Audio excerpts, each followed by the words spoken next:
Crisis. Let me give you a sense of what you're going to be getting for today. So a couple of themes you're dealing with. The first theme is on manufacturing players, and we'll be having a discussion looking at building resilient supply chains through local sourcing. We'll be looking at trends, emerging trends in green technology adoption in the supply chains that we have. We'll be looking at leveraging the capacities of SMEs to speed up supply chain development in the agribusiness sector. That's for theme one. The second theme is it's a discussion by supply chain experts. So we have quite a very rich panel there, including one of us who will be dialing in from Uganda,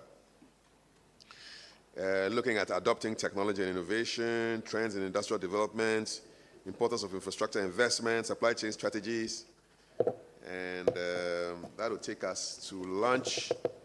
In the afternoon, we'll have a presentation on culture and geography with respect to food security, and there will be a panel on that as well, and then a presentation on innovative business models to support farmers' financial needs. And we'll wrap it up. We'll also have some side events happening. So there's a pitch competition that will be starting any moment from now in Committee Hall 2 on the other side. And Mr. Johnson Opoku-Boateng will be in charge of that. And so that will take us to lunch. Because we have an interesting, a beautiful event to network in the evening today with the EU. And so that's something to look forward to for today. So there's a pitch competition that will be going on simultaneously with what's happening here concurrently. And that's what we're looking forward to. So let me just go get the presenters in for our first session, and then we can start things. Thank you for your attention.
Okay, thank you so much.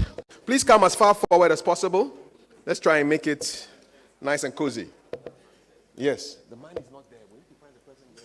Yeah, he's not there. Okay, so you're welcome to day 2 of the AGI Ghana Industrial Summit and Exhibition. And let me just start off with a prayer. Thank you, Father, for this day.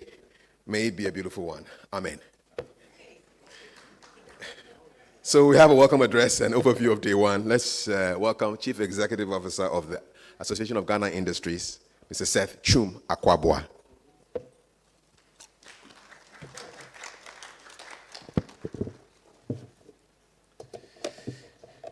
Thank you, Kafi, for giving us the shortest prayer. But there's a lot of blessings in it, so it's all great. So good morning to every one of you, and thank you for joining us again. Normally, it's always a struggle when you've had a good program for the first day, and second day, people work hard to catch up. So it happens. But we are still happy with the numbers that are here, and I hope a lot more will join from the stands. I think those at the stands, you are encouraged to come and join because we have very important and interesting discussions, and it's important that you are part of it.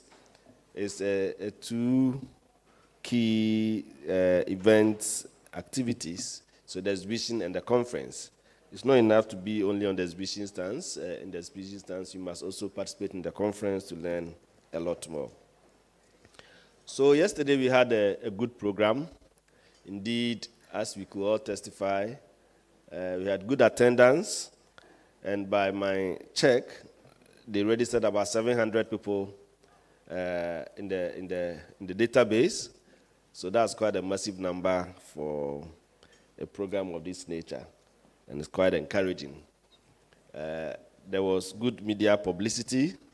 Those of us who monitor the televisions and the airwaves, there's a lot of speaking points on it, so that is good. We also had a good exhibition.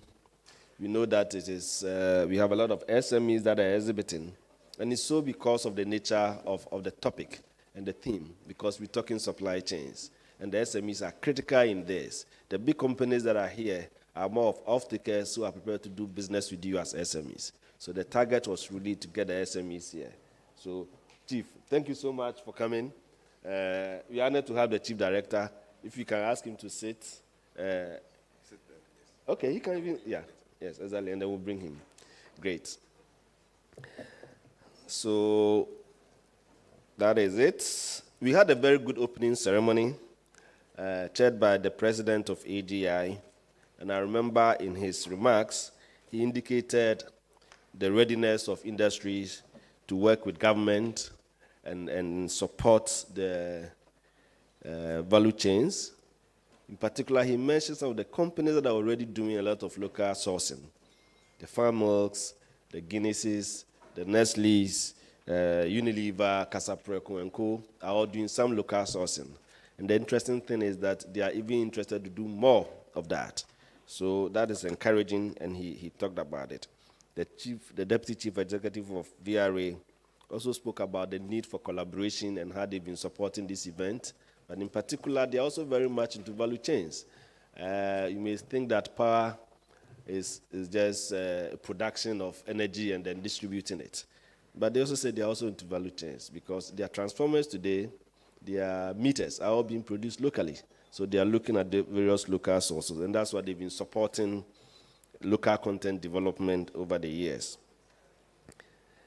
The MD of Farm Milk made a very strong case for local sourcing. And interestingly, he mentioned some products that I even didn't know they would ever procure. They were mentioning coconuts and so on and so forth. And I think that these are products that if you avert our minds to it, it's a huge opportunity. And the interest in procuring other products was also mentioned. He made a very strong case that, hey, if you want to really develop this country, really develop the industrial sector, And then the agribusiness, the value chains are very important. And I remember he's mentioned to me that they are ready to source as much as 80% of their materials locally, provided they are available. And the thing about the big companies is that they will not compromise on quality. As for that one, we have to understand it.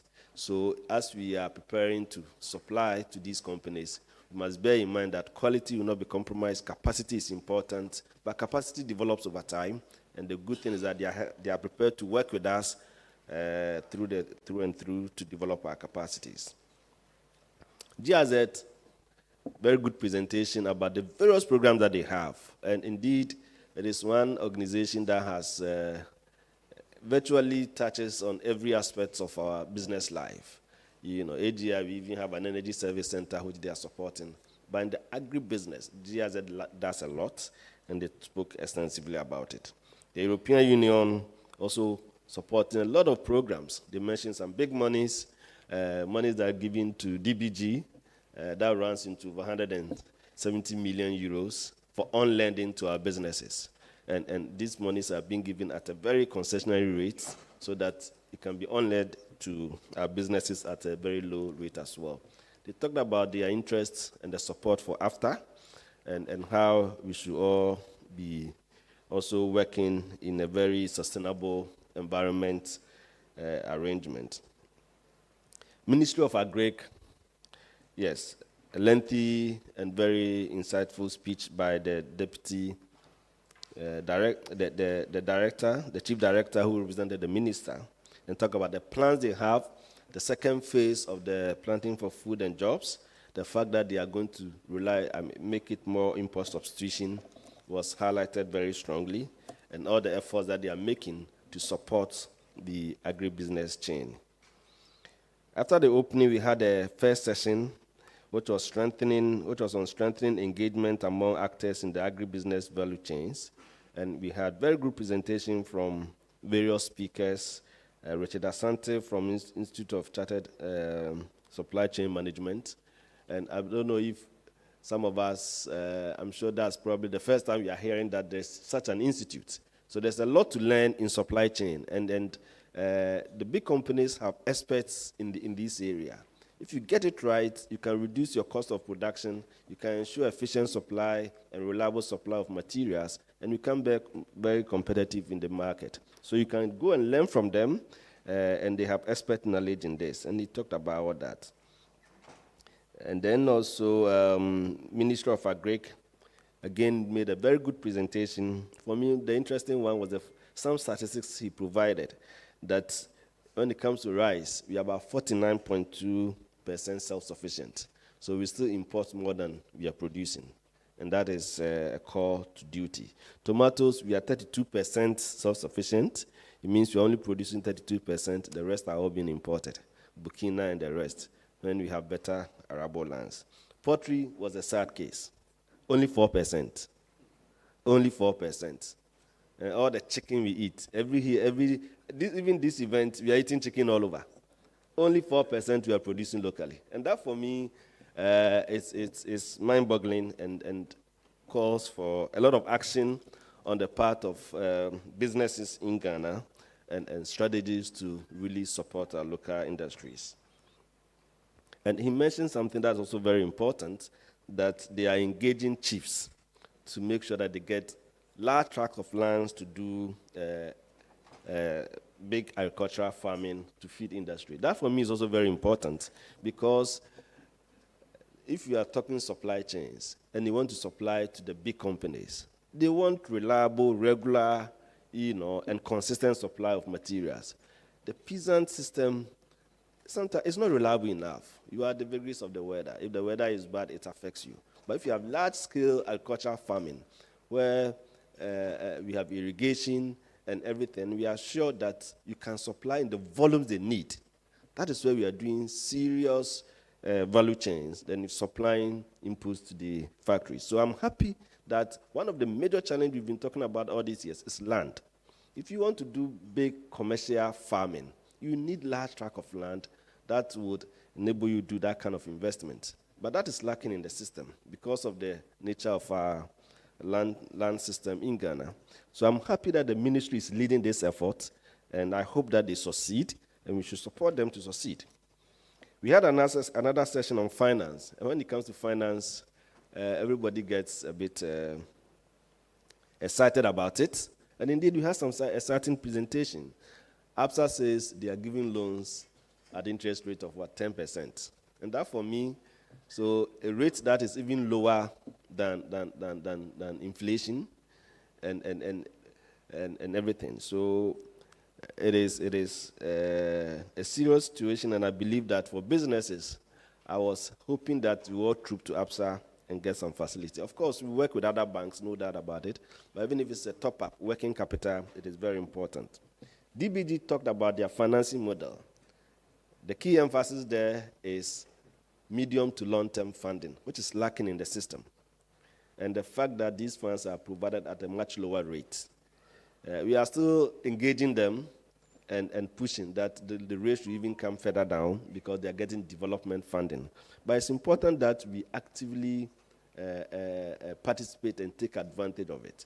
When we come to seminars like this and we bring these speakers, let's make the next steps, because to get medium to long-term facilities, and I know one of the institutions, partners that give them funding, the funding they've given them, they have about 10 years moratorium, and it could go up for about 40 years. So it's very long-term, and you hardly get it in our normal banks. So let's take advantage of it. We also had another final session with farm milk and plot and other, and farm milk presentation, the second session was very interesting as well. Immediately, I spotted a business opportunity, and I was speaking to the gentleman, hey, I want to come and do business with you. They were looking at two sides, the marketing end and then the inputs. The marketing end, they talked about the key distributors, the agents, the vendors. These are all business chains that they are willing and they are doing with other smaller businesses. So the essence of a seminar like this is to get to know where the opportunities are. And then they talk about their inputs, which I mentioned earlier, ones that they are already buying and others that they are going into it. Plot shared a lot of experience in the cocoa industry. They are doing semi-processing, but they indicated that they are also going to do even tertiary production. They are chocolates. They are going to produce chocolate, and they believe it to be one of the best. And I asked a specific question, what inputs will you be buying to do all these? And they mentioned some of them. So packaging is key. Sugar, they will be buying milk, all the ingredients you need to do chocolate. They will be sourcing it, and they cannot do everything on their own. They have to work with other partners. So all in all, I think we had a good session yesterday. I can go on and on, but that would be too long for a summary. So those of us who had the opportunity to sit in, I'm sure you captured some good points, and then we'll do a full report out of this afterwards, and it could be shared with you as well. So thank you once again for coming, and I believe we'll have a good session today as well. Thank you.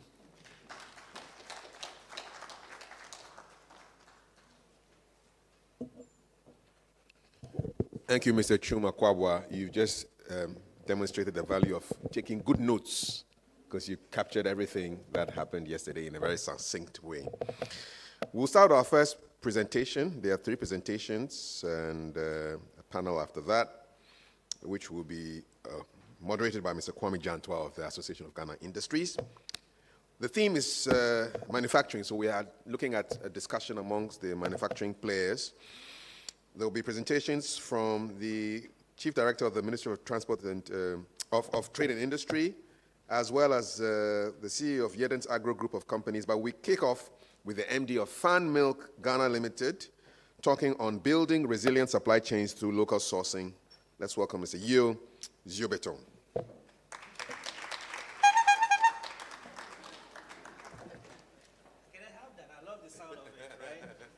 Have one. As long as I can get it back. I got it from Ayo. I should have one, right? Actually, let me give it to you. Oh, use it and give it back. Yeah, you hold it. Good morning, everyone. So I'm really delighted to be here today. And as the chief CEO of AGI mentioned, yesterday was really a brilliant day. So it is always difficult at the back of a brilliant day to kick off and keep the energy high. So I agreed with my colleagues from Fan Milk that we will try and make this fun. The purpose of this short presentation is actually to lay the ground so that we can have the real conversation, which is going to be in the questions and answers. So what I like to do is to give you a little bit of understanding of FANMIC. But I know, and I've been told this many times, that you are an Ivorian. Don't come and talk to us about FANMIC. FANMIC is a Ghanaian company. So what I want to do with the help of my team is to test that statement. If FANMIC is really a Ghanaian company, I'm going to ask you a few questions. And because FANMIC is producing some very good products, maybe you will stand a chance to get some of those products. Is that okay? So I won't do a presentation. The presentation would be a series of questions and answers. And you will be answering the questions. Sound like a raw deal. No, I promise you. So let's kick off with a very obvious one. Who can give me the name of one product that is produced by FANMIC? Yes, madam. Fan Choco ice cream. So I think she deserves a big round of applause. And what I love about the Fan Choco, actually I'll make that a question. Can we give her something, please? And I need some help. You just have 4 questions, so we'll get a pack each. Oh, it's a pack. Oh, wow. Then I better make the question a little bit more difficult, right? A little bit more difficult. Congratulations, you just won for yourself a big pack of FANMAX. FANMAX, the drinkable yogurt. So let's go for a second question. I think some people will be eliminated. If you're in trade, you can't answer this question. So FANMILK operates in how many countries in West Africa? Actually, let me make it simpler. Give me at least 3 countries where FANMILK operate. You have to raise your hand because there's something to win.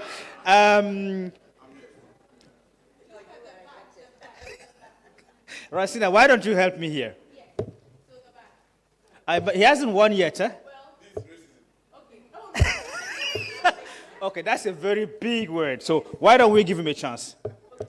3 countries. Ghana, Nigeria, Cote d'Ivoire. Well done. Well done. Well done. He took it from you. Actually, we have operations in 6 countries. So Ghana, Nigeria, Cote d'Ivoire, Togo, Benin, Burkina Faso. Right? So now let's make it a little bit more difficult. Right, Rastina? So let's go. How many vendors? You know what a vendor is? The people that you see sometime on the bicycle selling, just like the Minister of Trade and Industry. You saw him yesterday riding in one of the bicycles and selling indoor. Yes, he did. But ours sell outdoor, right? So it's the bicycle riders, it's also the push carts, and the ladies that carry the people that carry the ice chest. Yeah. So how many of those do we have in Ghana? An estimate in Ghana. And actually, 2 people can win. Eh? So after you give me the number of Ghana, you give me the number of West Africa. Rastina, I think we should actually make the stakes a bit high, right? Okay, let's see. Yes, sir. 30,000. Okay, and this is for what, Ghana? Okay. I hear that's ambitious. Yeah. That is not far away from the total ecosystem of West Africa. So you'll need to bring it a bit down if we're talking Ghana, and maybe a bit higher if we're talking about West Africa. So I'll give you a second chance. Stick to West Africa. How many more? Add a couple of thousands. But this one is a very difficult one. 35,000, wow. I don't know who. This is such a good guess. So every day, 35,000 vendors in the streets of West Africa. Great answer. Well done. Well done. Now, you know the vendors, they pick it from what we call agent, right? And those agents are the people that have shops with freezers in there and so on and so forth. So let's also take a wild guess about the numbers of the number of agents. And you have a choice, either Ghana or West Africa.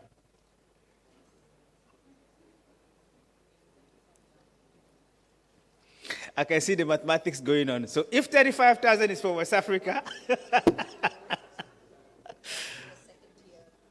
yeah. Okay, so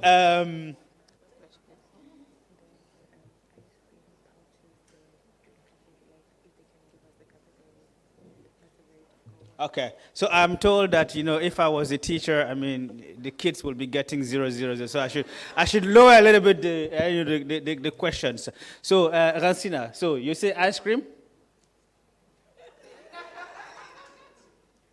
Come on, let's do this together. Okay, so I was saying that you should give us the categories that we give to you.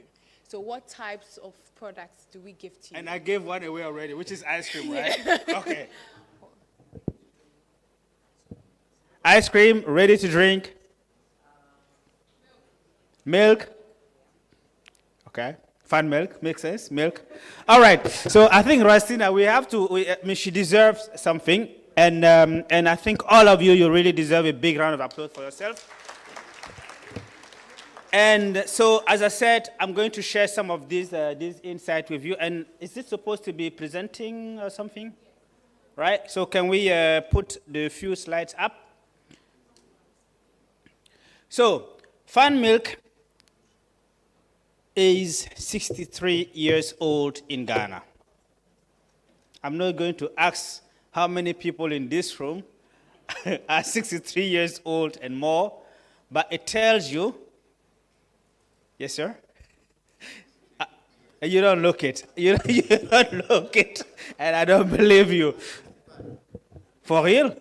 Oh, wow. Guys, let's give him a big round of applause. He does look like he's in his 40s. So 63 years old in Ghana. So it means that it's, as old as the country. And it's one of those companies, and yesterday I spoke about the DNA, the mission, At the core of Fun Milk is what we call the dual mission. Every company aims at making money.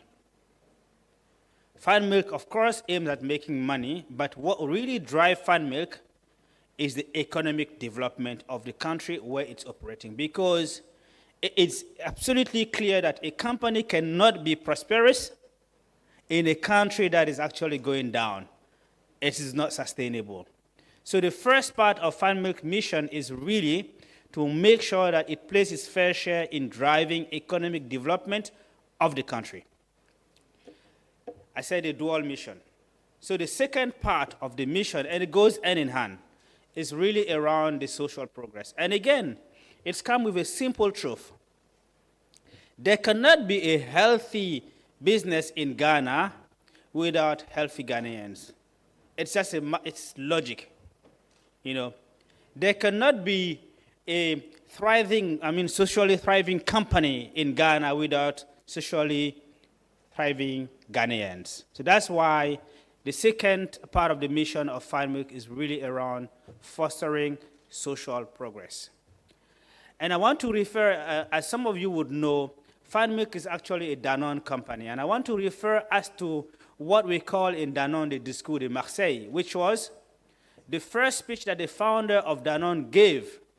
And surprisingly enough, 100 years ago, he was not only the CEO and the founder of his company, but the defender of the workers of the company.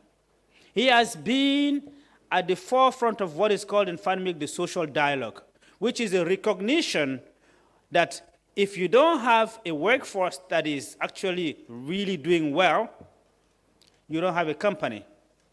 And that concept has been extended to the total nation and to the world.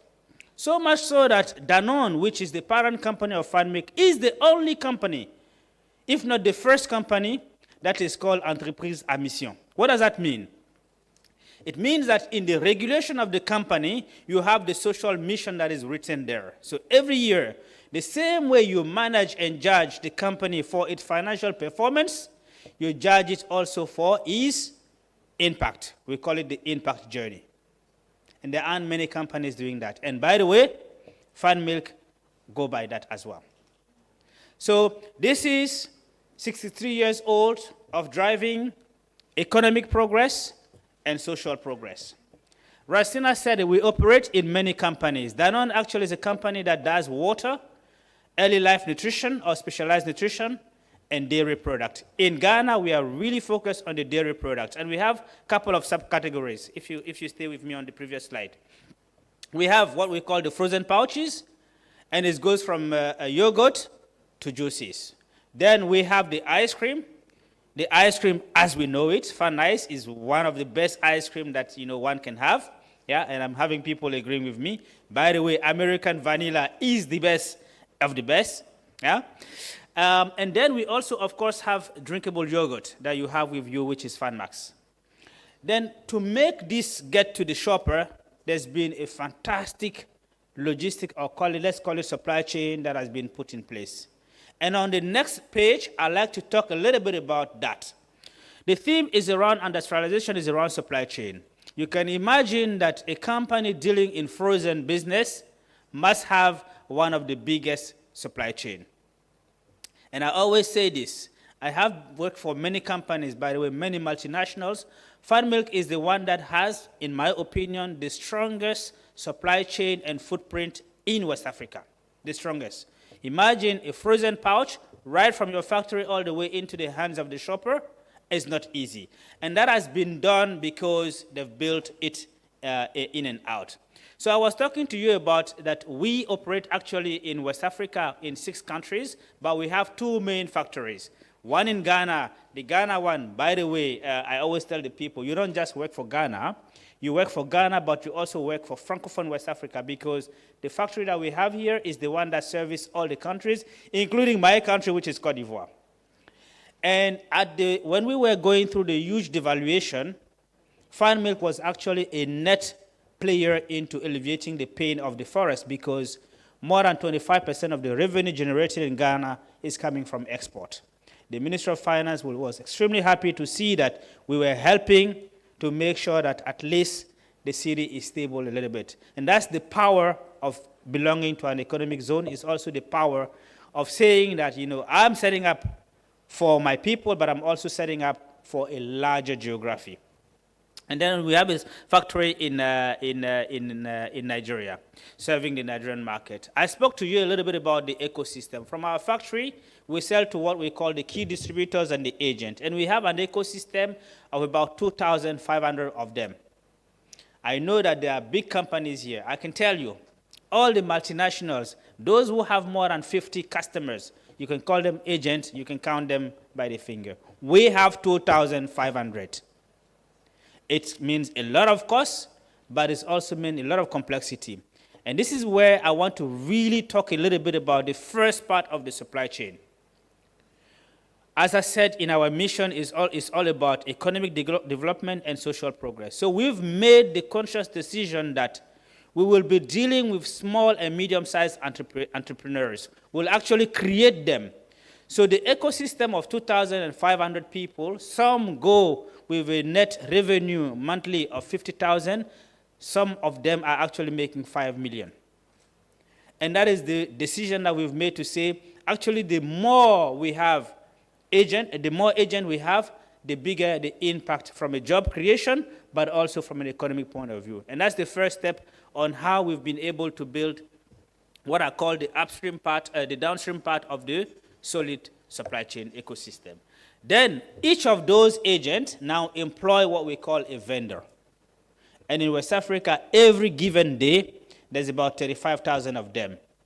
Every given day, we have about more than 50,000 sales equipment, as we call them, that are there and waiting for people to use them. And mind you, there are people that have been vendors for 40 years, 50 years. And I was really shaken when I saw one of those who came with his son, who is a doctor, and he was able to school that son just by selling with a push cart. So we all know it's a difficult job, but what is really interesting about it is that it's actually helping us to secure the livelihoods of household. And that's where, again, we're linking it back to our social mission.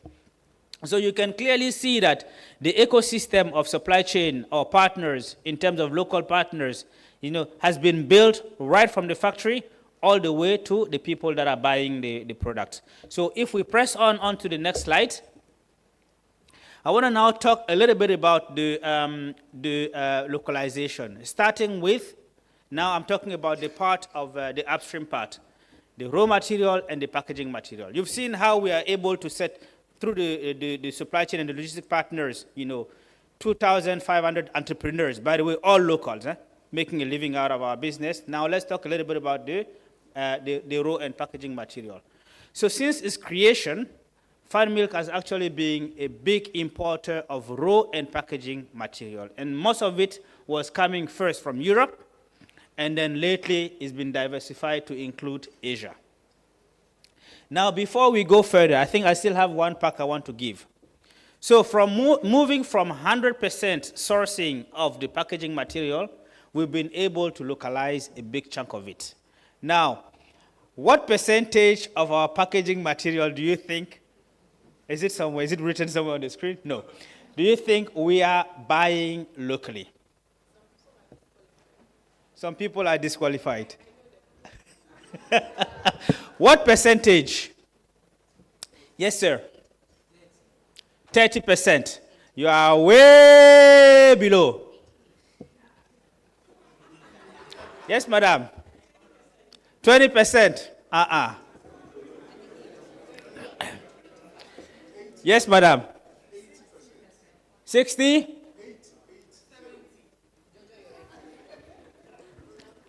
Guys, honestly, we have to up the game. 20, 30, 60, 70, no. When we want to do something, we do it seriously. Okay? You are disqualified. Okay, so why don't we give it to him? 95%.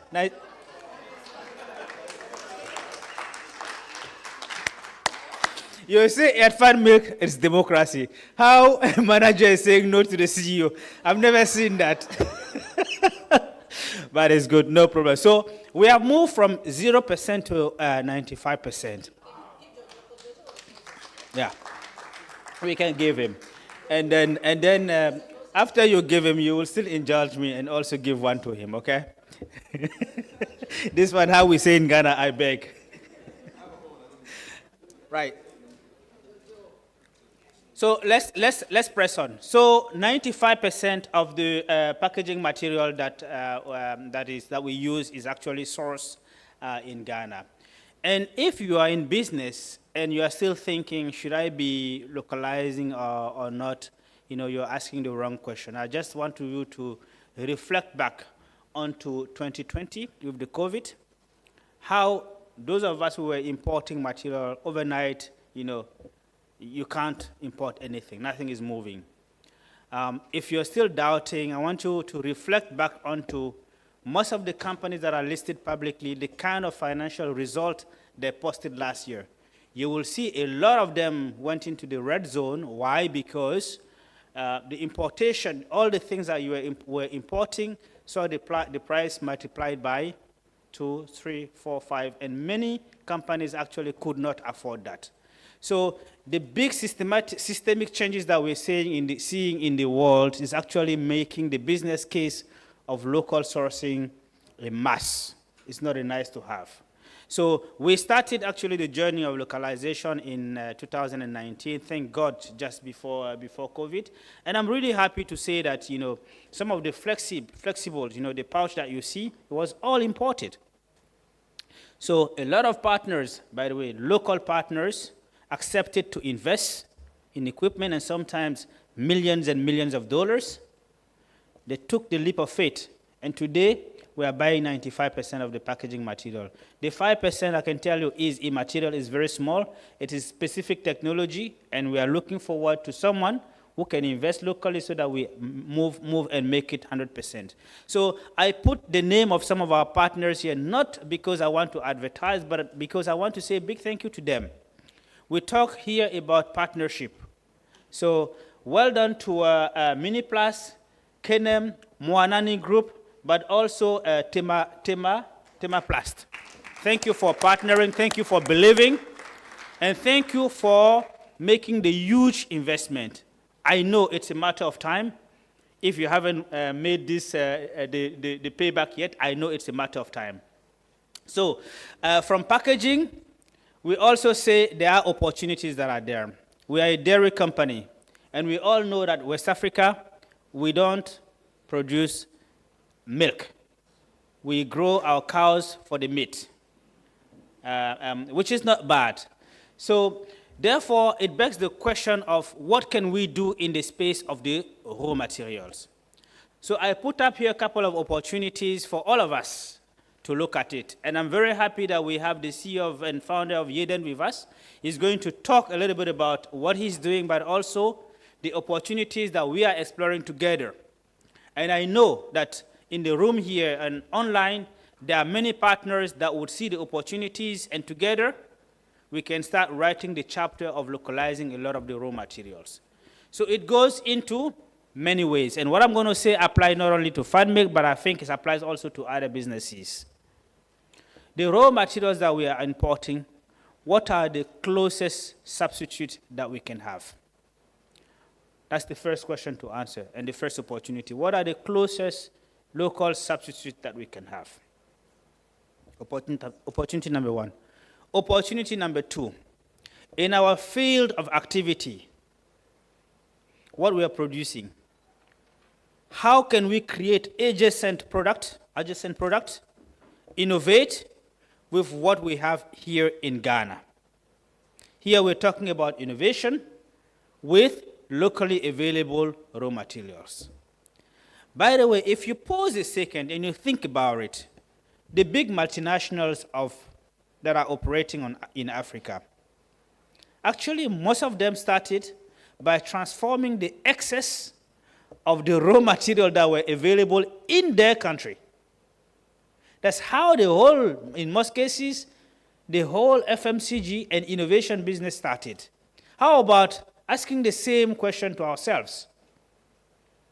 The cocoa that we produce here, and I know that's one of the most obvious ones. The coffee that we produce here, I know also one of the most obvious ones. But the coconut, what products can we make with those ones? And the list goes on. Then, of course, there are many, many other opportunities. But I want all of us to think about those ones. This is the journey that we've embarked on. And you are already seeing some of our products which are actually integrating part of the locally available raw materials. Madam, you said one of the products that you know was Fanchoco. Fanchoco actually is made with Ghanaian cocoa. It's made with cocoa powder that is actually produced in Ghana. And we are very proud of that.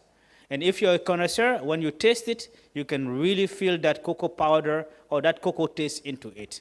How about making millions and millions of products like that? I'm talking to myself, but I'm also talking to other companies. So if we press on, the opportunities I lay out here, I think we can talk a little bit about them in the question and answer. So in this journey, particularly around the raw material, there are a lot of challenges. I can tell you there are a lot of challenges. I always say the idea is one thing, but executing the idea is what actually matters. In the journey of the execution, you will find that it's sometimes difficult. We say it's available, but it's sometimes difficult to find the quantity that you need, but above all, the quality and the consistency in the quality that is needed. I can tell you, my team has been hunting for people that can give us soya powder for months. When we found some people, sometimes it's, and with all due respect, it's a small operation that you can really not rely on. So, one, finding the people, and two, helping those people to actually resolve the issues that they have. And some of those issues are around defining the quality standards. Some of those issues are around financing. So, like I said yesterday, I think if the private sector and the government come together, and these are the opportunities of collaboration, we will be able to make a big inroad into using the raw material that 65% of our people, I'm talking about the farmers, are producing. And the more we do that, the more we are building a country that is progressing economically, but that is also progressing socially. I'd like to stop here and say thank you, and I look forward to the questions and answers. Were you about to stop me? Yes, I was. Your timing was good. Thank you very much, Mr. Jipeton, for a really engaging presentation. There will be time to ask him questions shortly. Next presentation is on emerging trends in green technology adoption in supply chains. Our presenter is the CEO of Yedent Agro Group of Companies Limited, Mr. Samuel Kwame Intim Edu. Yeah.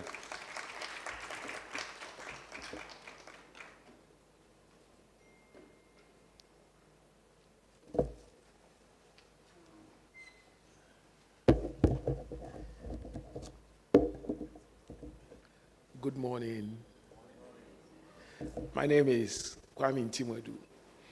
I prefer to be called a bush farmer. So I remember some years back when I was doing my EMB at GIMPA, and a whole lot of people were seated and we were introducing ourselves. And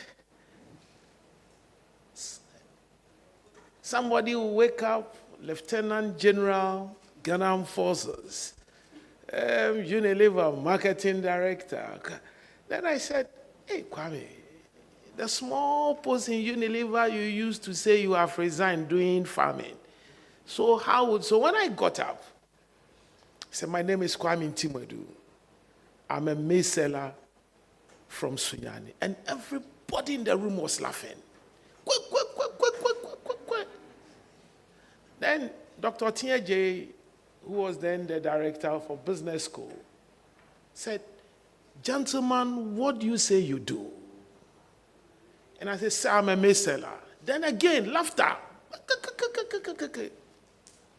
So after everything, he invited me to his office and said, gentlemen, what do you say you do?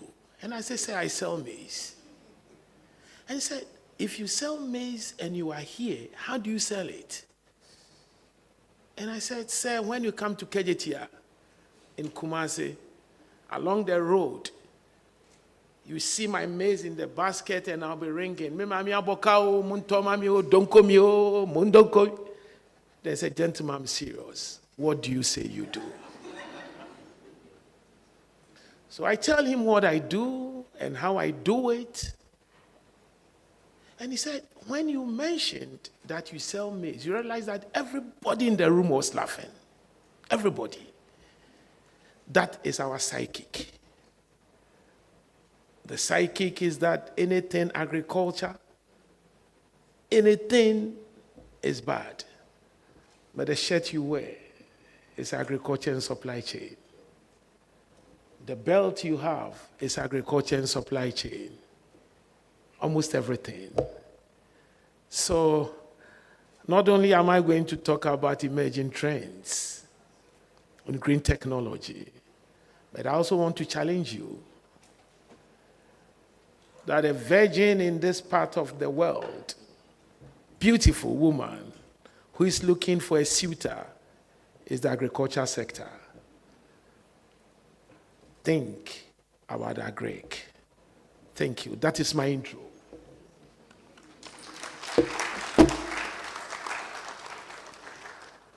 What's green technology? And why has it become so emerging and critical? If you look at the floods all over the world, if you look at the climatic change, it makes this topic very imperative. Green technology is any science or thinking or anything that ensures that humans' activity on waste are mitigated. So if you go to a company that tries to recycle its water, it's in green technology. If you go to a company that uses solar, it's in green technology. If you go to areas where they do vertical farming, greenhouse and all, to ensure that we don't dissipate the landscape, is green technology. Today, PepsiCo is making so much noise with Elon Musk that their distribution vans are now electric. No fossil in it, and all that. How is green technology critical to farm milk and to some of us? If you have this book, pamphlet, either the hard copy or the soft copy, and you go straight into the center, you see some local crops: coconut, soybean, and cocoa.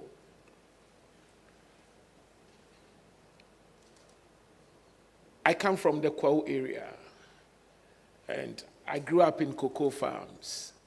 For more than 50 years, that same land size that our cocoa own is delivering that same thing. And the soil, day in and day out, enriches itself by the foliage and by everything. So if Fan Milk is sourcing cocoa,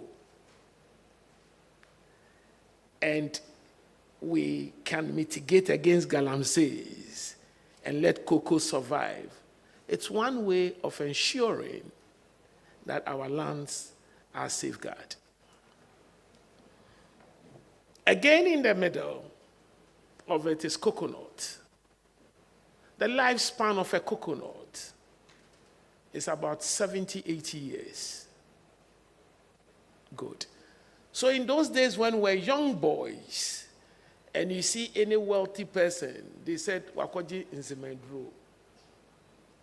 And Nzimendro means he's gone for money, medicine that gives money. And what was the Nzimendro? The Nzimendro was coconut. In those days when you go to the western region, everybody has a coconut plantation. The story buildings in ACCRA, they were either built by cocoa money or coconut money. And today, if we can plant coconut around and farmer can buy, wasting of land, everything around cocoa is used. Everything around cocoa, end to end, nothing is thrown away. Everything around coconut is used. End to end, nothing is thrown away. So by their sourcing, those things, they help reduce pollution, waste, and many other things. But let me talk about all those things they are on the floor. One is packed beautifully in a calabash, big and small. That's soybean. And that's where I relate. Why should Fan Milk indicate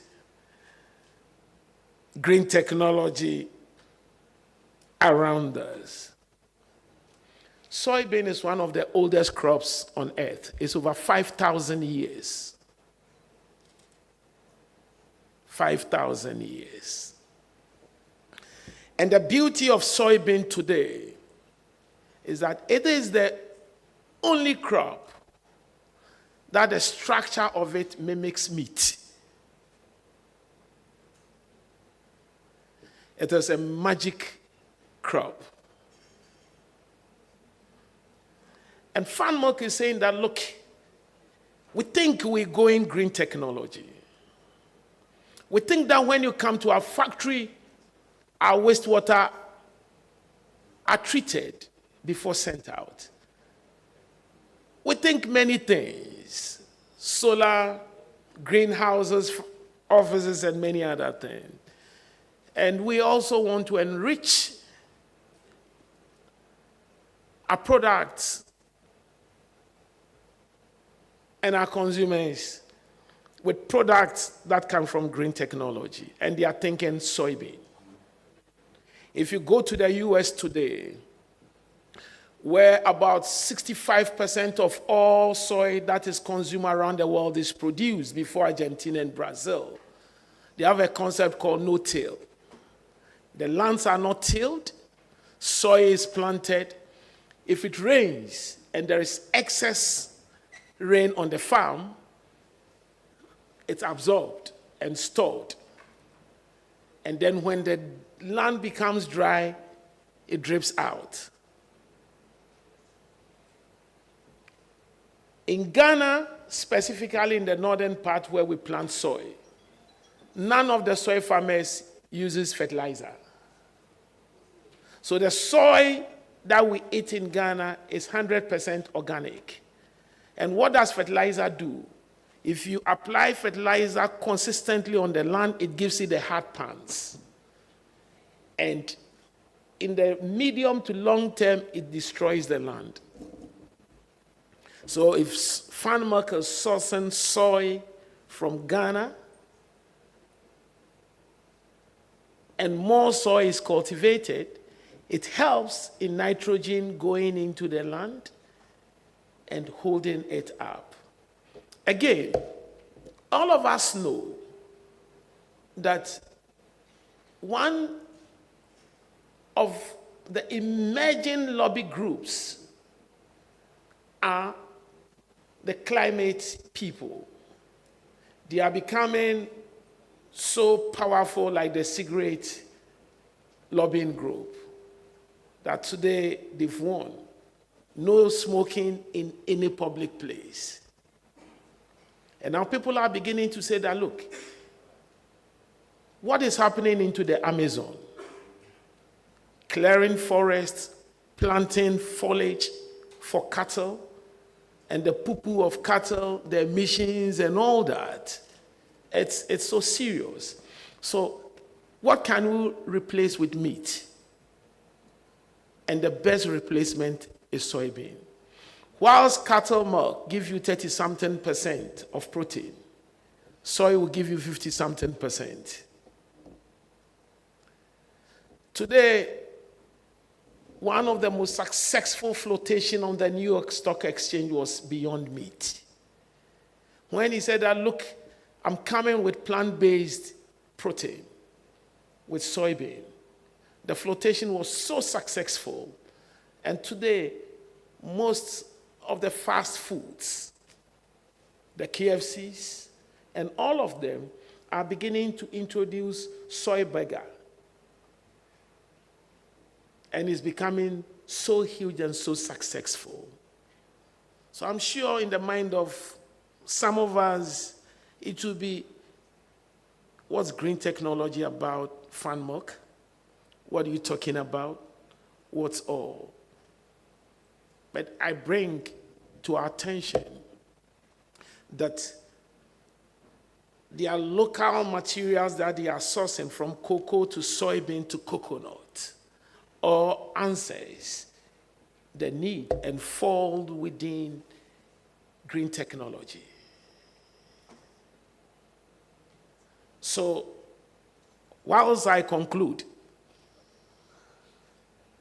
I want to commend FANMOC for their local sourcing policy. I also want to challenge some of the young guys among us. I was having a discussion this morning when I went to Chairman Yamson in my mid-30s to go and tell him I was resigning from Unilever. And he asked, what are you going to do? And I said I was going to sell maize. He said, Kwame Bazio, what's wrong? But today,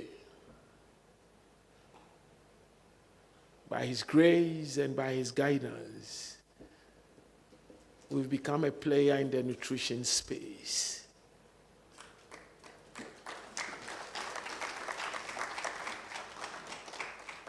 And not only do we speak and have become a voice of nutrition around agribusiness in this country, but around the globe.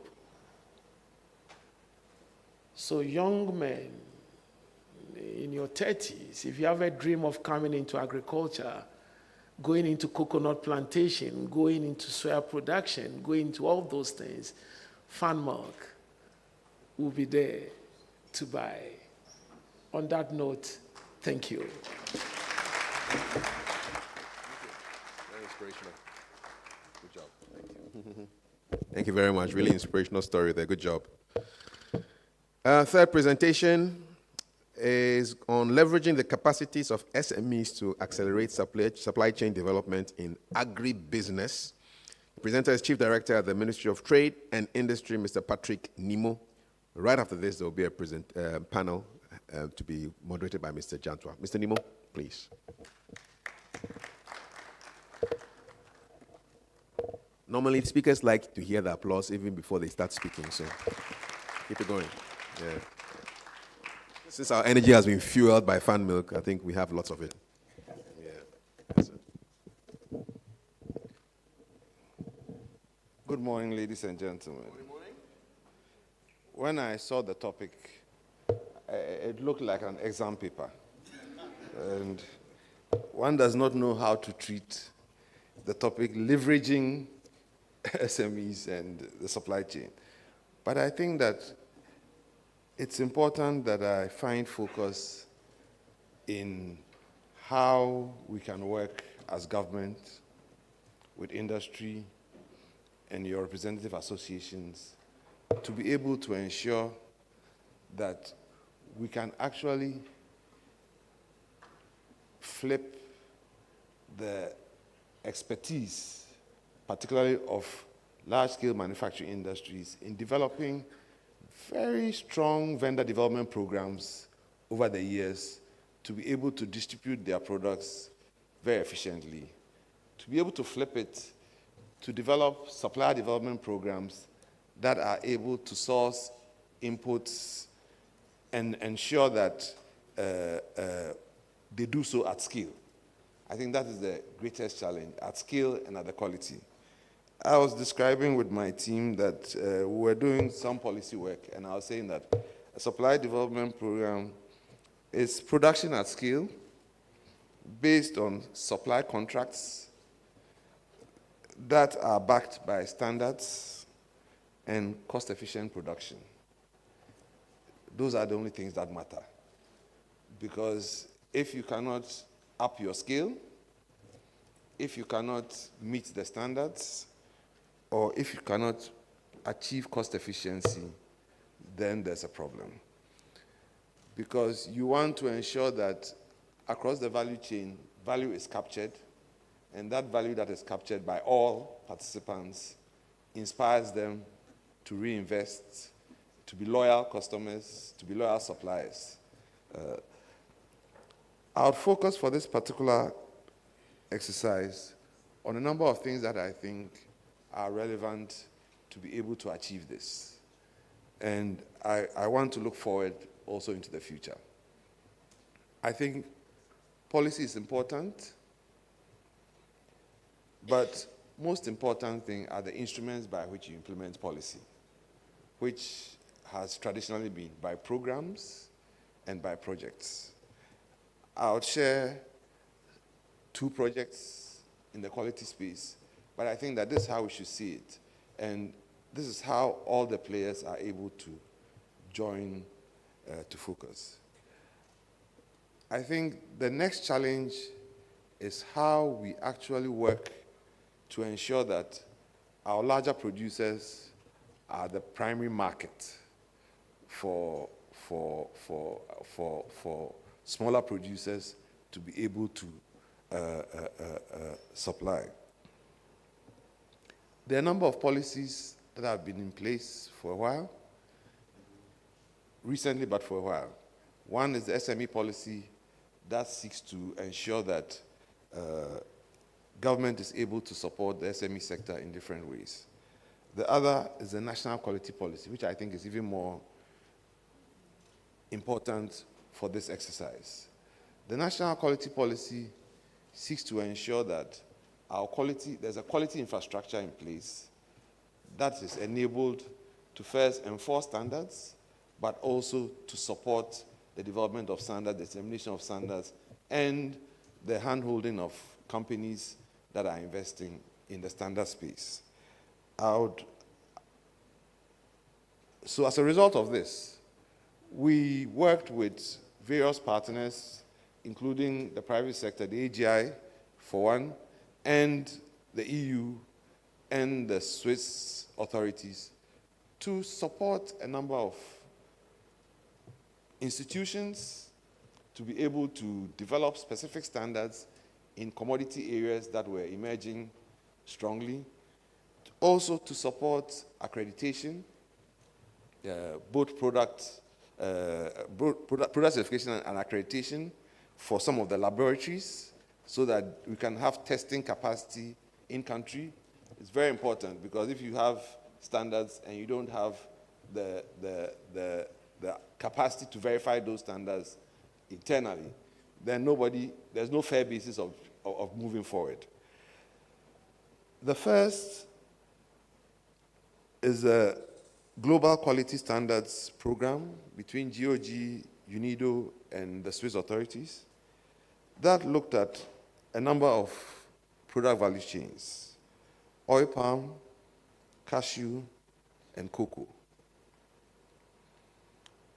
As part of this, we also looked at how these commodities could be warehoused for volume access, to be able to create volume access. And we worked with the industry associations to be able to also disseminate quality awareness within those associations. In the Oil Palm Association, we worked with RSPO certification to ensure that it was environmentally friendly, and then good agricultural practices. In cashew and cocoa, we worked on food safety certification,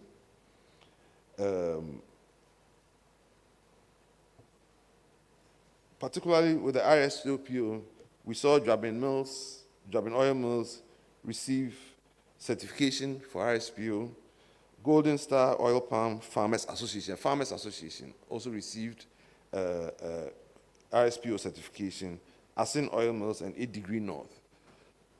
The purpose was not to do all for all companies, but to get the regulatory authorities involved so that they know how to continue, and that's the purpose of a project. They know how to continue going forward, and there's a system in place going forward. So hopefully that traction has been created, and that will go forward.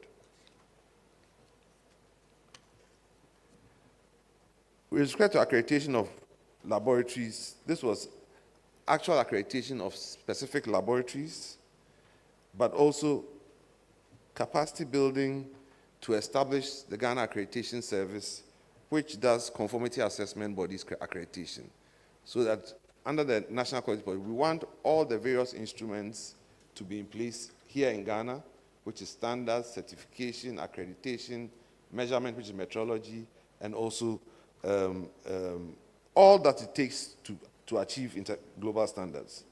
We've trained the standards bodies in particular commodity areas, in this case, oil palm and cashew, cocoa, and we've also introduced blockchain technology into the cocoa value chain.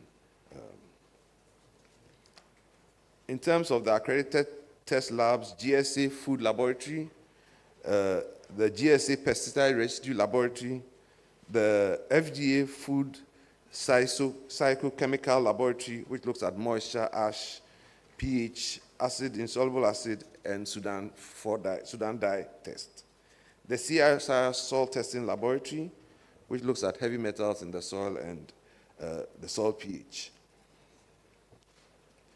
We've also expanded GSA's scope of testing, their product certification scope, to include animal and vegetable fats and oils, cocoa butter, cocoa powders, dry mixtures of cocoa and sugars, cocoa liquor, and cocoa cake. And that department is ready for accreditation. In addition to that, we've worked on under the West African Competitiveness Program on a number of value chains, cosmetics and personal products, cassava derivatives, fruits. These are important areas where if we lift the quality standards, the certification standards, we are able to implement, support small businesses to be able to get these things, then their products become more usable by industry. More than 43,000 SMEs have been supported to upgrade standards or trained in particular standards in the commodity value chains. The purpose of that project was to promote dialogue within the industry and the regulatory authorities, to upgrade SMEs and support them to comply with specific market requirements, to connect them to networks, whether it's connecting them to larger buyers, larger suppliers, or larger producers, and connect them to supply chains, but also to link SMEs with the regulatory institutions to ensure that they get support. 16 standards were developed. 10,000 cassava producers and processors have been supported. The quality staff themselves have been upgraded. And then 4,000 fruit producers have been supported, and 26,000 people in the cosmetics production value chain and shea butter value chain have also been supported.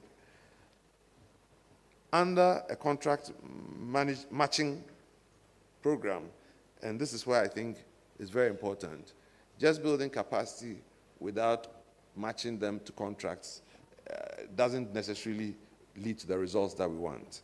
And on that note, I think that there's considerable opportunity to work with larger suppliers to understand what their input requirements are, what kind of support they are able to provide to industry, to smaller industries, to smaller suppliers, and then what they can develop with government support and the support of the associations in terms of a supplier development program that really delivers on these three things I've said. Delivers on scale, delivers on cost effectiveness, cost efficiency, but also delivers on the right standards. Having said that, I also think that the association, I think, is most strategically positioned to facilitate this matchmaking. You have the big boys in your midst. You understand their constraints.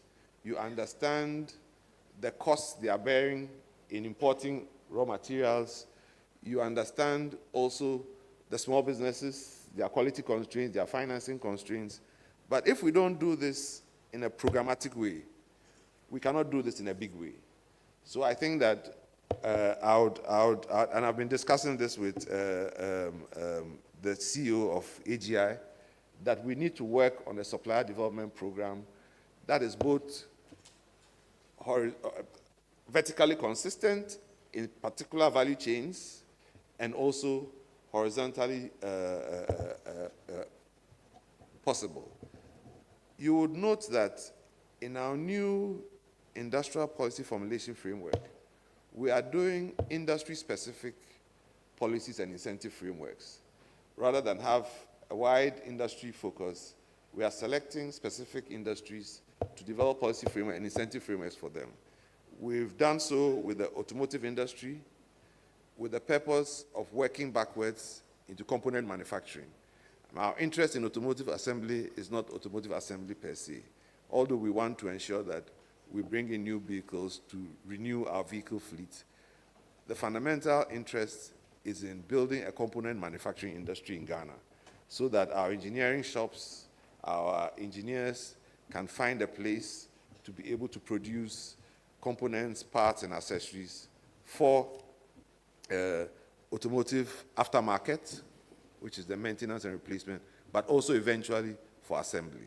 Similarly, if you look at our policy conversation around pharmaceuticals, we are very much interested in looking at the entire value chain, from excipients which is the raw materials like your cassava starch, your ethanol, your other chemicals, to build that base, because that's the only base that we can compete to be able to export pharmaceutical products.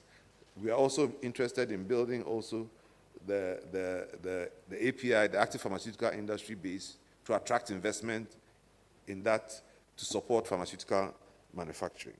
So we are looking of all of these sectors in a value chain way. The garments and textiles as well, we are interested in looking back at synthetic fibers, recyclables, cotton, to be able to ensure that when the garment manufacturing has a solid raw material base, and textile manufacturing has a solid raw material base. So with these few words, I would like to end my presentation, and I think that there's more work to be done going forward, and that work must be done in cooperation with corporates that are very much interested in localizing their supply base, and I must laud them for one of the most efficient vendor systems that includes the smallest possible enterprises, individual enterprises. And we must replicate this also in the supply chain. Thank you very much.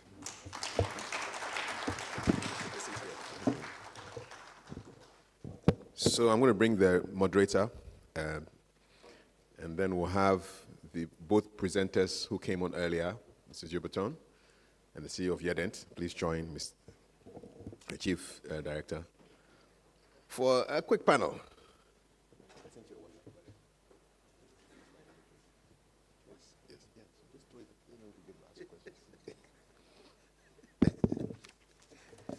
Good morning.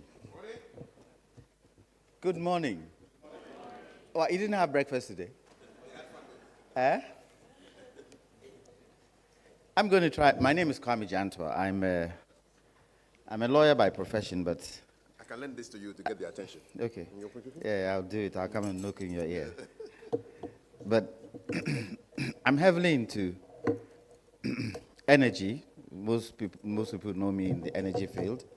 But I'm also into agriculture, and I head the GEPA's division on non-agri sector, where I look at how you add value where agriculture is concerned. So I'm quite interested in this topic, and I'm also a cocoa farmer, so I think the theme that has been chosen for this particular conference, I think, is up to date. So I'm going to try my possible best not to ask too many questions, and then I throw it to you. And when I throw it to you, I expect you to ask the questions.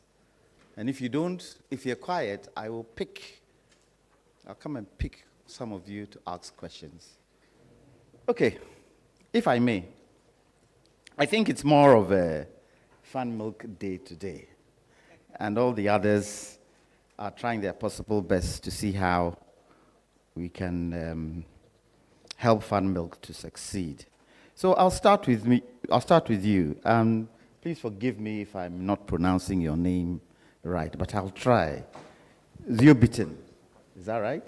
You have to read it with the French accent. That one. You did very well, sir.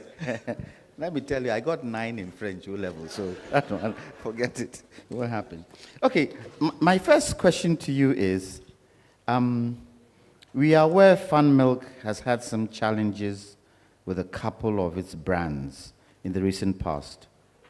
How has the company surmounted these challenges? I was kind of expecting this one. No, but it's fair. Where I started this morning by saying that Fan Milk is actually a company that belongs to the Ghanaian is exactly it. The products that are produced by this company are so dear to the Ghanaians that you can't joke around with it. So let me say, it is true that we had some issues with Fan Yogo, actually the biggest product in Ghana, which constitutes almost 45% of our revenue. And the issue was that it was separating.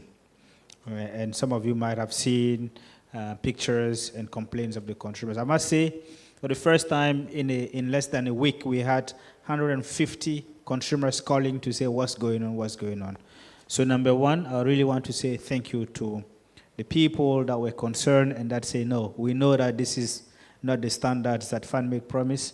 We need to understand what is going on. So quickly, we halted the production. As a responsible company, when there's a problem, you have to stop the production. As much as it's 45% of our revenue, we stopped the production. And by the way, for 3 months. And then, of course, with this, the government agencies, we worked to understand what was the issue. We proactively reached out, by the way, for help. And I can say it without even blinking, to FDA to try and understand. And we were able to zoom into 2 root causes, as we say. The first one was indeed the starch that we were using. We had changed supplier, and the supplier with whom we were taking was not able to give us the quality that actually we were required to use, and that posed a problem. The second one was some glitches in the cold chain. But what we were very able to establish, again, with FDA and some of the laboratories, independent laboratories in Ghana, was that it wasn't posing any risk whatsoever to people's life. That's why you saw us putting out there a joint statement where we're very clear on the batches that had issues, but also on the fact that even if you had consumed one of those, your life was not in danger whatsoever. So thank God we were able to quickly fix the issue. And here again, I know sometimes we say this, if only the right hand know what the left hand knows. I was listening to you, sir. Really, I'm amazed of what has been done here. If only there was a platform where we could know some of these things. And I'm building to the point here to say that, we were able to actually tap into the knowledge of some of the government institutes, not only to fix the issue, but to also design recipes that were solid. So I'm very happy and proud to say that Fanyogo is back. It's back with the nutrition that you know for it. It is also back with the quality and the taste that you all know it for.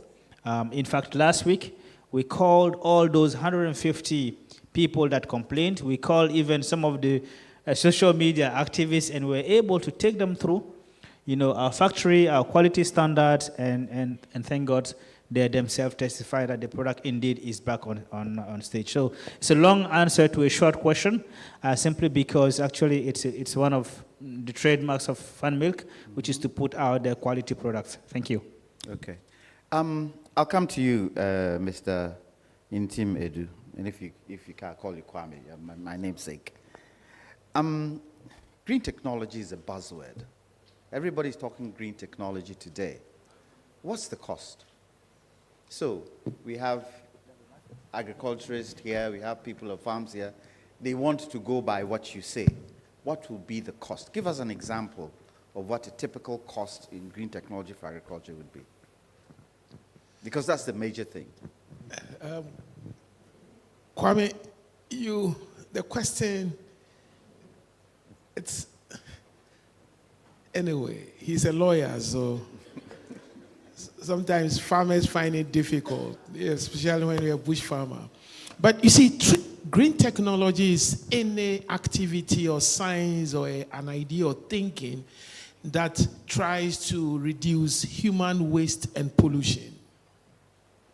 So, if, for instance, we are going to build more hydros, and we can cut those hydros to go into solar or wind energy, all those things, it's difficult for one to pinpoint cost. One, you have to identify, when you go to the Lavender Hill, I don't know how many of you know what a lavender is. When we were growing up, it used to be in a small bottle, lavender, very good scented. The Kolebu, there is a hill called Lavender Hill, where in the morning you find about 50 cars tipping human waste into the ocean. Then we have Zoom Lion ballers all over. Today, Zoom Lion is into green technology by turning those waste into fertilizers and humo and all that. So anything you want to do, it depends on the scale to bring cost. It also depends on many other things. So cost will be difficult for me. But what I want to say that will be easier is that it's becoming so critical an emerging trend all over the world. If you go to the Krugers, most of the modern shops, the way you even farm your product depends whether you can have a shelf space or not. So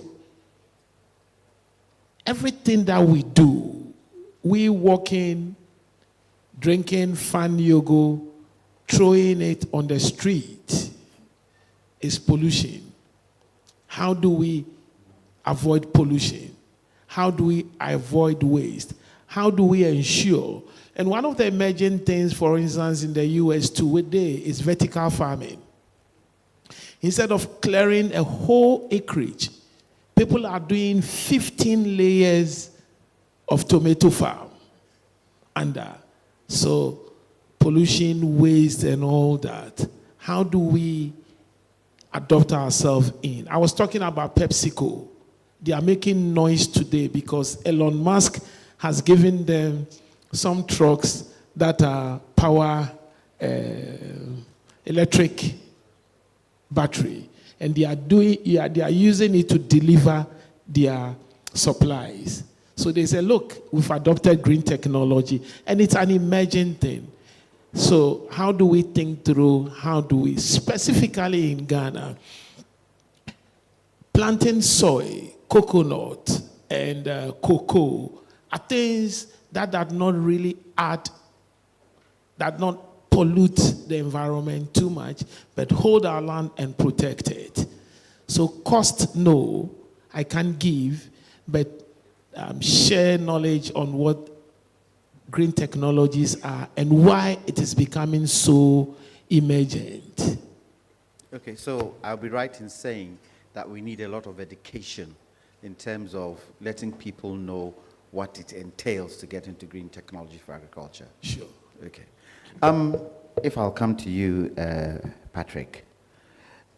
You know, in most countries, you find SMEs graduating from SMEs into middle companies, and then some of them now become big companies. What policies are being implemented towards upgrading SMEs with that kind of progression? Because you don't want SMEs to stay as SMEs. You want SMEs to be tomorrow's big companies. So what kind of policies are in place to be able to make that happen? If you look at the SME landscape, how it has changed over time, we have introduced within the GA, the reform GA, we have introduced within that a next layer of business development service support. So apart from the entrepreneurship that you get at the district level from the BACs, we have introduced business resource centers that actually provide a full spectrum of consultancy services, including supporting access to finance, supporting SMEs in market access, actually helping them to do business plans and facilitate access to finance, but also providing a link between those locations and the regulators and the regulatory service providers. So that is one. Two, you would also notice that in the immediate post-COVID period, when there were difficulties, GA provided grant financing and some credit financing for small businesses. Now it has become central to their portfolio, and they've mobilized resources and are providing that. So there is some route outside the banking system to be able to get source credit It's not your large investment credit, but at least to be able to get across in terms of working capital and things like that. So these are very important, but more importantly, we want to support particularly SMEs that are in industry, that are processing domestic raw materials. So you find that under the 1UNF scheme, a lot of SMEs have upgraded. They have moved from small production to actually manufacturing. And currently there are almost over 300 projects ongoing in various districts. So there's been conscious effort to implement policy that will see to the growth of industry, particularly in the area of manufacturing. Okay, I'll ask my last question to Yao. How are you preparing for AFTA? And are you preparing at all for AFTA? I like the way you call me Yao. No, we are preparing for it. And I think Ghana is actually one of the countries that is best placed to take advantage of it. And I think Fan Milk is also one of the companies that is best placed. If you look at it, and I was saying in my intro, we've been really leveraging already ECOWAS, selling to Benin out of Ghana, selling to Togo out of Ghana, to Cote d'Ivoire, to Burkina Faso, to Mali before the embargo, and so on and so forth. And I think the expertise that FADMIC has built, especially in the cold chain and in the ice cream sector, is making us one of the unique players that can actually go all the way south to South Africa and all the way north to countries like Morocco. Even in Danone, we are seen as the expert of ice cream.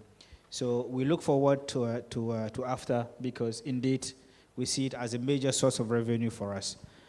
As I was saying, and I gave this same context at one of the forums where I participated in Abidjan, I think, again, we have to work together to define some of the principles and success factors, the standards of quality. We must find common ground, in Africa. The testing and the approval, we must find common ground. And by the way, I wanted to say that I was really impressed to see that even the highest level of technology in terms of measurement, you find it in Ghana. We were amazed, looking for testing one of the flavors. And in Europe, you can do it only in 2 countries. And surprisingly enough, we could do it in Ghana. So by the way, the instruments you were talking about, I think is amazing. We don't have to replicate this in all the countries of Africa, but deciding that it's going to be available, in a common pool with a great standard for me is one of the major opportunities. So yes, we look forward to taking advantage of it, the same way we are today taking advantage of the ECOWAS. At the end of the day, it's going to be up to the government to really go by the rules. You see already that there are some glitches even in the execution of the ECOWAS agreement. Yeah, I'm not saying specifically to any country, but the idea of protecting your market, sometimes it's founded, but sometimes we need to think about, okay, so what are the implications and what can my country specialize in? What are the things that Ghana can specialize in? We see the power of Ghana and Cote d'Ivoire coming together, for example, in the cocoa industry. Now, who in Africa will challenge these 2 countries? Now, let's make Ghana and Cote d'Ivoire the experts when we are talking about AFTA into that sector. By the way, I was saying we're very happy to be using the cocoa powder here. We're also very happy to be using the palm oil that is produced in West Africa. We are very proud that very soon we'll be using actually shea olein produced out of Ghana. So there are so many opportunities, for businesses like ours, for the common market that we look forward to it. And just a quick one before I come to our audience. For AFTA, would you have a situation where it isn't Fan Milk that is going into these countries, but our audience here can come to you and go sell in those countries? And would you help them with the training and understanding of going into other countries?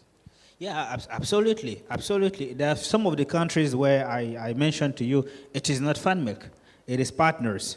when I say partners, we're talking about entrepreneurs. It's some of those entrepreneurs. So, I mean, by all means, even today, I think yesterday the team showed a little bit the business model, and we're looking for distributors, even in Ghana, but also outside of Ghana. So please, by all means, if you're interested and you have a solid, business case where you want to sell our products into other countries, we are open for business. Okay. We have ample capacity. Okay. Thank you. All right, I come to you. First question. So we'll take about 3 questions to start. Yes, sir. I can see it's only the men raising their hands. I don't like that. Yeah, there's a mic there. I want the ladies to talk. Aha, you're brave. Yes, sir. Go ahead. If you introduce yourself, and then. Hello. So if you can, My name is- jot the questions down. And who are you directing your question to? Okay. My name is Thomas Naja.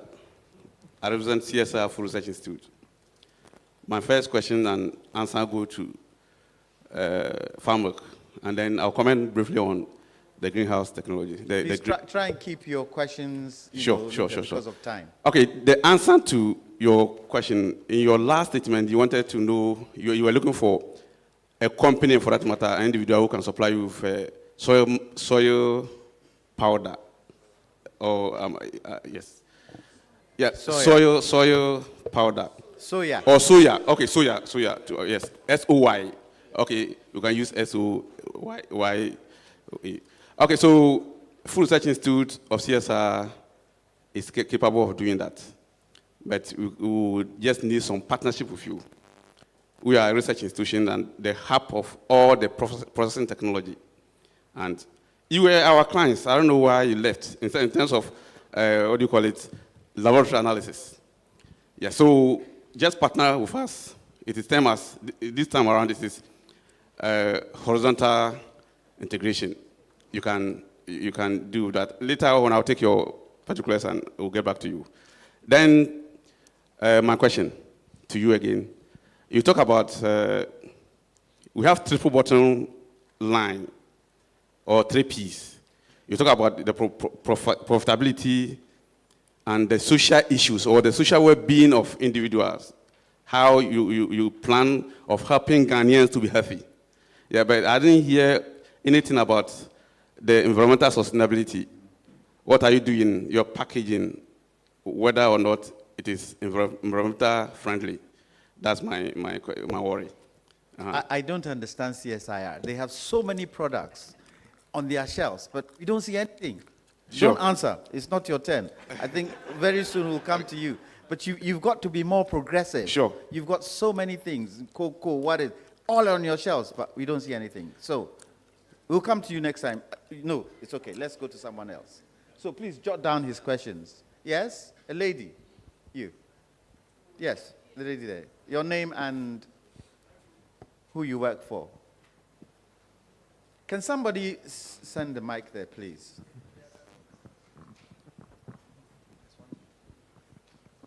Hello, good morning. My name is Success, and I work for myself. So I'm an entrepreneur. And what's the name of your company if you work for yourself? Yes, so shortly you get to know the name of my company because we're still undergoing registration. But it is into post-harvest losses, trying to turn them into other products, basically. So my question goes to Mr. I can't pronounce the name, from Fan Milk. I'm happy that you're trying to invest in Ghana by encouraging SMEs to produce some of the raw materials that you need for your products. But I'm wondering about the sustainability aspect. Are you concerned about how those products are produced in terms of environmental sustainability and all that? If there are standards available, I would like you to mention them so that SMEs who are interested will take note of that and in their relationship with you. And secondly, with regards to your product, still on sustainability, I know that most of your products are packaged in plastic containers. Do you have avenues also to support SMEs that are interested in recycling some of this packaging after use of the product? especially with the ice cream sachets, because when it comes to these ones, they're easily recyclable, but then the sachets are problematic. So I'm wondering if you have any interventions for that. Thank you. Okay. The gentleman in the blue shirt. Your hand was up, right? Can you introduce yourself? Tell us who you work for. Thank you very much. My name is Nanaya Usu Abuaje.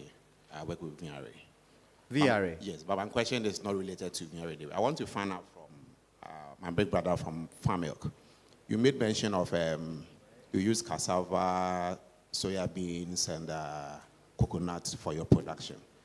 It interests you to know that there are vast lands within the eastern region, other parts of the country where you see tracts of cassava farms. I'm wondering how these farmers can get access to farm milk and get their products marketed. And also for the coconut from Western region and other places. Thank you. Okay, a last question. Lady, I'll always give the ladies a chance.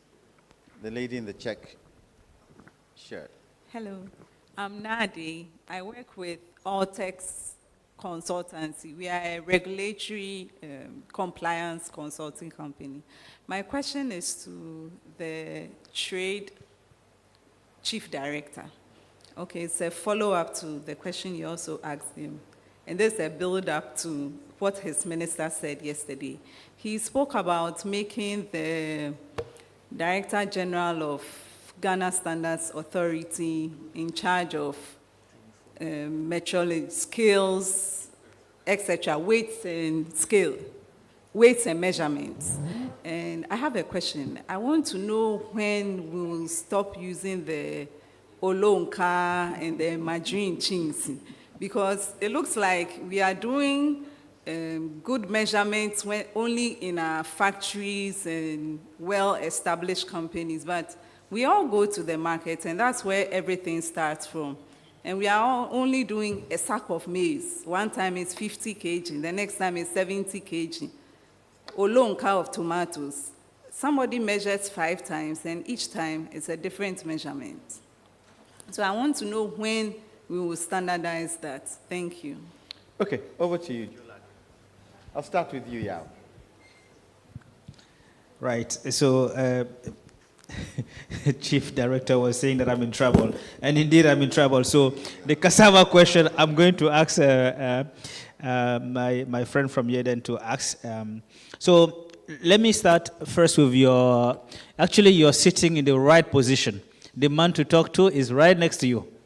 Is the supply chain, but also procurement manager. So indeed, you can talk to him. And I want to say, we actually, in the quest of looking for people, we sometimes put advert out there publicly, and sometimes we also get referrals, and that's how we were able to start working together with Yedens. But we're open. There are many opportunities. Then I go to your question on sustainability. So I'm going to lump it together with the packaging question. So I think the issue of sustainability is multidimensional, right? For us, a big footprint of ours is in the industrial area. You know, the energy we use. We are a company that has huge, you know, it's frozen. You know, so you can think about the quantity. We are one of the biggest energy consumers in the country. So it made sense for us to start diversifying and actually elevating a little bit the pain on the government and the infrastructure when it's come to energy. So we've invested heavily into solar. A lot of our distribution centers are actually solar paneled. The main office here where I sit, you know, and it's a 3-story building, it's fully solar paneled. And that's huge investment. So that's number one. Number two, and I mentioned this yesterday, we invested almost 6 million euros in the wastewater treatment.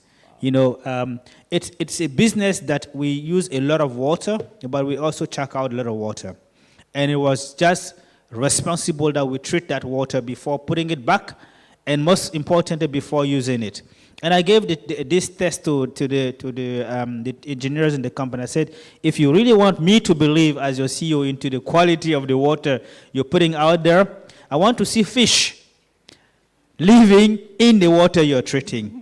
And last time I visited, those fish as being they're so big, I think someone is eating or selling them. So I need to find out that business. So that's also the responsibility of ours. Huge investment in treating the water that we put out there. But back to the energy, also huge investment into biomass. You know, we were talking about there's so much bioproducts that we just throw and becomes waste. How about using them? The palm kernel is something that we use. The waste from coconut is something that we use to fuel our biomass plants. Again, another huge investment of over 1 million euros. So in the industrial area, that's what we've done. But we are also very much aware of our responsibility when it comes to packaging, and to your point. So we are working, and I must say it is not easy. And if there's any technology available here into making sure that the sachets that we have can be biodegradable, we are totally open. We have briefed some of the biggest experts in the world, I mean in Barcelona, in France, in the UK, trying to find a solution onto this matter. And hopefully we'll get a solution. But in the meantime, we've invested into the collection.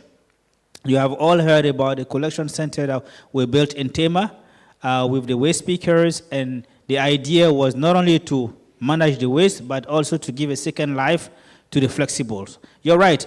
The PETs, these are the easy ones because you can valorize them. The sachet is very difficult, so one has to subsidize it. So we've gone that mile, so much so that today, and we've also made it sustainable, because the best way of really impacting socially is to make it economically viable. Today, the sorting center is actually run by the NGO and the community of Tema, and we are looking to do more in that space. So that's on the sustainability and the packaging area. Do you want to take the cassava question? When I come back.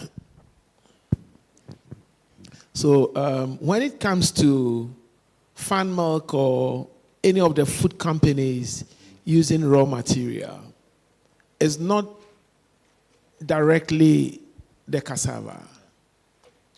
They have, in the food industry, they have what they call the high value starch cassava product. And once the cassava is uprooted, within some hours, it has to be crushed, it has to be processed. If you go to the Afram Plains, there is a cassava processing plant there. If you go to a mountain after Ejura, Kennedy Japan has built the biggest cassava processing plant in the whole of West Africa at a mountain, and they've started the supply chain. So, as EO said, if only the right hand knows what the left is doing, it makes alignment quite easy. Moti, I know, have some micro cassava processing plants. And if you are in Eastern region, you can talk to their regional Moti officer. And some of these grants come along. I mean, MOFA, for instance, brings in equipment and all that. The essence is that the specs for these things are so high because it's food grade. What are the all the standards there, and it's not too easy to meet it. Yesterday, I was in a meeting with AB InBev from South Africa and their zone, talking about maize. And they were saying how people will come to the brewery and say that, we hear you use maize. Can we come and sell maize to you? But the spec of getting a 90% carbohydrate extract maize, the equipment, the technology, the skill set. But that's why supply chain is very important. If you know there is a cassava processing plant at Mamikrobo in the Afram Plains, and you know people who are planting cassava at Somenya in the eastern region, and they can meet the minimum threshold of transporting, how do you link it? It's not always putting up plant at where they plant the cassava. How are the leverages like? If you go to Ashanti region, the Amantine area, the acreages of cassava that has been planted, it's so wonderful. How do we link all those things to strengthen the supply chain along each crop value chain, whether it's maize, whether it's cassava, whether it's coconut, whether it's pear, whatever it is? How do we know what the left hand is doing to strengthen the supply chain? Okay. Mr. Chief Director, I'm sure there's a question. Can I just add one before my brother, before you come in? And it's so right that to top up to your question, and this is where we are prepared to accompany SMEs. For example, we have a protocol for auditing to find out what are the gaps. And when we find the gaps together with our expertise and knowledge, we work on the roadmap to fix those. So the standard, the capability building is where we can leverage the might of multinationals like Danone and FarmMilk to indeed help the SMEs to meet the specifications that are needed. Thank you for the great answer. Thank you. Madam, under the new Standards Act that was passed in 2022, there's a provision for the minister to formally appoint the Director General of GSA as the custodian of weights and measures. That has been done. Unfortunately, I cannot announce or give a date on when the different parts of weights and measures will be implemented. That is squarely within his mandate. I'm sure it's a matter under consideration, but I'm sure he would have to have a very clear strategy on how to implement such a major exercise successfully. You can announce it, but how to implement it successfully. So I only say, rest your ammunition for now. Let's see how it rolls out in terms of the implementation. Thank you. Okay, can we clap for the panel, please? Thank you.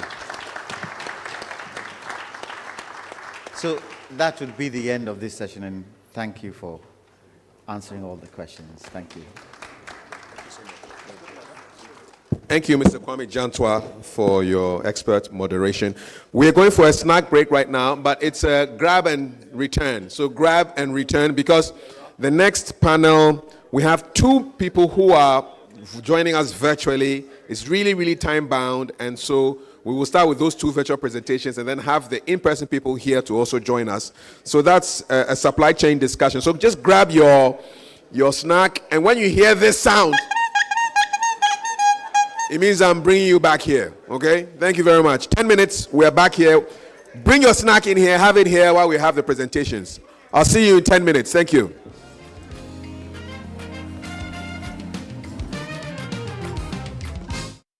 Proud to be a premium sponsor of this event.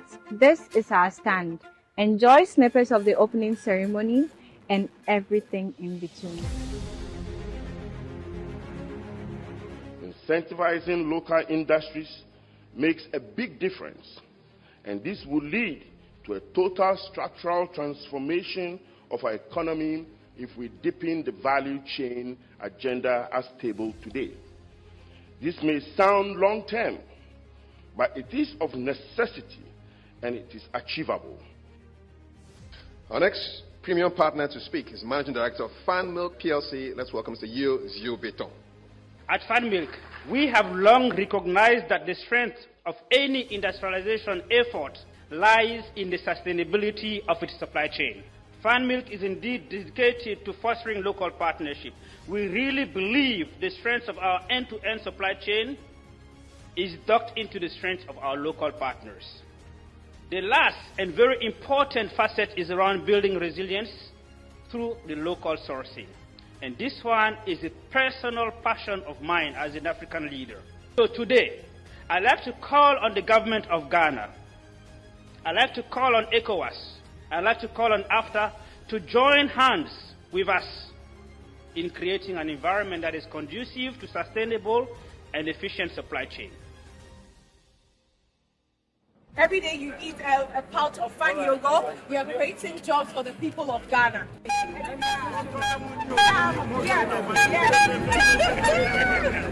you. Thank you.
We'll be hearing from Mr. George Osu-Ansah, MD, Unilever Ghana Limited, on trends in industrial development for economic diversification, which policymakers and industrialists should know.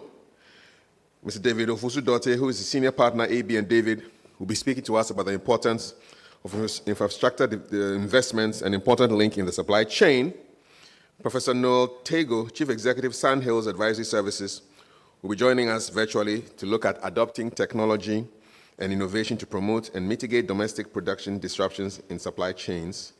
But we'll start with advisor, investor, and strategist, Mr. Yao Nsako, who will be joining us virtually to look at supply chain strategies for business sustainability in a VUCA world. He will tell us what VUCA is, and he will tell us exactly what the strategies as far as supply chain are for maintaining business sustainability. So, Yao, if you can hear us from East Africa, West Africa is saying good morning, I'm sure good afternoon to you over there, and your 20 minutes begin right now. Okay, thank you very much. I'm actually in London, not in East Africa, so nice. I must correct that quickly. Okay. But thank you very much, and thanks for your flexibility and allowing me to go first, because we had to move this around because of the time. Excellent. Hopefully, I'll do this in less than 20 minutes. And I'm fortunate that I do know what VUCA is, because it was not in my brief. I was just meant to say a few words. But since you say that I must explain what VUCA is, let me start by saying, as I understand it, it was an expression first used by the American military. And VUCA is just an acronym for volatile, uncertain, complex, and ambiguous. And it points to just the fluidity, the complex adaptive reality that we have to live in and do business in. So it's not just living, but live in and do business in as well. So let me get on with a few things that I want to say, because very distinguished people come after me and will also have, I think, even more useful things than I to say. The first point I'd like to make is that value chain management, as I understand it, is the end-to-end organization. And I would like to add the liberation, the emancipation, the enhancement, the expansion, the explosion, the detonation of productive forces to systematically deliver desired outcomes to all the stakeholders. I'd like to take that again. And I've injected some perspectives that I've thought about a lot lately, about why do we do business? Why do we pursue development in the first place? And my view is that we do this to improve the long-term health of society and to improve livelihoods. And therefore, the key thing that we are trying to do when we do all of this is to liberate the productive forces. That is an expression that Deng Xiaoping, in my view, the most successful leader in human history in terms of economic impact, used. So I'll take that again. Value chain management, as I understand it, is the end-to-end organization and liberation, emancipation, detonation, enhancement, expansion, explosion, whatever you want to call it, of productive forces to systematically deliver desired outcomes to all the stakeholders. And by stakeholders, we mean, example, the users, the end users of your product. Some people call them consumers. I know that some people don't like the expression consumers, but we haven't come up with a better word as I know it. So end user or consumer. Your customers, by customers, some people mean the retailers, the distributors, if you are in a more fragmented trade structure. Definitely your employees, the regulators, the governments in which you're working, the communities. So we are making a distinction between government and regulator and communities, because the two are not the same. The community, by the community, we kind of mean the non-state actors that you are dealing with. And if you serve all these people well, we believe that the shareholder will get a return. So as you can see, I'm a very strong adherent of the multi-stakeholder model.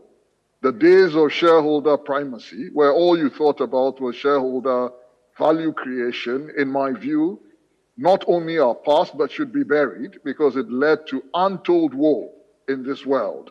And I don't want to today get into shareholder primacy and its evils.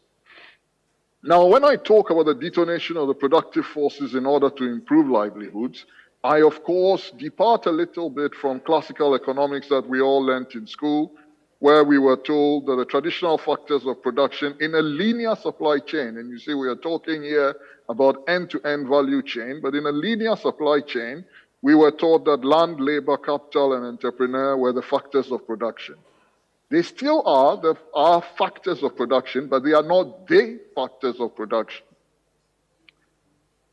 In my view, VUCA environments, and I'll come back to say why they are not the factors of production, VUCA environments are brought about, in my view, by radical changes that have taken place in technology that have collapsed the inventories of time and space around the world, massively shifting geopolitics, particularly the rise of Asia, but if you take it over the long term as well, the independence of the countries of Latin America, Africa, and the whole global periphery have led to a changed relations and polarities between countries that in the past just fit into a certain kind of chain. So, and climate change and all of these other things that have come about. And I must add also the changing nature of social relations themselves. It's not just about the nature of states, but social relations, gender relations, race relations, the class relations, creed relations. All of those things have changed. And they've created, therefore, a VUCA environment. VUCA is not necessarily a bad thing. If you manage it properly, it can actually lead you to improved conditions of life. Why I said the traditional factors of production that we knew in linear supply chain management were not enough was that it talked about land, labor, capital, entrepreneur, and somewhere buried in the entrepreneur was the knowledge factor. But these days, particularly the Chinese growth experience, Deng Xiaoping was very strong in talking about that the primary productive force, or a primary productive force, was the knowledge, education, science, and technology. And in thinking about value chain management, we must also regard knowledge, science, technology, education, the human factor, how you build capability, etc., as a primary productive force to be managed in order to secure the long-term health of society. These also mean that we have to approach value chain management with ecosystem thinking. What do I mean by ecosystem thinking? There are multiple stakeholders, so those who will win in the 21st century and beyond, in my view, are the people who learn how to operate in networks, in alliances, in coalitions, in partnerships, on a win-win basis. They instinctively chase how everybody in their ecosystem, in their end-to-end value chain is going to win. Not just the shareholder, not just themselves. This is a critical requirement for managing in VUCA environments. However the environment changes, the steps that you take and the decisions that you take, you factor in how is everybody in your value chain going to emerge better and therefore able to serve society better. And if you do that well, then you believe that you will end up in a better place with your supply chain, with your value chain.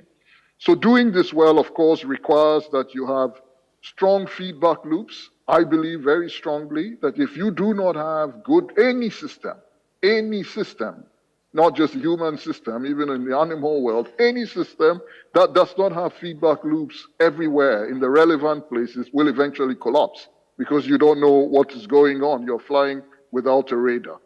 And it is feedback loops that in modern times lead to data intelligence. Data is not just numbers. Data is all the insights that you put together that make you intelligent, that enable you to drive the resilience that makes you adaptive in VUCA circumstances. So VUCA moves complexity from linear to dynamic complexity. I'm using Peter Senge's expressions here. He says linear complexity is where cause and effect are not removed in time. Something happens, immediately you see the consequence. That is linear complexity. But dynamic complexity is where cause and effect are removed significantly. Sometimes it takes 50 years, 100 years. If you look at what is happening with Galamsey, that's an example of what can happen with dynamic complexity. And even that, we have not distilled it fully in terms of what it means for the value chains. Over a period of time, people's inordinate search for profit has led to a situation where our ecology is being destroyed, and we have absolutely no idea, if we continue like this, what it is going to lead to in 50 years' time. Suddenly, are we going to see stunted babies? Are we going to see that flora and fauna has departed from the country? We are building tourism on the basis that they will be there. That is dealing with dynamic complexity. And in modern times, if you are dealing with an end-to-end value chain in a VUCA environment, you have to build the capability to be able to assess dynamic complexity. My former employer used to have a brand called Seventh Generation, and it is named after a tradition in one of the indigenous groups in North America, where they had as their criteria that they only took decisions and pursued actions that by the time of the seventh generation will still make sense. So it was not about what are you going to get tomorrow or what are you going to get the day after tomorrow. By the seventh generation, it still had to make sense. Those who have been following my public pronouncements recently know that I've been talking a lot about the degree of short-termism that has throttled policymakers in Ghana, but also in many parts of our world where we are not able to think beyond budget cycles. Actually, 2 days ago, I quickly penned a piece where I was pointing out that in 1980, when Deng Xiaoping started the Chinese reforms proper and said that they would move GMP per capita from $200 to $800 in 20 years, that he was 76. 1980, he was 76, promising a 20-year plan where he knew most likely he would not be there. But even more remarkable, in my view, was that in 1989, when they had gone after this for 9 years, and it had become very clear to him that they were going to exceed the target, he actually revised the target from $800 per capita to $1,000 per capita, which itself is remarkable. He himself confessed that the degree of rural prosperity that came from, in his words, liberating and incentivizing rural initiative, rural innovation, and so on, had so surprised him that he could not claim that anybody in his team would have foreseen it, and therefore he raised the target. But even more remarkable for me was that in 1989, when it had become clear to him that the reforms were now really delivering something, the man was about to retire at the age of 85, said that the third generation, because he belonged to the second generation, Mao, Lim Biao, Liu Shaoqi, and so on, were the first generation, because Deng belonged to the second generation. He said the third generation, 1989, should already put together a group of people to think through, when they got to 2000, the next 50 years for China, what was going to be needed.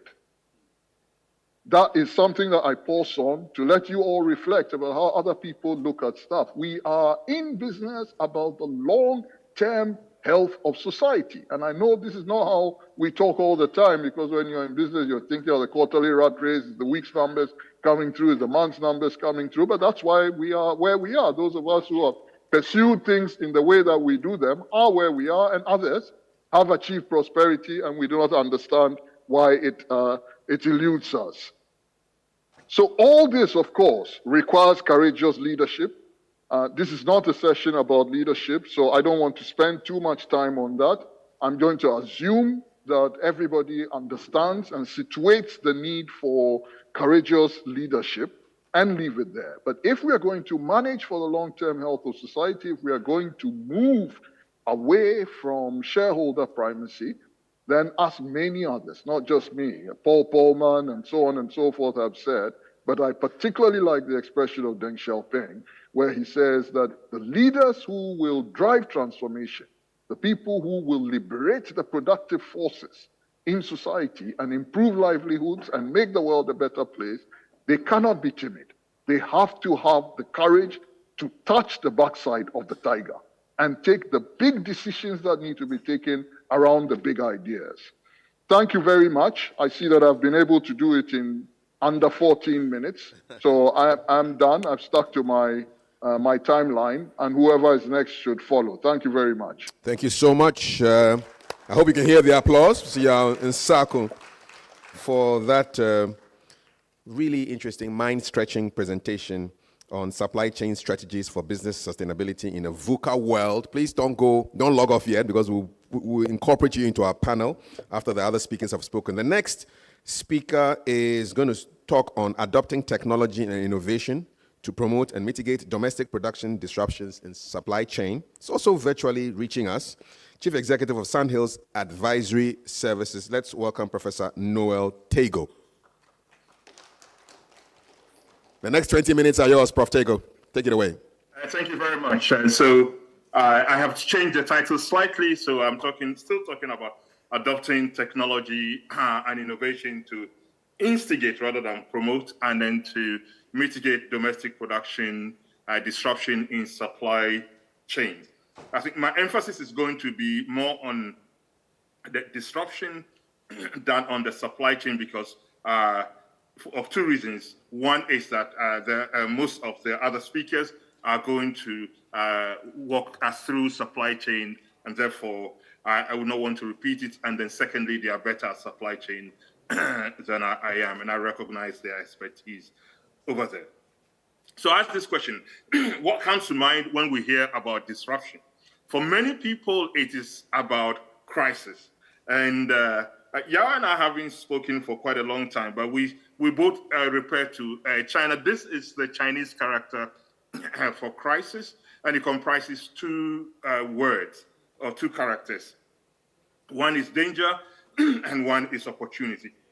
In every disruption that comes, there's an element of danger, and you'll be reckless and foolhardy not to recognize the danger and mitigate the danger. But there is also opportunity, and you would also be remiss not to look at the opportunity and make something of the opportunity. And that's why mitigating a danger but instigating the opportunity is very important for us. But I know that many people in Ghana, for example, when they think about disruption, they are thinking about a wave that's just about to engulf someone who is having some fun in the sea and probably beginning to sink dirges for the person already. But I argue that it takes a skilled surfer to know how to turn huge waves to their advantage. And as business people, we've got to be able to learn how to do this, to turn disruption and crisis into something that is advantageous for us. In other words, don't waste a good crisis or a good disruption. So I'm going to do three things very quickly. Firstly, I'm going to talk about the nature and impact of disruption. Secondly, I'll talk about how we can anticipate and respond to disruptions. And then finally, I'll say a few things about the role of technology and innovation in disruption. So let me just go on and say a few things about the impact and nature of disruptions. We're talking about production disruptions, and from my experience, many things cause that. So some of these things are labor strikes and unrest, raw material shortage. Sometimes you're depending on some suppliers who are not coming through. Sometimes equipment failures. In Ghana, we know about transportation delays. The representative of Funbill just talked about quality control issues that cause them to stop production for about 3 months. We have natural disasters. Sometimes there are cyber attacks. And then we have regulatory changes where the regulators change things and you are no longer in compliance, so you have to come back into compliance. In Ghana, we are famous for energy supply disruptions. In Niger and other places, there's political instability. Environmental events such as pollution, etc., can also cause that. And then we might have financial challenges, or the market demand is fluctuating in such a way that we can't handle it. Then there are trade issues that we might deal with. And then last but not least, public health crises such as COVID. All of these things can cause disruption within the production sector. And I tend to kind of classify them into 3 clusters. And I'm not offering those 3 clusters really as the be-all and end-all for these things. And so the first one are black swan events. I think we know black swan events. They are typically very rare. They're unpredictable. COVID is one such thing, and their impact is deep. And then we have something that is not as rare, but it's also not as common. What I would normally classify as a kind of butterfly kind of disruption, where something happens in another country, immediately it feeds into another part of the world. So it's what has been talked about in terms of managing on the edge of chaos or chaotic systems, where something happens, a butterfly flaps its wings, and it might lead to a typhoon somewhere else. And then we have what I call the gray rhino kind of disruption. You can see it coming, and you have to prepare for it. So it's more common, it's more predictable, but it's nonetheless very, very disruptive if it hits. And the tragedy for many people is that although gray rhino kind of disruptions are more predictable, yet it hits us. And if you think about Ghana, every year we have floods. These are gray rhino kind of disruptions, and yet we are not able to deal with it. So my message is that, look, disruptions such as this can be wide-ranging, and they can have a high impact. And when they do that, their impact on us would be that it creates a high uncertainty for us in the business world.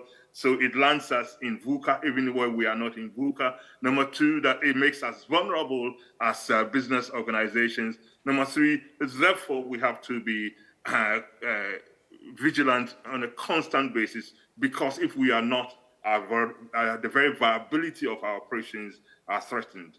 And I have a broad definition of viability in terms of the viability as it impacts a group of stakeholders. Because like Yao, I belong to the school that talks about creating shared value rather than maximizing shareholder value. And so if you think about your organization's business model before disruption going this way, normally when disruption hits, this is how your organization's a new business model emerges. But it does so, in my experience, in 4 distinct phases. Number 1 is that for most people, the disruption only hits when the red line is above the blue line. But the disruption starts way before that, where there are faint signals coming and showing themselves, although they have very little impact, announcing what is yet to come. And yet most people cannot read it, although it is detectable. For example, if you think about 9/11, the 9/11 Commission established that everything that the United States needed to know that 9/11 was going to happen was there already. The signals were faint, they were dispersed, and because people operated in silos, they couldn't put it together and derive meanings for it. That is the very nature of disruption when there are faint signals. But after a while, the disruption starts announcing itself. Still, some people don't see it as a seed, and they begin to start thinking about what to make of it. And they are beginning to see the outlines of it. And then finally, a critical mass of people realize that this is what is happening, and they begin to adjust their behavior. And then a new normal begins, where there is huge impact and a new business model is put in place. That is how typically it operates. And at that, I'd ask ourselves, how do we anticipate, therefore, and respond to such disruptions? I have just 2 sentences for that. See sooner and act faster. See sooner and act faster. Because if you're able to see sooner, then you'll be able to anticipate the rest of it, and then you'll be able to act faster. So think about this. We're talking about the disruptive forces announcing themselves through various signal strengths.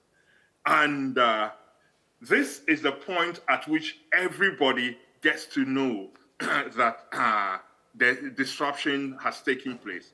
Before this, the signals are weak. But if you can read the signals, then that is the place of highest opportunity for you if you can read it and you can take advantage of it. Because nobody will take advantage of it because they don't see it coming. That's where you get first mover advantage. However, if you are one of those people who does not see it, that is the area of greatest risk for you. But when everybody has seen it, then the returns from it is diminishing because there's intense competition as people adjust for it. So how do you respond to that? I have 3 words for you. Number 1 is scan the environment, plan how to act, and run with the plan in terms of implementation. So it says scan, plan, and run.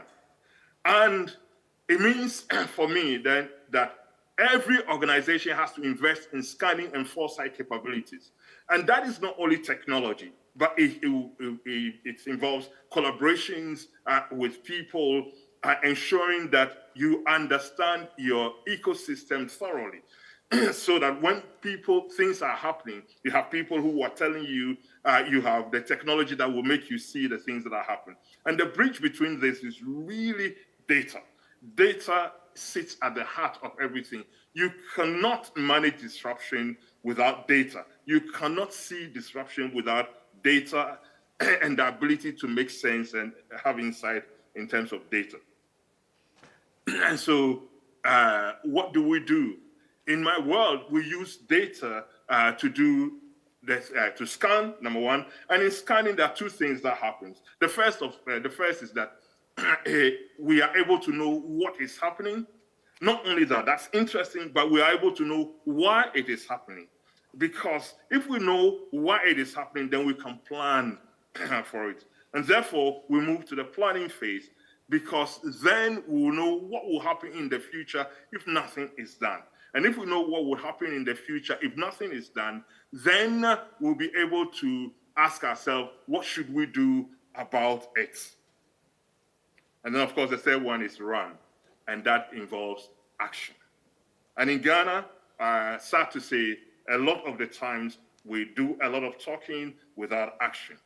But I would suggest that if we are able to pick up enough data, and I'll come and talk about that in a moment, then we will be able to know what is happening, understand why it is happening, be able to see what might happen in the future, and then be able to plan what we are going to do about it. And above all, having planned what to do about it, then we'll act upon that. So let me come to the last bit of my time with you. What is the role of innovation and technology in that? So I've mentioned a few technologies, and I'll come and discuss them later on in the panel. So artificial intelligence is happening all around us, and we can use that. And there are very good people within Ghana that I know who are using AI to assist businesses and politicians and others in doing what they have to do. Of course, I've made mention of big data analytics and the whole technological infrastructure that goes with that. Things like 3D printing, etc., happening in manufacturing at the moment, the Internet of Things using sensors and other things. Robotics and drones, we are using robotic and drones to deliver medicine, etc. in Ghana, and blockchain technology that would help us. But when we start thinking about technology, we have to be mindful of the words that is spoken by a good friend of mine. Her name is Safra Kath. She is the CEO of Oracle. She said that in transforming an organization, the most difficult thing is not the technology, it is the sociology. That means the people, the culture, and how they work. And so sometimes we have people who have digital, are using digital tools with an analog mindset. We have to break from that. And in terms of innovation, let me just talk about 4 types of innovation. Normally, when we think about innovation, we are thinking about product innovation. That is okay, that's good. Often we are thinking about process innovation. That is also okay. I like to suggest 2 fundamental types of innovation that we have to think about if we actually want to be able to ride the wave of disruption that would come within Ghana, but that will come as a result also of Africa Continental Free Trade into Ghana and other global events that are coming. One is that there has to be management innovation. How do we organize ourselves? How are we led? It's a mindset thing. And I recommend books such as Mindset Revolution and so on for us to be able to think through these things. And then also you have business model innovation, where you are appending business models in order to be able to do the kind of things you want to do. But we know that such innovations don't come easy, and they are expensive, both in terms of time and resources. And I say to people, when we are thinking about innovation, really, is that normally the finance people will say to us, what's the return on investment in innovation? And indeed, a question was asked in the previous panel asking about how green innovation yields some benefit in terms of that. I'll turn the question around. Instead of asking about ROI, return on investment, I'll say that we should think about return on not investing, and I call it running. And this is what happens normally. Normally, when you are investing, most people, and this is, if you like, the financial or the cash flow benefits of the investment, people then would ask, is it what we should do? And they need to be able to compare it with the status quo. And sometimes this is where it's assumed. Point B is the line B is assumed that this is what we are doing all the time and will remain that way. I suggest that it is not, and therefore the point of comparison really is between these two curves. So before a particular point in time, we know that we said that we haven't reaped any dividend from the innovation. But I challenge that view. And my view is that really we shouldn't assume that the status quo would exist. In fact, if the laws of physics and other things are to go by, entropy will set in, and therefore the benefits from not investing will be going down south rather than going straight. And therefore, the benefits, the return on investing in innovation, no matter how expensive it is really this big. And that is what I want to leave you with. So my final words, remember the Chinese word for disruption or crisis involves both danger and opportunity, and you've got to hold them in tension. Now, finally, I'd like to end with a quotation from Andy Grove. Andy Grove was one of the co-founders of Intel. He's the former chief executive. He says that crises destroy bad companies. Good companies survive them. Great companies are improved by them. Thank you very much, and I cede ground to the next person. Thank you so much, Professor Tego. Another fascinating deep dive into a topic that is really, really relevant for all of us. And now from the virtual, we go into our presenters who are here and waiting with bated breath to be called. We will hear from Mr. David Ofusu-Dorte, a senior partner of AB and David in a short while. But ahead of that, let's think about trends in industrial development for economic diversification, which policy makers and industrialists should know. And our presenter is the managing director of Unilever Ghana Limited, Mr. George Owusu-Ansah.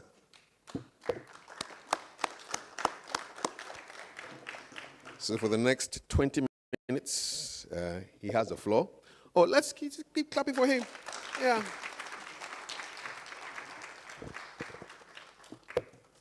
Yes, sir. Good to see you. Yes, go ahead. Thank you very much. Good afternoon to everyone here. Let me start by indulging you. I would like to acknowledge the great work the AGI is doing for us.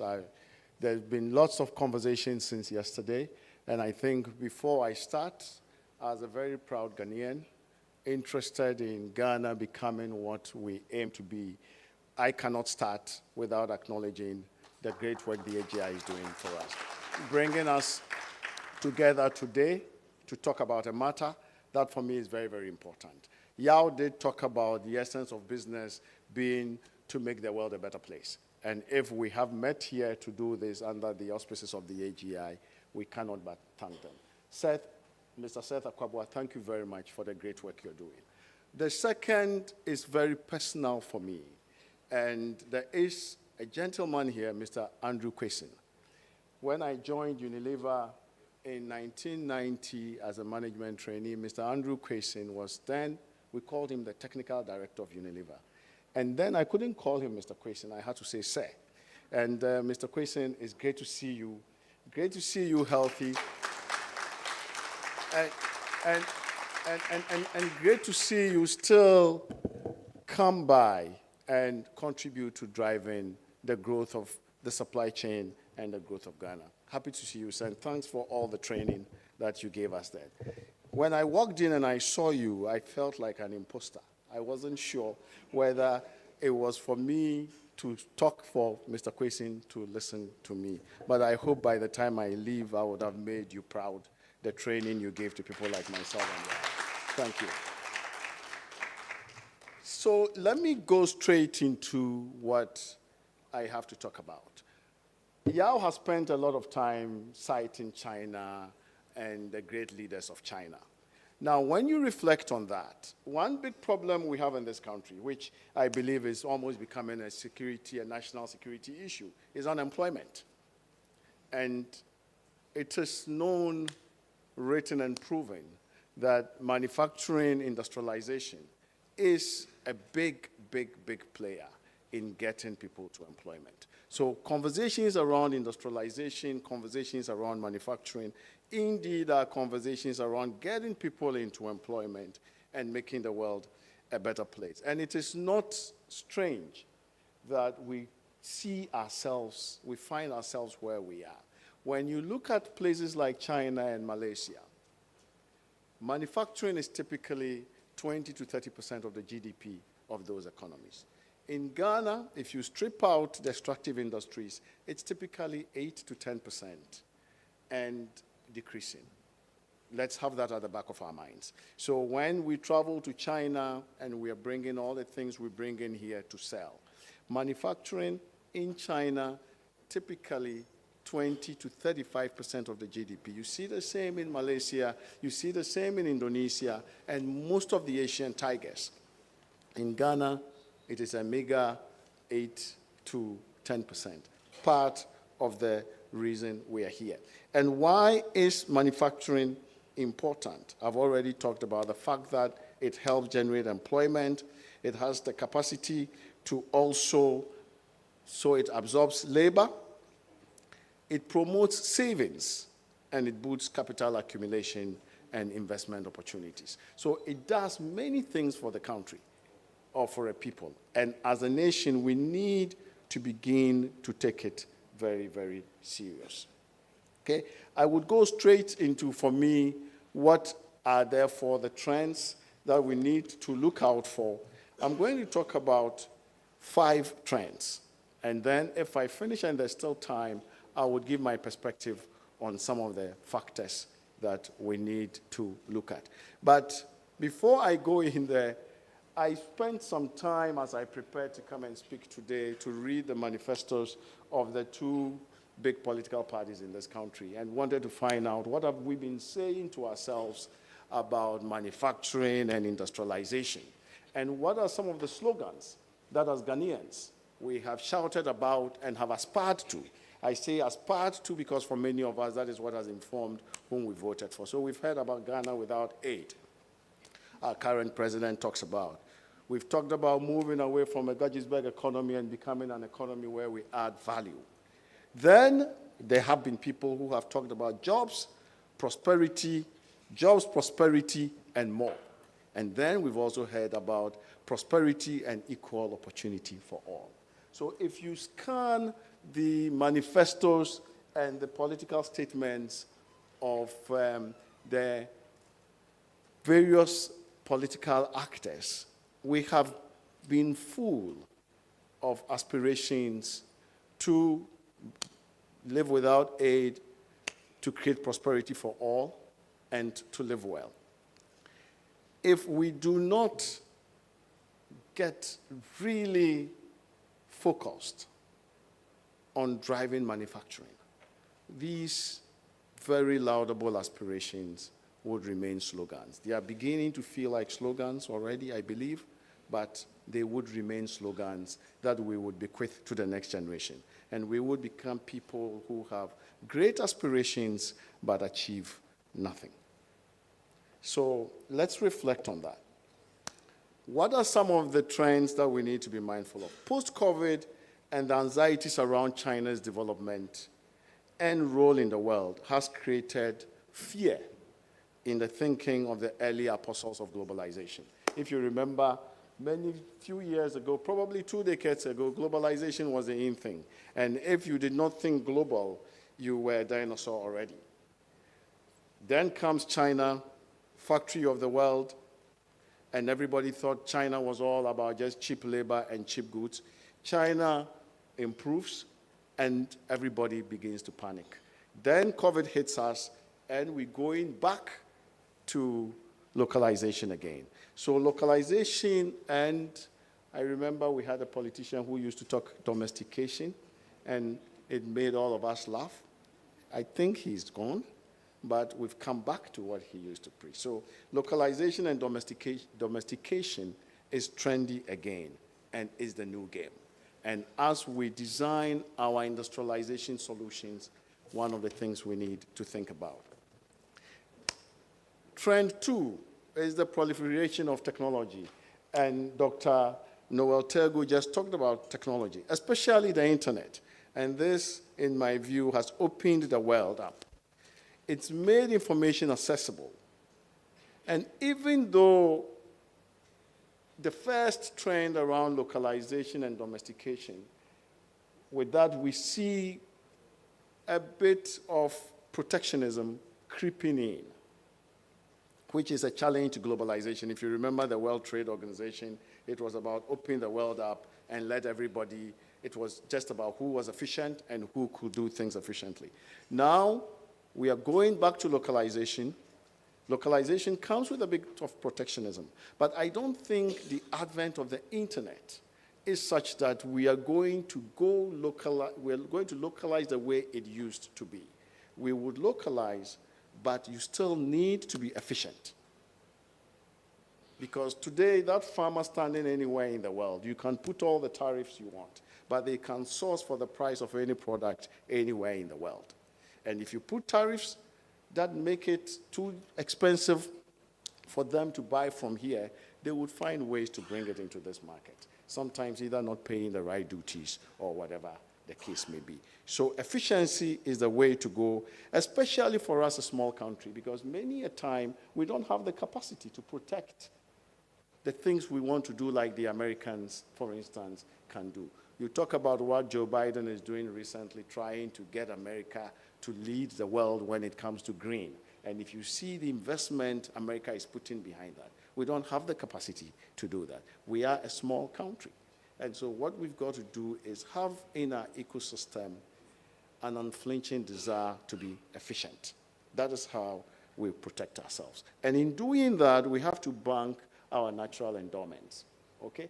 It's sometimes frightening when I'm in a place like Dubai and I see the amount of gold being sold in Dubai, nicely designed jewelry.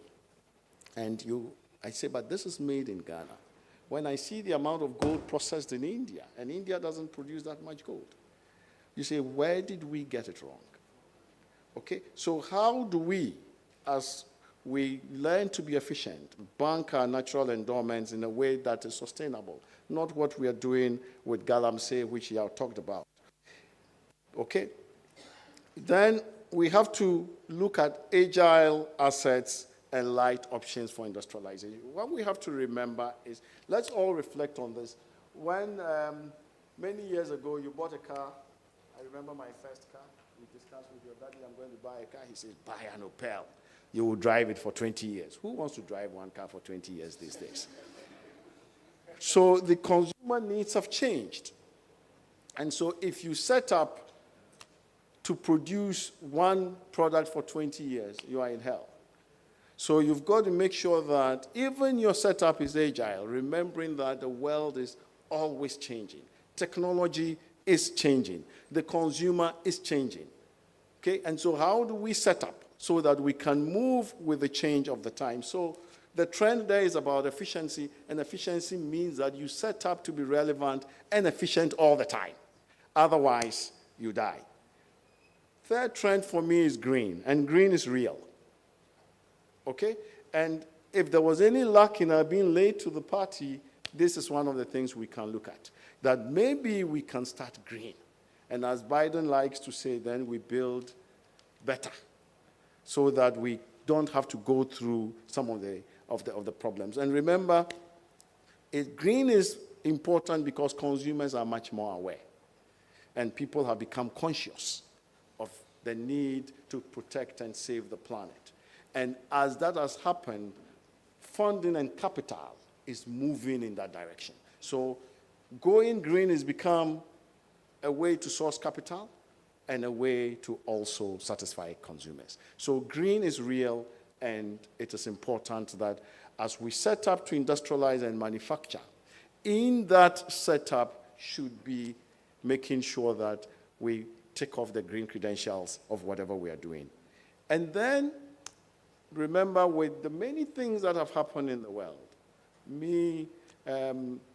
Black Lives Matter, Me Too. We now I can't count what it is now. We have Gen Z and millennials, and we have all the things that are happening in the world. Well-being and good life have become important to people. And out of that is nutrition and hygiene.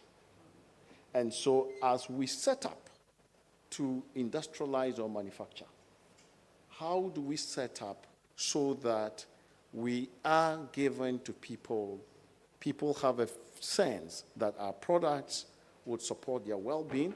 So if you're making a product, transparency around your labeling, transparency around your raw material and the raw material chain. Nutrition, hygiene become important. And the last for me in terms of the trends would be the future of work.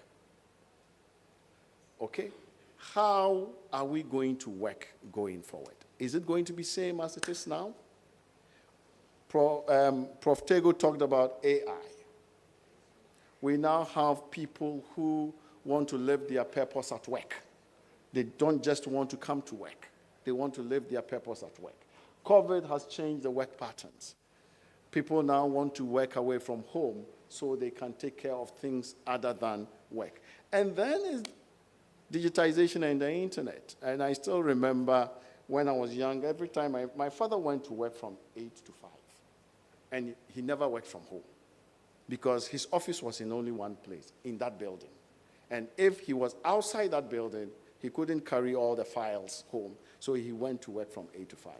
Today, with the power of the phone or a laptop, you carry your office with you. You can work from everywhere in the world today. So you go to pubs and you see young people typing on their phones, they are working. When you go to restaurants, they are working. You see people sitting at airports, they are working. So how do we recognize AI, people's need for purpose, people's need for digitization, and factor that into how we build up for the future of work so that we can maintain the people we train to work for us. Otherwise, they would migrate elsewhere. So that becomes very, very important.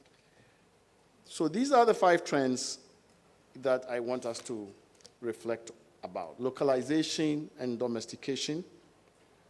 Efficiency is the way to go. So we harness our natural endowment. Okay? Then green is real. The world is awake. Well-being, good life, nutrition, and hygiene are new trends. And then future of work. These are the 5 trends I think we should think about. Do I still have a bit of time? 1 minute. 1 minute, that's difficult, but let me try. Let me leave you, I'll just run through what for me are the factors that we need to work on as a nation then. We need to identify the areas we can compete. There is nothing wrong about being small. I lived for 4 years in Singapore. It's a very small country. But if you list any of the top 10 measures that make a country worth living in, Singapore is one of them. For those of you who don't know, the per capita income in Singapore is stronger than that of America and many other countries. But Singapore is an island nation. It's a very, very small country. And Singapore didn't start in the time of Adam. It was independent just about the time of Ghana. So there's nothing wrong about being small. It is understanding what you can do competitively and where you have comparative advantage. So back to the question around our gold, back to the question around our timber. We still export raw timber, and then we happily import furniture from Italy, and we gloat over that when we have visitors. And if you don't mind me speaking some tree, akonyo for Italy, kojo wayade. And then we are happy. It's almost as if akonyo free Ghana and then pa. So it's very interesting. How do we identify where we can compete and we have comparative advantage and focus? Then we need to harness our factor endowment. And when I say factor endowment, land, okay? Labor. For instance, we are a small country. We have a very high unemployment, but that is not a big thing. That we can overcome very quickly. Guys like China have in excess of 1 billion people. They need to set up their production to employ that big crowd. We don't have that problem. So we've got to find the balance between digitization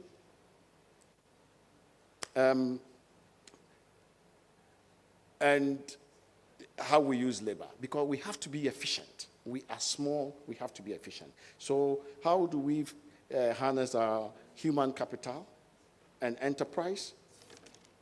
Then is trade relationships. We are a small market, 35 million market. If Nigeria wakes up, we would be in trouble. We are a very small market. But again, with countries like Singapore, we've got to recognize that and say, with this market, if our concentration is Ghana, we would never have the scale to compete. So how do we very, very deliberately build into trade associations? The European Union is 6 hours away from us. Travel to Europe by boat is 2 weeks. By air is 6 hours. How serious are we with feeding into the European Union? The United Kingdom has opted out through Brexit. They are very open to business. We have ECOWAS. ECOWAS is a bit of a struggle because there may be 1 or 2 countries that see it as a threat to them until they have sorted their house. But then we have AFTA in town. We host it here. And how are we working to make sure that we can export and have a bigger market to feed into? Then we hear a lot about the next is we hear a lot about the private sector being the engine of growth. I'm sometimes not too sure. What I know is the private sector has a role to play and government has a role to play. Which is the engine of growth, I don't know. But I know the two have to collaborate so that we grow and bring prosperity to our people. And we collaborate in areas of infrastructure. Isn't it amazing that you go to where wealth comes from in this country and we don't have roads? And you drive in the neighborhood and we are busily constructing a road to the house of somebody. East Legon. Amazing. Okay? Policy and tariffs. Labor laws. Related education. What do we educate people in? If we wanted to harness our natural endowment in gold, how do we train more people to design jewelry? If we wanted to do cocoa, like Niche Cocoa is doing, how do we make sure that we add value to some of these things here? Industrial parks, so that we can zone industries well. And then we can play the utility game, making sure that utility to industry is such that industry can compete. Because we've been haphazard in our development, it's difficult to do some of these things. And I cite the example of Singapore, where water from the loo Okay, the water we flush is processed and taken to industry, so that those industries that just need water to cool their boilers, etc., don't need to use fresh water. But you can only do that when you have zoned industry, so that that water does not go into homes. Okay? And then, as we've gone into politics, is national alignment what we do. Every 4 years, we hear a new slogan, and we hear a new direction. I've already mentioned some of that. We need policy consistency and macroeconomic stability, because if you don't have macroeconomic stability, today everybody is complaining about taxes. Why? The taxes are not friendly to industry. It's because the economy in the short term is in a turmoil, and we need to generate revenue. And so you see that you step back. And as I prepared for this, I looked at Ghana's GDP from 1965 just to see the trend. And it's always a boost and a boom and a bust. You have 3 years, then boom. Then 3 years, boom. How do you sustain industry and compete? So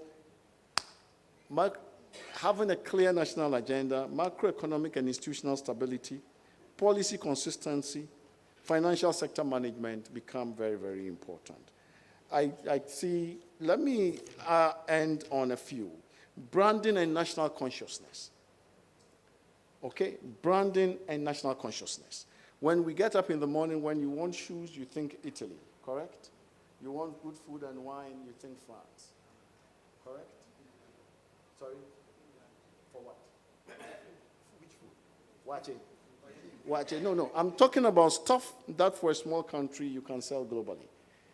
Okay? Food. No, but if you travel today, if you travel to the US or you go to Europe, when you see where wache is being at, is Ghanaians eating wache there. When you come to Ghana and you go to the restaurants, you see Ghanaians eating Italian food. Okay? You see Ghanaians eating French food, and you see people who say, oh, my best cuisine is actually Japanese food. So even if it were food, being a small country, how do we globalize it? So as a people, what is our brand? Who are we? Y'all talked about culture. Who is the Ghanaian? Is the Ghanaian known for hard work? Is the Ghanaian known for entrepreneurship? Is the Ghanaian known for a sense of service? I bet you guys, you go to Thailand or you go to Singapore and you see service. Service. And when you walk in this place and you even go to the restaurants ready to pay money, you also see service. You see service with a big S in Europe, in especially Asia, and you see service with a small s in Ghana. So as a people, we need that consciousness around service, ease of doing business, etc. But there is so much work, learning, and many other things that as a people we need to focus on. And then education and capital. And it's not just free education. What are we educating ourselves for? And that has to be linked to where we want to focus on. So technical education, is it STEM? Research and development. We don't do too much research and development. It's still amazing to me that many Africans still attribute the relative low debts in Africa to God. And we talk about it and we move on. It may be God, but there must be something we are endowed with by God that took us through this. If we found that, we would be better off. So can we, as part of our consciousness and national psyche, become a people of science, research? Where are the institutes that will nourish innovation and capital for industry?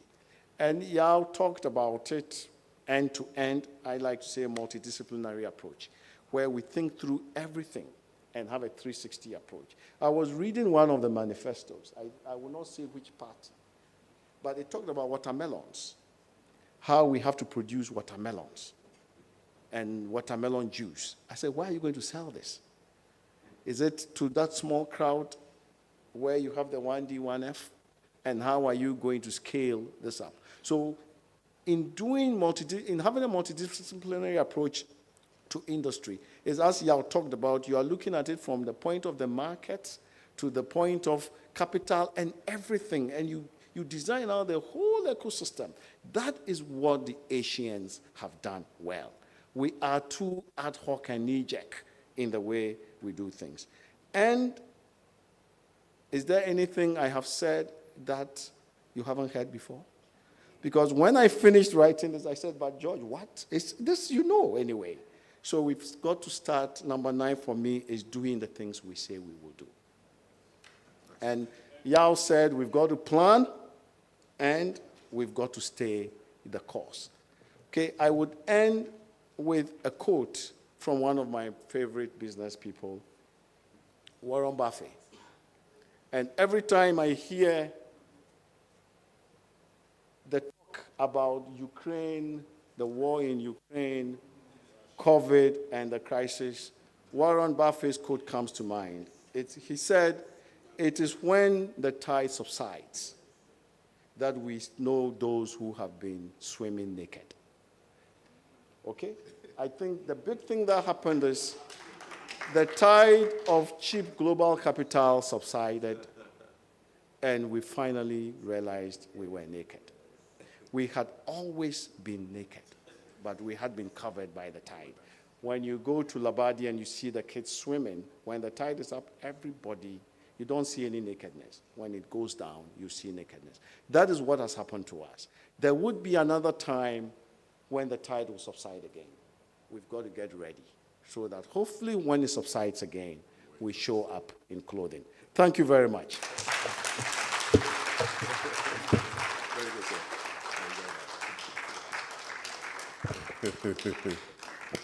Yeah.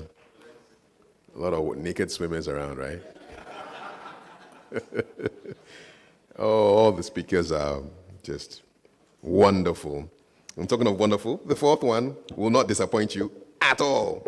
He is senior partner, AB and David, and he's going to be talking about the importance of infrastructure investments and an important link in the supply chain. Mr. David Ofusu-Dote.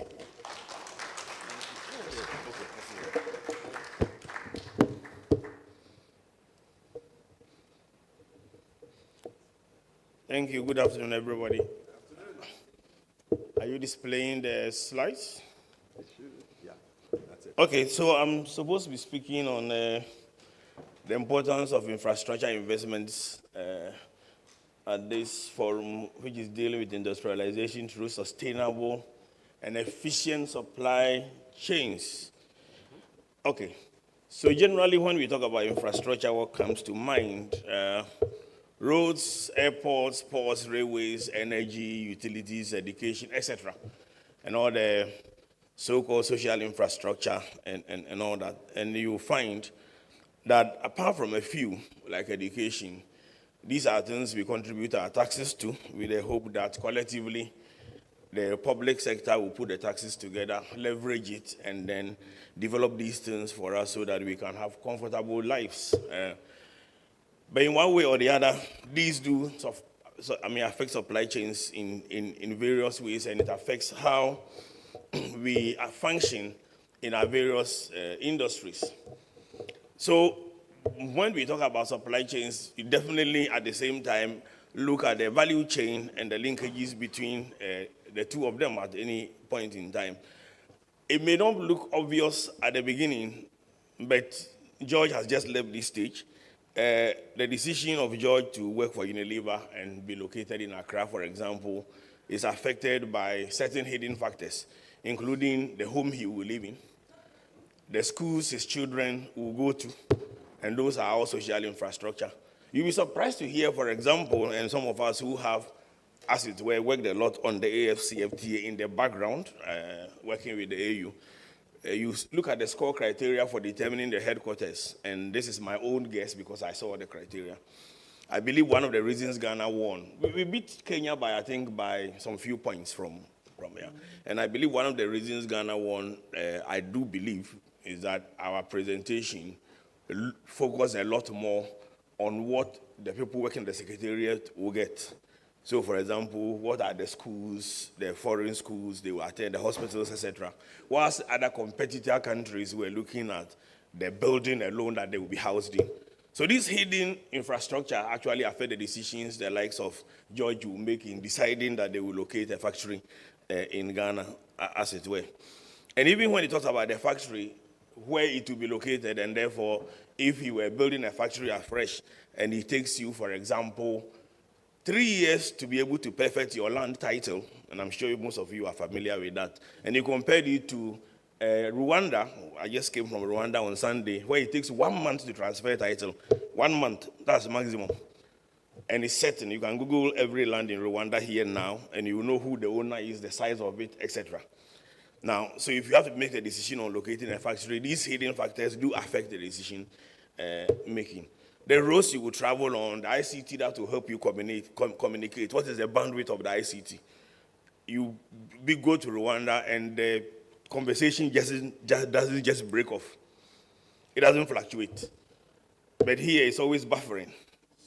I mean, these are things we ignore, but that's what affects us, the extent to which we are frustrated or otherwise. The hospitals, we are doing very well on that. The ports through which we import, where we package our goods, etc. So in talking about supply chains and value chains, these are all infrastructure related and that affect it in one way or the other. Yet when we are to have a discussion on what affects the decision of investors when they are making a decision related to supply chain, the academic people will be talking to you. Apologies, Prof. I'm not referring to you. I know you do it differently. But they'll be talking about planning, sourcing, manufacturing, targeting the market, and all those kind of things that we are educated about, which we need to miseducate ourselves about. Because they are the obvious decision factors, but they are the hidden decision factors, some of which I've talked about. They are the tangible ones, and they are the intangible ones. And the intangible ones, for example, even though it will not be part of our decision, will depend on how much fiber optic cable power comes into with my broadband into my office. It will be affected by whether or not there are power transmission systems, and that determines the cost of my production in terms of power, because the average product will have between 20 to 30% of that product being contributed to by power. And I will illustrate this shortly to see whether we are competitive as a people or not. It will be affected by the terminals, and by terminals I mean both sea and land and rail and air terminals, and how that affects the goods that we distribute. And that is why, for example, once we killed Black Star Line, we no more have liner vessels. And for those of you who may not know what liner vessels are, they are essentially ships which run scheduled services. So, for example, I know that I can fly to UK today, and BA will leave at 12, almost midnight or thereabouts, and it will leave at 1 p.m. So it's scheduled. In the maritime industry, when a ship runs that scheduled services. But we killed Ghana Black Star Line. So as a result, if you want to ship an item to Cameroon, which was part of the first 7 countries in the so-called guided pilot trade of the AFCFTA, and we're all happy about. By the way, that advantage has been lost because the pilot countries have been expanded to 31. I'll touch on it shortly, and how Ghana is losing out of it. But let's assume we were dealing with that just 7. It takes you $1.90 to ship a kilo of pineapple to Cameroon. Why? Because it's got 90 cents to ship it to the port of Dover or France. Because there's a liner vessel, and the vessel will take you to Dover before it brings it back to Africa, because you don't have Black Star Line. So a decision to kill Black Star Line is actually a decision that affects your after advantage and your supply chain in future. It's that simple. All right. Now, if you talk about warehouses, shipping lines, etc., all these things are direct impact on the ability to invest, and it affects us every day, and they are all infrastructure related. So the factors we take into account are diverse. The examples are not new. We may be calling ourselves modern, but these examples have always existed. I can go all the way back to before Christ was born, when the Roman Empire actually used infrastructure in terms of all the roads that they developed as a way of actually growing cities. And in fact, the Roman examples is what the Americans try to replicate in modern times in terms of how they develop infrastructure. Or I can go even further back to the Assyrian example as to how the highway, which was populated by horses of those days, expanded cities and developed. Or if you come to Africa, the caravans of Mansa Musa, there were no visas. These were trade routes. Or if you take the rise of China in the Ming dynasty, which is now in the Renaissance, it was called the Belt and Road Initiative. We've all heard about it, where China, under Xi Jinping's policies since 2011, is creating a $1 trillion transportation corridor called One Road and One Belt initiative around the world with 135 countries on it. These are major infrastructure corridors that drive trade across the world. So let me come closer home. Cape Coast used to be the capital of Ghana. I don't know how many people know that, until 1877. And the reason for it was because Elmina Castle, which is infrastructure, was close by, and as a result led to the growth of Cape Coast as a city. Now, by the time we were moving Cape Coast as capital to Accra in 1877, Takoradi, which has a natural port, was already beginning to grow. But by the way, you will notice that Accra's growth was also as a result of what we call radial pattern radiating from the Jamestown Lighthouse. Radial pattern of growth is where you have something at the center and everything radiates from it, so to speak. Gridiron pattern of growth is where you plan and you have got grids in between. I mean, all those type of development. In the planned area, an example is Tema. And a typical linear development is where the existence of one item or one specific development leads to everybody trooping there, not necessarily to stay, but to go and work and come.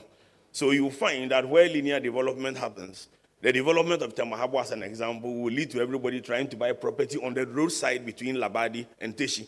And when the roadside gets full, people build behind the roadside, another build behind the roadside to behind the roadside until you have traffic backing up when you come. And that's what we face on the Nungwa Road, as an example. But it illustrates to you how a single development like Temahabo in 1961 changes the fortune not only of Tema, but of the entire beach road corridor, and why the Tema motorway, as an example, as an alternate road, which is deteriorated, of course, is an important factor in our value chain and supply chains, because it distributes goods and services across and links source of raw materials, mainly from the Western region, to the industrial hub of Tema, which is one of the first special economic zones ever built. We are talking about special economic zones as if they are new. It's nothing new. In fact, we talk about PPPs, and I had the privilege of drafting Ghana's PPP law. It's nothing new. The entire concept of the Valco and the Augusto Modern was a PPP. I mean, that's exactly what it is. We didn't call it then in those days, but it tells you how infrastructure develops cities. So you will see that these are examples are the likes of Dubai and Singapore have followed, where they have used infrastructure as a basis to create hub for distribution networks, and it drives other forms of development across. So those are some of the examples that George was giving earlier. I think our president, before he took power, talked about our Gagisbeck economy. But the strange thing I find is that the Gagisbeck economy, actually, what we have had, and this is not the fault of the president, even at the time he was talking about the Gagisbeck economy, what we have had is actually worse than the Gagisbeck economy. And I'll describe that to you because I'm talking about the importance of infrastructure in supply chains. If you look at the first road network actually built in Ghana, it was in 1905. And that was the decision by the order in council taken in 1874 in Salpon to actually develop the road between Dodowa and Accra. Reason, because the colonial masters wanted to export palm fruits, abe, across. And palm fruits was quite an important export. If you go through the Dodowa area, climbing up to the mountains, to the Kwapim area, it was a huge form of trade. And palm fruits was a very, very major export. That was in addition to gold, bauxite, and all the things that we claim that the white man stole. Now, if you take a look at the development of the railway network, which is what is Gagisbeckian economy, if you ask me, it linked Kumasi, where you had from the Ashanti region the timber, the gold, etc., to the port of Takoradi, which was called the Western Corridor. That's the rail line.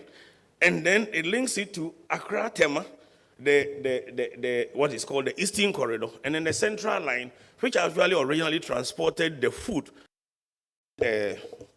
What's happening? Yeah, all the way through the Central Line. Now the Eastern Corridor became more important after the colonial end of the colony. But before that, from 1948, we had the Awaso branch line. And our also branch line is very important because from 1948, we had 50,000 metric tons of bauxite being shipped out of Ghana every year. Because remember, the entire VRA, VALCO structure was curtailed by the removal of the aluminium smelter, aluminium refinery. And therefore, we needed to take 50,000 metric tons per year of our bauxite to Jamaica to sweeten it and ship it back in order to smelt it at VALCO. So we had a smelter, we have the bauxite mine, but the metal was taken off. And again, if you read history, you understand why that happened. But the less of that. The point I'm making is, none of these corridors of railway exist today. If you take it by infrastructure, we are actually worse off than the Gagisberg economy. That's a fact of life. None of these corridors exist today. The closest you have is from Nsawam to ACCRA, which is powered by what we call diesel multiple units. Light rail rolling stock, which carries nothing more than human beings. It doesn't carry even cargo. That's a sad spectacle of a nation, and we've had this destruction way back since the mid-80s. That's a reality. Now, you cannot grow an economy of our size without railway. Railway is a very important part because apart from maritime transport, and just so you know, transportation was my first love. I worked and consulted in it before I changed profession and went to law, so I can talk transportation sleeping. The most cheapest form of transport is waterways. Next is railway. A country which has 400 kilometers of waterways, that takes you from Akosombo all the way to the north, which is not using it, and which has destroyed this railway, is definitely a country which is not thinking. It's as simple as that. I put it as it is. Now, I believe a lot of you know the campaign I made about branding. George, maybe you haven't heard this before. Since 2011, I made a continuous campaign about Ghana being branded with location as the center of the world.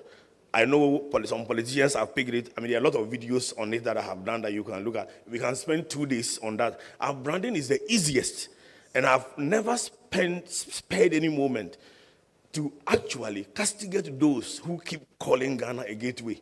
I hate it anytime I hear it. I close. And I tell people, if God puts you at the center between the equator and the Greenwich Meridian, you call yourself a gateway, there is something wrong with your brain. Why do you want to be at the gate when everybody is claiming it? In any event, we borrowed close to $300 million over 20 years to actually brand ourselves as a gateway. And are we the gateway, by the way? We are amazing people who stop thinking, and we don't realize it. But let me move on. Just to give you an idea about how infrastructure has affected our supply chain and how worse off we are, and indeed, we have not even stopped reversing this. Now, the other aspect about infrastructure, which is important to talk about, is power. I've already talked about the importance of power. Now, 3 countries I'm going to compare before I land shortly is Egypt, Rwanda, Ethiopia, and Ghana. For the purposes of, before I get there, remember, Ethiopia has the 3rd cheapest amount of power per capita to industry. The slide you are seeing is cost of power to industry across Africa, and I'm comparing African countries only, not with any foreign country. Egypt is the 5th, and then you have Rwanda 13, Ghana is number 15. In other words, when it comes to power to industry, we are not doing as well. If you take Africa, we are number 15. That's what we are talking about. So if you took a situation where you talk about after being located in Ghana, and I pick the value of this product, and we zerorize tariff. Remember, after is going to give you tariff-free, duty-free exports, and we all became one. The cost of borrowing will be a determinant. And the cost of borrowing in Nairobi and Ethiopia is about 13 to 15%. You know what yours is, by the way. So I don't have to tell you. The cost of power there is actually less than half of yours. You are not competitive. The location of after doesn't really help you. The advantage of being proximate is further wiped away by the fact that if your internet is not efficient and the digital trade protocol is being negotiated, Once the digital protocol is fully functional, on a click of a button, a person in Rwanda is more competitive than you because he'll be live online more than you. That's the fact of life. All right?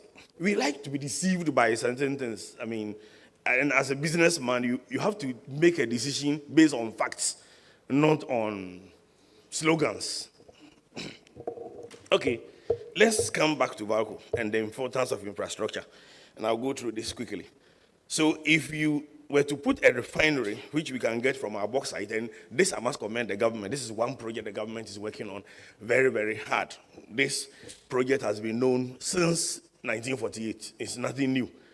But once we fill the refinery part, it means that you can create a chain of industries which are all based on the infrastructure need of power, which creates a downstream industry to extrusions, to rolling mills, to car parts, to aircraft parts, etc. And Ghana has one of the largest bauxite deposits in the world. Then it is linked to the petroleum hub, which has also been passed by this government. The action on it, I mean, is another matter. And with petroleum hub and with our gas, which we have been flaring, we could be producing fertilizer. And Ghana has salt. Ghana, Senegal, and Sierra Leone are the only 3 countries on the west coast that can produce industrial salt. Luckily, now we have the salt. I heard about the launch of a production plant. I hope we will do more of it. It's been in existence for a very long time. I know it's been affected by land disputes, etc., etc. So if you have land disputes, you are killing your supply chains and your industries. That's what you are doing. Just by the way, just so you can understand how Rwanda works. In Rwanda, there are land disputes too. But the system is very simple. As soon as, so far as there's land disputes, the land vests in the state until you finish fighting. When you finish fighting, it reverts to whoever the court pronounces. What is so difficult about doing that? If you want to do this here, somebody will say he's your chief of or Kufurubo or Kucharisu and all those. They're not specific to people, but that's how our chieftaincy system also end up destroying this whole thing. So you have a situation where you can then produce fertilizer, and with salt, you have chlorine and caustic soda, and on and on. Now, I happen to have been the lead legal advisor on the first round that this project was studied in 1999, and I have still advised various governments on it. The estimated amount of money from this industry alone is $1.5 trillion, studied and verified. And every government has promised in its manifesto, and we have not been able to implement it fully. I've already said that the current government appears to have done much better on this than other governments. But we are very far away from where we need to get to. It tells you the importance of just one infrastructure, which is power. To attain this, however, though, what we need to be focusing on is not whether Ghana is the cheapest power for household consumption, what we are. Yes, we have the cheapest power for household consumption in West Africa. But we are the 15th, I just told you, when it comes to industry to power. It is easier to win an election if we say we have power and excess power. But what is our installed capacity? Mr. Kwesin is here. He's been my boss for many years. I didn't work for Unilever, but he's always been my mentor. You have 6,000 installed capacity, and you say you have excess power. Anytime I hear that, I'm like, are we kidding? Are we kidding? What is excess power? Look, unless you are selling power at 4 cents per kilowatt hour or less, you cannot industrialize, period. No aluminum plant in the world can break even if it buys power more than 4 cents per kilowatt hour. So 6,000 megawatts of power is nothing to boast about. By the way, just for information, the whole of Africa's installed capacity is 154,000 megawatts, that we have, which is exactly equivalent to what is between Barcelona and Madrid alone. Just the 2 cities have more than in Africa. But there is hope, except that Ghana is not part of the hope, sadly. Yes, I will tell you. So, when you take Agenda 2063, which is where AFTA is one of the protocols, you will see that Agenda 2063 itself recognizes the importance of infrastructure. It talks about an integrated speed network. Which people are dealing with it? Egypt. thinking of Egypt to Cairo, high speed, Djibouti to Dakar, high speed railway. At least some discussions are ongoing. I happen to have been the moderator at the last second round of Africa Finance, Infrastructure Finance in February, which is a yearly event. It's held in February in Dakar. And at the last infrastructure, a group promoting what is called the Lapset Corridor, seeking to connect the port of Lamu in South Sudan all the way to Cameroon, had already raised $6 billion towards the possibility of creating the corridor from Djibouti all the way through Dakar to Cameroon. So when I hear ECOWAS talk about invading Niger, you know my reaction. It's not that I am against invasion or for invasion. Time is limited. What you focus on determines your future. And it's important that we understand that we are in a competitive world. So the Agenda 2063 talks about that. You have the implementation of the Grand Inga. For those who may not know about the Grand Inga, it's now at Inga 3. The idea about putting the final dam Inga 9 on the Congo River. It may look far away, not as much as you think. In 1963, when Nkrumah gave the speech and talked about the Grand Inga, the capacity was 54,000 megawatts if it was dammed. Today, with technology, the capacity is 110,000 megawatts. That's over 60% of Africa's current installed capacity. What does it mean?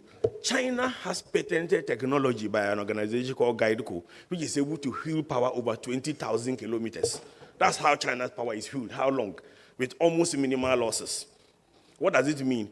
It means that you can wheel power 3,000 kilometers or less from Congo to Ghana to West Africa. And we have a West Africa power pool. And it is generated at less than 2 cents per kilowatt hour, which is about the legacy hydro production of Afagosombo. You can drop power prices in Ghana almost instantly. Technology enables that. So the Grand Inga is not far. And therefore, even though we sit in a place like Ghana, we are better off advocating for that. And it is green anyway. Hydro is green. Just to give you an example of the kind of mega projects Agenda 2063 talks about, we seem to talk about only after. After is only one of the 14 protocols of Agenda 2063. And a lot of things come together to create our future, and it's important I talk about them. Article 14, before I talk about Article 14, the single air transport market, which is supposed to create open skies. I'm hoping that will happen, but when I come to, before I conclude and I talk about Rwanda, you will understand why that is very important and why we seem to have, pricing as it were, pushing ourselves out of competition. Now, Article 14 of the AFTA itself encourages the development of infrastructure by all countries, particularly to make it easy for customs to operate and also to reduce expenditure and then to expedite exports. Now, the question AGI and industry should be asking themselves is whether they are pushing governments to do this. I never get tired of telling businesses that it's not your duty to actually be following government. It's your duty to be pushing governments. That's what industries do. Because governments, by their nature, are not pushing themselves until they are pushed. That's the nature of our society. I don't see that from industry much. So whether we think as businesses in terms of our supply chains and value chains, we want to cut costs and be competitive, which seems to be the two buzzwords that operate, and whether we want to add value or receive money from what we do or produce more or create service finance hubs or set up special economic zones or processing zones, etc., they all will be made possible if we pay a lot of attention to infrastructure. And if infrastructure is provided by the central government, then it's important that we push them to deliver the type of infrastructure that makes it easy for businesses to be able to develop and have better supply chain, which is what we are talking about. Let me land on this note. How is Africa going to look like in the next 10 years?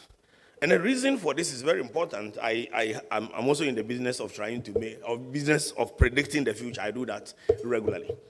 And there are some predictions I can tell you. And my predictions are not prophecies. They are based on facts that is around us, facts that we miss. Because a lot of these major things which shape the future are often not in the news. Now, it's important I talk about this also because the future consists of a conscious movement of present to present. when I started speaking some 20 minutes or so ago, it was the future. We are already inside the future, the past 20 minutes. If God is willing, God is willing for us, tomorrow we will be in the future. So let us imagine where will we be 10 years from now as industries, and how competitive will we be in an environment of Africa free trade based on the infrastructure that we are developing, and what are the factors which will drive it. And I'm picking the factors from all the things Yao has talked about, the bold things we need to do. Prof has talked about some of the factors we need to take into account, and George has drawn our attention to some of the realities of the key points we need to. Now, I'll take just 3 countries, which I mentioned earlier when I looked at the power sector. Egypt is building a new capital. How does that sound? Now, it's seeking to decongest Cairo. Now, remember, AFREXIM is located in Cairo, and AFREXIM has become the most robust financial institution when it comes to trade. And Egypt is taking advantage of it. I'm not saying AFREXIM is funding the new capital, but remember, Egypt controls the Suez Canal. That has $20 billion of trade passing through it already. Remember the Regional Comprehensive Economic Partnership Plan of China, Japan, and the others are already increasing trade, and in terms of volume of goods has already far surpassed the AFCFTA. AFCFTA is big in terms of size, number of countries, but in terms of goods. And RCEP is already trading, and China is already the factory of the world, and it is moving on. It's already, a known factor. So if you have a country whose trade route is part of the China trade route, which is developing a new city to make it easy to be livable, which has just been invited to join the BRICS when the whole system of a multipolar world is recreated, then you should see where Ghana will be compared to Egypt. Let's move to Ethiopia. Ethiopia built the Renaissance Dam, and it built it with its own people. Check the Renaissance Dam project. 6,000 megawatts of power. That is what dropped Ethiopia to come to the 3rd position when it comes to cost of power per kilowatt hour for industrialization. So it is cheaper to locate a factory in Ethiopia today. Their population size, like Egypt, is more than twice that of Ghana, by the way. So in terms of size of people and market, it's a significant one. Ethiopia is part of the East Africa bloc, which Congo has just joined, creating a big market. By the way, Ethiopia has got already 3 special economic zones. I'm not talking of export processing zones. I'm talking about special economic zones. In fact, there has been a prediction that Ethiopia is likely to surpass Dubai as a logistics hub in the next 30 years if it continues its growth. So if you hear more about war in Ethiopia, pay less attention to it. I'm not saying war is important, it's not important, but there's real development going on in Ethiopia, outcompeting Ghana completely than we seem to see on the surface of it. Just so you have never heard, Ethiopia has the largest fleet of ships in Africa now. Think about that for a second. Ethiopia is a landlocked country.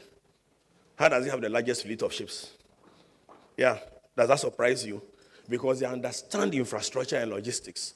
They bought equity in the Djibouti port on the exchange that 80% of all their exports will be shipped through Djibouti and bought ships. So Ethiopia is distributing things through the Belt and Road Initiative and distributing through Africa and bringing hubs in Ethiopia, even though it has not have the sea. It has more ships several times than the one that we killed Black Star Line. Some people stop thinking. When I say this, I mean every word of it. Some people stopped thinking long ago. And we better, as industry, it's not my duty to frighten anybody, it's not my intention. We better think seriously and stimulate our governments to simply change direction and de-emphasize the politics and the divisiveness. I pay little attention to those things. They are of no importance to me. This NDC MPP thing doesn't, at the end of the day, your industry will be here, whether they go or they come. The last one is Rwanda. Now, the first 2 countries I talked about are much bigger than Ghana. But remember, Ethiopia has also been invited to the BRICS. So from January, Ethiopia and Egypt will be in the BRICS. They will have better access to money and finance for development and expansion of infrastructure than we will have. Now, Rwanda is building a $2 billion airport. $2 billion airport. It is expected to be finished, I think, by 2030 or so. Now, it will be processing 8 million passengers. That is 3 times the size of KIA. Yes, but the whole population of Rwanda is only 4.5 million. Far, far less than that of Ghana. And Kigali is a very small city, about half the size of Accra. But that's how much airport they are building.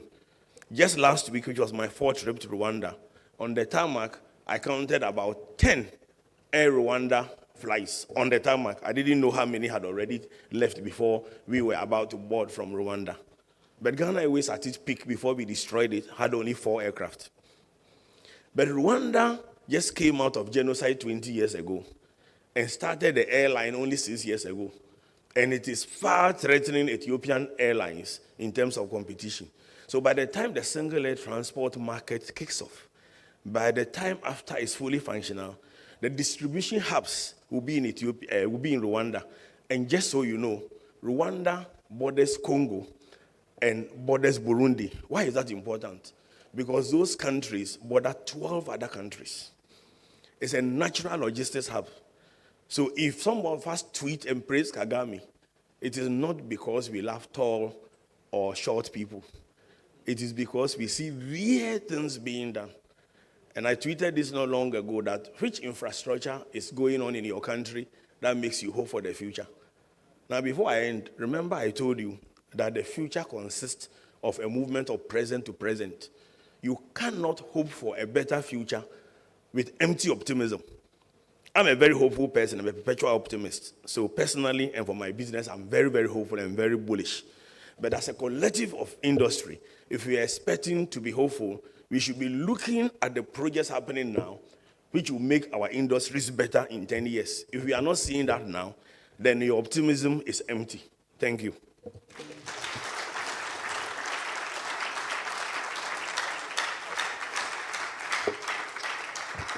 I told you all the speakers were great. Wonderful. Can we have all other, let's have the MD for Unilever, Mr. George Osuansa, join Mr. David Ofosu-Dorte, and then we'll have our moderator, Dodi Seidu, join them as well. I hope our friends online are still online. Professor Tegu and Mr. Nsako, if they're on, we'll be happy to have them. If not, we can understand. We have with us the Volta Regional Minister who is here, Dr. Lecha.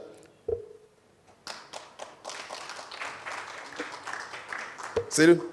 And where's the MD for Unilever? Yes, he's on his way. Yes, so I'll give you a microphone. Or you prefer to stand here? Okay, good.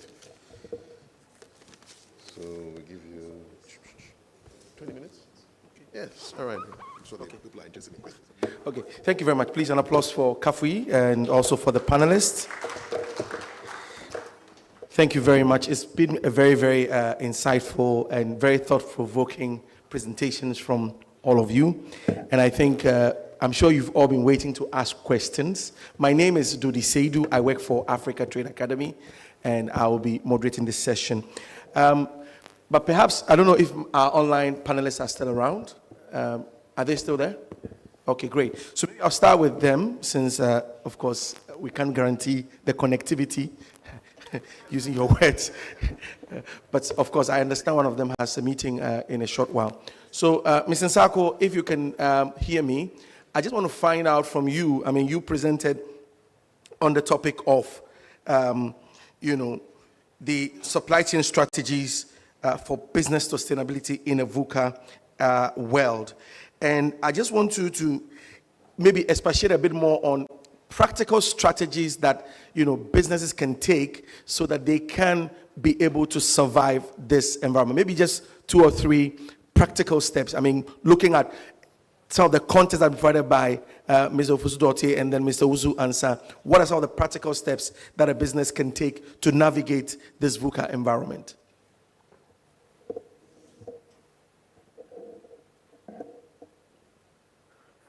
No, I don't think Yao is on. He's had to drop off to go for a meeting. Okay. Then I'll come to you, Professor Tego. You did really give us a very good structure scan, plan, run. And thinking about it as, for business people who are here, what would be the best approach they can take when it comes to innovations, practical business innovations that we can utilize to be able to strengthen supply chains in our current environment? Okay, so thank you very much. I think, first of all, for me, there are four types of innovations I talked about. One is in terms of the products that you have, 2 in terms of the processes that you have, 3 in terms of the business models that you have, and 4 in terms of the management, how you run your organizations. Now, all for me are practical depending on where you sit. If you, so I start, if you like, in terms of, let me use government as an example, and then business people can think about it the way in which they want to think about it. So I give the example of the fact that Ghana has lithium. Lithium is required for battery production, etc., and things like that. We are mining lithium, and we have an Australian firm that is going to mine the lithium for us. A couple of years ago, we talked about the fact that over a 12-year concession, that will give us 4.8 billion. We're happy with that.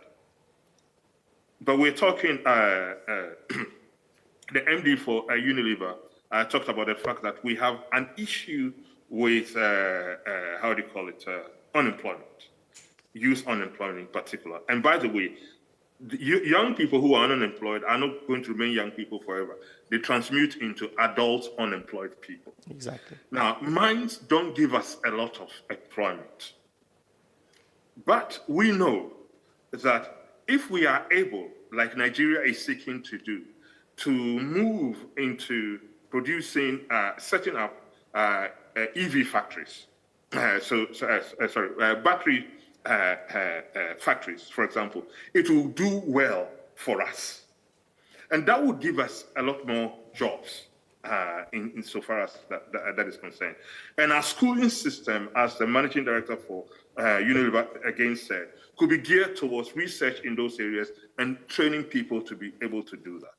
We also know that in terms of supply chain dynamics at the moment, many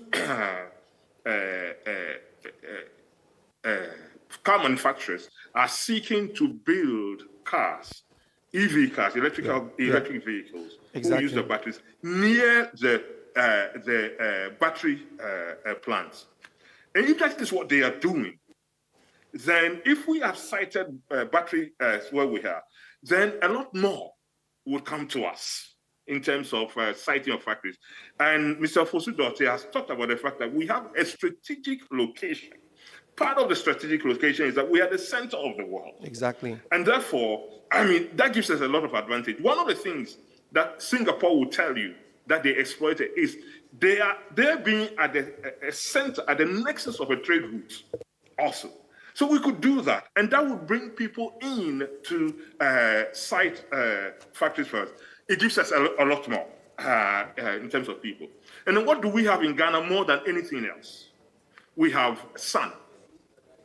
And we are talking about green power. So solar power, for example, is needed. Now, what's the issue with solar power is the storage. What's the storage issue? It is the battery issue. Exactly. Now, so if we can connect these things together, we have a situation in which just one mineral would enable us to spread, has green credentials, so we can borrow money cheaply to be able to do it, and would spread in terms of industries and the supply chains and the value chains and the ecosystem that it creates for those industries for us. And because of our location, it will make sense for us to be, if you like, regional hubs, even in terms of the distribution of what we have. Now, that is what I'm talking about when I talk about the fact that the business model that Ghana works on and runs on needs to change. Now, that can be applied. So that for me is practical. Now, I don't understand what many businesses are doing in Ghana, for example, but that can be applied to Ghana, to businesses. Let me just say a couple of other things in there. Maybe give one example so that I can take other panelists and just Okay, one more. So I just give you one example. I mean, so my basic area is in finance, and I understand how banks are able to arrive at their interest rate. By the way, the interest rate that banks give has nothing to do with the policy rate that government has. Technically speaking, it shouldn't be. If the banks are not going to borrow overnight from the banks, then their weighted cost of capital would be low. Why isn't it possible for the Association of Ghana Industries to work with banks, particularly through the Ghana Association of Banks, in order to ensure that when businesses go for loans, they pay it back? People are equipped to be able to plan properly and go in for the loans. I can assure you that if that is done, there is a way in which interest rates can drop very much. And we've done an experiment in Ghana where we have given loans below what the price that it is going for. When it was 20-something%, some experiment we did could give loans at a rate of 13% to 15%. Why aren't we doing that? That is where the practicality of the issues are. Now, many people are here say to me that is difficult to do. Of course, it's difficult to do. We've got to think about it. But let me quote to you John F. Kennedy. He has a speech. Google that speech. It's called "We Choose to Go to the Moon." And the speech starts with, "We choose to go to the moon not because it is easy, but because it is difficult." He made that speech in 1962. Thank you very much. Difficulty shouldn't be any problem. Great. Sorry. Please, an applause for him. I think those are some thought-provoking ones that he's made. So now, let me come to you, Mr. Owusu-Ansah. I mean, you did give us some 5 key trends in industrialization, going on. And one of them that really struck me was about going green, using green. What, in your view, would be some of the key strategies that businesses can use to go green and still stay competitive? Okay. Yes, please. Hello? All right, it seems to work. Okay, so going green, and how would businesses take advantage? And still stay competitive. And still stay competitive. I think it starts with some of the examples that David cited, okay? And you've got to get in the game very, very quickly. If we all remember now, where are we with solar panels now? It is much cheaper. And it is because there is research and development that is going on. Okay? So people have gone into that game, see that as the future. David talked about some of the futuristic projects that are going on in places like Egypt, Rwanda, etc. He gave the example of Rwanda, a country, very, very small country, indeed a landlocked country that is already investing in a mega airport. He gave the example of Ethiopia, and I'll give you an example. In 2015, okay, in 2015, I have the choice to have gone to start Unilever's business in Ethiopia. 2015. So it makes me remember it very, very well. Today, Unilever Ethiopia is bigger than Unilever Ghana. Okay. Something I'm very envious of. Okay?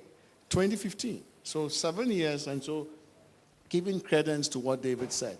And today, when we sit in Africa discussing Unilever, the country discussed the most. And the country competed for the most for general management is Ethiopia. More than South Africa, more than Kenya. Okay? So back to your question, it's long-term thinking. And that is why I say, for me, it's not just about business or private enterprise and government. It is about the two collaborating.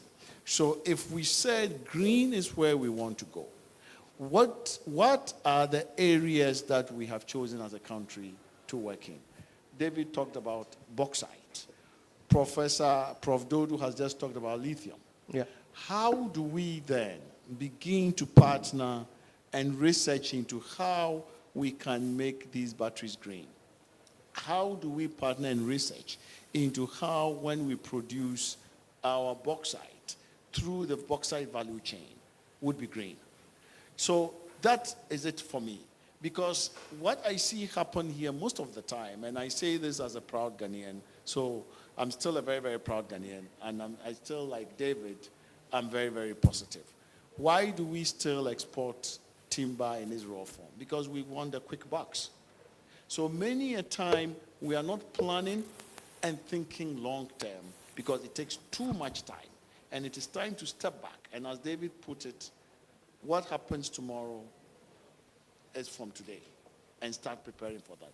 That is what I would say. When you wait for it to become cheap, you've lost the plot. Okay. Because others would have been in, they would have perfected how to do it, they would have gotten themselves all the licenses and all the different technology protections, and you are already late. China today is the biggest producer of solar panels in the world. Solar panels are not still the cheapest, but they are still investing because they see that. So that is what I would say. Long-term thinking, planning, and not waiting for it to become cheap before we get in. Exactly. Thank you very much. An applause for Mr. Uswansa. I'll take a question for Mr. Ofosu-Dorotey, and then I'll come to you. So you spoke about some of the infrastructure things that we need to do to give us hope. There's been the Buankra Inland Port on the drawing board for many years. And then, of course, you also did talk about the lack of railway. Certainly, there's been some reinvigoration in the construction of railway from Tema to Mpakadan, hoping to reach, of course, the Volta Lake. What in your view is, I mean, how do you think we can realize these infrastructure gains quickly? I mean, even though we know we have to be patient, but how can we come on stream quickly so that we can really take advantage of some of the trade opportunities happening in the region and also across the continent? Yeah, incidentally, I know about both projects, and just for disclosure purposes, advisor on to the private sector person seeking to leverage the Mpakadan Railway. Okay. So I'm not advising the government, but the private sector person who seek to leverage on that. But let's deal with Buankra. Projects don't exist in isolation. And Buankra is not a new project. It's always been there. In fact, under President Kufuor, the land was cleared, some initial terminal was built, and now I'm aware that the port is being developed. What is missing in Buankra is the Eastern Corridor, which I talked about. So the Tema all the way to Kumasi line, which is what the Gaggisberg line was, we don't even have it anymore. So once I agree with the development, I think it's Shippers Council who are doing it. One of the things, or two of the things which are missing, is the need for an industrial hub, which will actually be the goods that you will need to transport over the rail line if it's ever built. Because if you build a rail line without cargo, human movement doesn't pay for rail services, it's cargo. And if the cargo is off-take and transshipment cargo, you can price for this in the long term. That's one. The other one is if we can actually do the railway and extend the railway by the 78 kilometers you need to get to Ninahi, which is where you have about 700 million metric tons deposits of bauxite. Okay. Because for you to do the alumina, you need to bring it to a point where you got power, where you got water. When you are refining aluminium, you need quite a lot of water because of red mud component. So, and the rail line is extremely critical for the ability to be able to do the refinery. If those two are done, then it will make Buankra make real sense. I am not so much a believer of extending the rail line from Buankra to Burkina Faso. It's not because I will explain shortly, because that's the central spine. It's futuristic, but I don't think we should spend so much money on it now. The reason is very simple. The cost of it is estimated to be over $5 billion. It is almost twice the amount of money we need from the IMF over the next 3 or so years. So it's going to be challenging on our balance sheet. It is for this reason that I'm a proponent of rather the Mpakadan Railway. But remember, the Mpakadan Railway, as it was designed, appeared to have been a project to nowhere until the private sector person came in. which is you create a terminal at Agosombo or somewhere around the Akwemukranchi area. Then you then transship it on the Water Lake, which is 400 kilometers to Debre. Then you can build either another rail line to Burkina Faso, which is shorter, or a highway. Okay. Because a transport by waterway is far cheaper. And because you already have it existing, I believe the Wankra rail line will be finished maybe by the end of this year. And because you can connect to Burkina Faso shorter, spending $5 billion to extend a central line doesn't make sense to me. I hope you understand what I mean. So I think really the Mpakadan Railway is a significant development, provided we can interconnect with its other allied development, which the private sector person is seeking to do. Thank you very much. Please, an applause for David. I would like to open the floor for questions. So maybe I'll take questions in 10. Your hand is up. Another hand is up. Do I see any other hands? I see 2 now. Okay, 3. Okay. So please, I'll start with you. Please, are the microphones working on the... Try, let me see. No. I have to give you a microphone. So kindly introduce yourself again and just... Please, are you bringing a microphone? Oh, you want to start first? Okay, you start first. Yeah, it's working. Yeah, thank you. I think what I want to ask... Sorry, please introduce yourself. Sorry. And Yeah, thank you. My name is Solomon Ejemafo from UMAT. I'm a researcher and academic. What I want to ask, Mr. Usu-Ansah has touched a bit on that, but I think we can do more. That's the research and development. I think, like you said, in Ghana, we are not doing much. I'm a researcher myself. I have colleagues in other institutions. We've done a lot, but funding is a challenge. So what's the industry doing about that? Thank you. Thank you. Please. Yes, please. Thank you. My name is Kwame Jantwa. I'm the chair of the Oil and Gas Sector, AGI. And I want to ask both of you, in other countries, industry push government for change. Why doesn't industry in Ghana, Africa, that able to push government for a lot of these things that you're talking about? Okay. Any other question? Thank you for the Mr. Jantwa. Yes. No, please use the microphone. Thank you very much. My name is Tony Obin. My new life is a lawyer, learning under Mr. Fosu Dote. Yes. And I have to be very careful the question I ask, otherwise I'll be in trouble. 2 things. Crisis. It appears that most of the countries that are doing well have come out of some crisis. Ethiopia, Rwanda, and so on. I don't believe that crises are instigators of development, but it looks like that's the pattern. I remember when I was working with a mining company, one managing director told me, you know, Tony, let America drop a bomb in your country and you see how much development will occur. And so when Ukraine started, I was also thinking. But the key question is, to what extent is crisis an instigator of development? The other one has to do with our politics. I think one of the problems I decry all the time is the extent of polarization of our country that seems to weigh us down, because our political leadership are concerned about maintaining their polarity than focusing on development. The Mpakadan project, I am sure, is one of the examples of continuity, because I'm sure the plan had been there, some thinking had gone into it, and the government came and continued it. Not because, at least did not apply the polarity of politics in it. So I was wondering when Ghanaians can become Ghanaians and focus on our welfare and development and drop out this inordinate polarization that engulfs us. That's my question. Thank you. Thank you very much. So maybe I'll start with Professor Tego. I think the 2 questions, the first one applies to you. You did say that crises are deadly for bad companies. I think you said something like that. And for good companies, it's an opportunity. Can you respond to how, even if you haven't had a crisis, you can still make the best out of your circumstances? I think you are muted.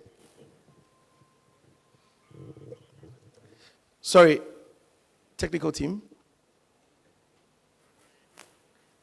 He's speaking, but he's been muted.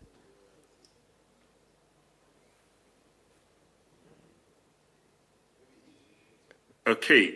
Yes, now we can hear you. Please go ahead. All right, okay. All right. So number of things. I'll just make 3 quick points. Number one is that what the quotation is from Andy Grove was that crisis destroys bad companies. Good companies survive them. Excellent companies are improved by them. And that can be applied to any country. And so if you are being run badly anyway, then crisis will destroy you, particularly if the same people are running, or the same cabal of people are running the country. If you are being run well, then crisis can improve what you're doing. But let me come to the fact that for me, also studying development and crisis, I think that crisis doesn't necessarily lead to development, but there are certain conditions under which it leads to development. Okay. Number one, for me, is that when people, the crisis, particularly existential crisis, when the country itself and most of its people are under threat, what it does is that it focuses the minds of the people on what matters. And then if out of that, a leader comes that reflects that ethos and that is willing to put substance above form, then people are able now to say that we are going to move on and do different types of things. And by the way, there's nothing, no development without sacrifice or some form of investment. The people must be invested in the development process. They must be able to forego some things today in order to be able to have what they desire tomorrow. And because they are coming from crisis, a crisis of need anyway, they know what it is to sacrifice, or they know what it is to bear pain. And so they can bear the pain a little bit more. And the final thing is that when politicians learn to tell the truth, and we also learn to stop dancing the dance of lies with them, then crisis can turn out into something that is good for us. So that's simply what I have to say in terms of national development and crisis. Great. Thank you very much. Yes, any responses to the questions? How do private sector push government, or why is private sector not pushing government? I think, okay, timekeeper is here. Thank you. Is the mic working? Hello? Yeah. So a quick one on the crisis. I'm very much there with Prof. Dodo, but I would also say, if you list 5 countries that have developed out of crisis, I would also give you 5 that have messed up after crisis. Okay, and so sometimes it helps, like he said, it can be a catalyst, but it's not a real driver. Okay, it creates probably an opportunity, but it's not the main driver. And I think I will link it to the question by the gentleman in front. Why is the private sector not pushing government? Always remember, the private sector are not politicians. We don't go for votes. It's the government that goes to the people for votes, it's the politicians. So it takes me back to classically what brings change in a community. It is either through leadership.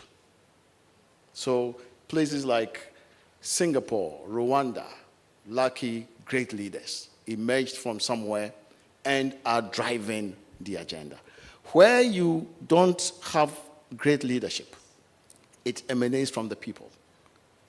And it emanates from the people through civil society, through these conversations we are having today, where you have very strong groups, be it academia, nukes, whatever, having the kind of conversations we are having today. And as the people become aware, then together with private sector and whoever, we become a force that would push the politicians. The politicians on their own, left alone, would continue to do what they are doing. And if you reflect on politics and you listen to the news everywhere, that is it everywhere. Where you see change is where you have leadership that comes and changes the paradigm, or as we see, especially in the Scandinavian countries, where you have strong civil society groups that push, and the society is open and truly open. Okay? So what I say to people, and I think David touched on it, first, let all of us be Ghanaians first. Sometimes we treat our political affiliations as if those are nationhoods. So many people today feel more NDC before Ghanaian or NPP before being Ghanaian. Let us be Ghanaians first. And if we're Ghanaians first and reflect everything we do, we are not reflecting on it keeps my party in power, but it makes Ghana better. And we begin to reflect that in the discourse and the challenge of the politicians. Then the politicians will move in the right direction. And then together with industry and everybody else, it becomes more interesting. I like to cite the example of Singapore. I mean, in Singapore, the government signs a bond with the people. It's almost like targets every year. I work for Unilever. I can tell you my 5 targets as I speak now that I have to deliver. Otherwise, I have 2 years, I don't have a job. That's it. And when you go to Singapore, it is the same. The government every year tells the people what metrics is going to deliver across different things and what investment is going to make. And at the end of the year, that is also published for everybody to see. And it's on that basis the politicians get rewarded.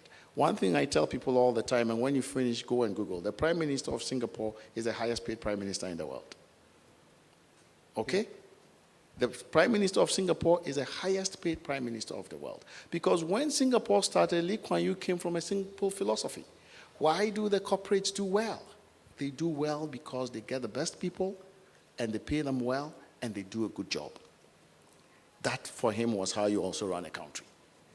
When you don't do that, and you think you can bring people who have control over all the resources of this country, but as we like to believe, they will do this out of benevolence. And so you pay them very little. We have what we have. You entrust with everything, very little is done, and we remain where we remain. So it is about making sure that all of us Ghanaians join together and fight for this country so that hopefully things get better. I keep saying that the challenges in Ghana are not that difficult. Okay? Because if you compare us to even Nairobi, where again I lived for 3 years, we don't have the tribal fault lines you have in Kenya. Okay? Between the Kikuyus and the Los. You don't have it in Ghana. Ghana, we like to believe we are tribalistic. We are not. We just tease ourselves. When you go to places like Kenya and you see the tribal fault lines, then you know what tribalism really means. Okay? Where sitting in those countries, if you promote somebody, you have to explain why, because they come from I work in Unilever, I don't know where people come from. And nobody comes to ask me, why did you promote this person? But you see that in parts of Africa. Then we also don't have the religious fault lines that you have in certain parts of Africa. So Ghana is more unified than we think. And if we came together and put the right pressure on ourselves and the system, we will do well. So that is my point of view on your question around what is industry not doing. Industry is doing a lot. The association is doing a lot. Many of us are meeting with the politicians a lot and talking. Okay, but I think if we came together as a bigger force, the populace, all of us who vote, stop being NPP, NDC first, and Ghanaian first, we will move the needle. On the research point, my point of view is it is something we need to do. But again, what are we researching into? And where is the collaboration? Okay? So I sit in Unilever today, and if you ask me, my biggest headache is how can I reduce my non-material supply chain costs? I wish I could find somebody to research into that for me. And then I have a motivation to pay for it. Okay? So it's research, and that is why I said earlier, where we are very, very, very deliberate about where we spend our resources in education, educate what? Research what? And then you would see that you would attract the capital to pay for it. So that is what I will say, and it comes from the multidisciplinary end-to-end understanding of how we run industry and business in this country. Thank you. Mr. Fosudote, any responses? I know you are pressed for time, but no problem. What I'm going to say is important. Now, first, in response to Tony's question, I don't necessarily believe you need crisis in order to develop. There are countries, as George said, who have developed without crisis. Botswana is doing very well. I didn't mention the name. Botswana has never had crisis, and they've been consistently doing well. In fact, Botswana used to sit on the side of donor nations. When they go to donor meetings, they were not borrowing money from the World Bank and all the rest. So we are. Morocco is doing very well. That has not had crisis. But in any event, Ghana has had a lot of crises. And we've not benefited from those crises. When I was a very young man, some of us I started work life at 17. So I've been around for a very long time. And in my early 20s, I was part of the people who helped bring back the returnees from Nigeria as a transportation planner. I was part of the team that went to Ivory Coast. I planned the repatriation of Ghanaians from Ivory Coast after the Kotoko-Asek march, when over 1 million Ghanaians had to be repatriated. So I worked with Commander Obimpe and I worked with Victor Buho on 2 separate occasions to repatriate Ghanaians from crisis. For 3 days on one occasion, I wasn't sleeping, just planning, using models on how to transport a number of people. What did we learn from the crisis of the returnees from Nigeria, which coincided at the time that we had drought and all that? We've had our crisis. We messed it up. Haven't we had crisis recently?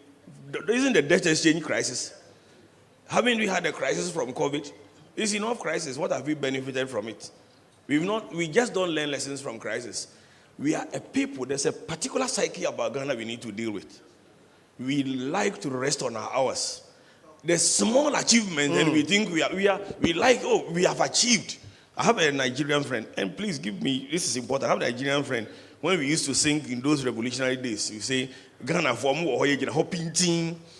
And this guy had lived in Ghana years earlier. He asked me one day, I went to Lagos, David, what's the meaning of painting? And I said, stable. He said, as for you Ghanaians, every little thing, then you say painting. Ghana was 4 times champions of Africa, and we were proud. Egypt is 7. We've been bypassed. We used to be the world's leading producer of cocoa until the 1990s. Côte d'Ivoire bypassed us. In fact, Côte d'Ivoire produces 4 times the cocoa we produce today. We were first explaining it by smuggling, and we are still explaining it by smuggling. 2015, I gave a public lecture by AGI. Seth is here, and I will touch on AGI shortly, and I'm a council member of AGI, where I said that China was far advanced in producing cocoa, and their cocoa production in terms of capital cost was likely to be higher than Ghana. Somebody responded from Cocoa Board and dismissed it as a fluke. Is China not exporting cocoa today? You wait until they start exporting yam. I am not kidding you. And Gary is ongoing. Because every little thing we have, we think, if a country has 6,000 megawatts of power and can say it has excess power, that is what goes on inside your brain. I judge people by what goes on inside their brain. If you have 6,000 megawatts of power, it's excess power. I know how you are thinking. You rest on your hours. So we are people who are happy with small achievements. Unfortunately, I'm going to say something which my friend wouldn't like. It's not meant to you directly. I once tweeted that what is it that I see when I see chiefs being carried in palanquin, and he's a chief, it's not meant for him. Palanquin with the gold all around their arm. When they own no gold mine and there are no hospitals in there, I'm like, why? It shows our psyche. The gold around our arm is what makes us feel big. It's the same way we take industries. That's why we produce small things like this. It's nice. Ask them to supply 1,000 tons and they cannot. We can't upscale. It's a psyche. And I want a conscious effort by businesses to fight that psyche until we grow big. Look, I buy local, African wear from a particular shop. Almost every African wear I've worn is from that particular shop. I was chatting with him, and I'm like, why don't you have branches? He said they will steal my money. And I said, George, you have money too. They stole his money. Even when I opened my first branch in Kumasi, a lawyer stole my money. There are thieves among lawyers too. But today, I've got 5 branches across Africa. I have 126 lawyers on the continent. Stealing your money is not a reason to fail to expand. We need to inculcate in the minds of our businesses that we cannot grow as a nation if we do not expand and upscale. What is GDP? It is when all our production is put together. The GDP of this room is all of us here. If you are producing these small things and doing, and Seth knows this, and I don't mean harm, but doing things like business barometer. Look, I'm saying it in all sincerity. We should stop producing that as AGI.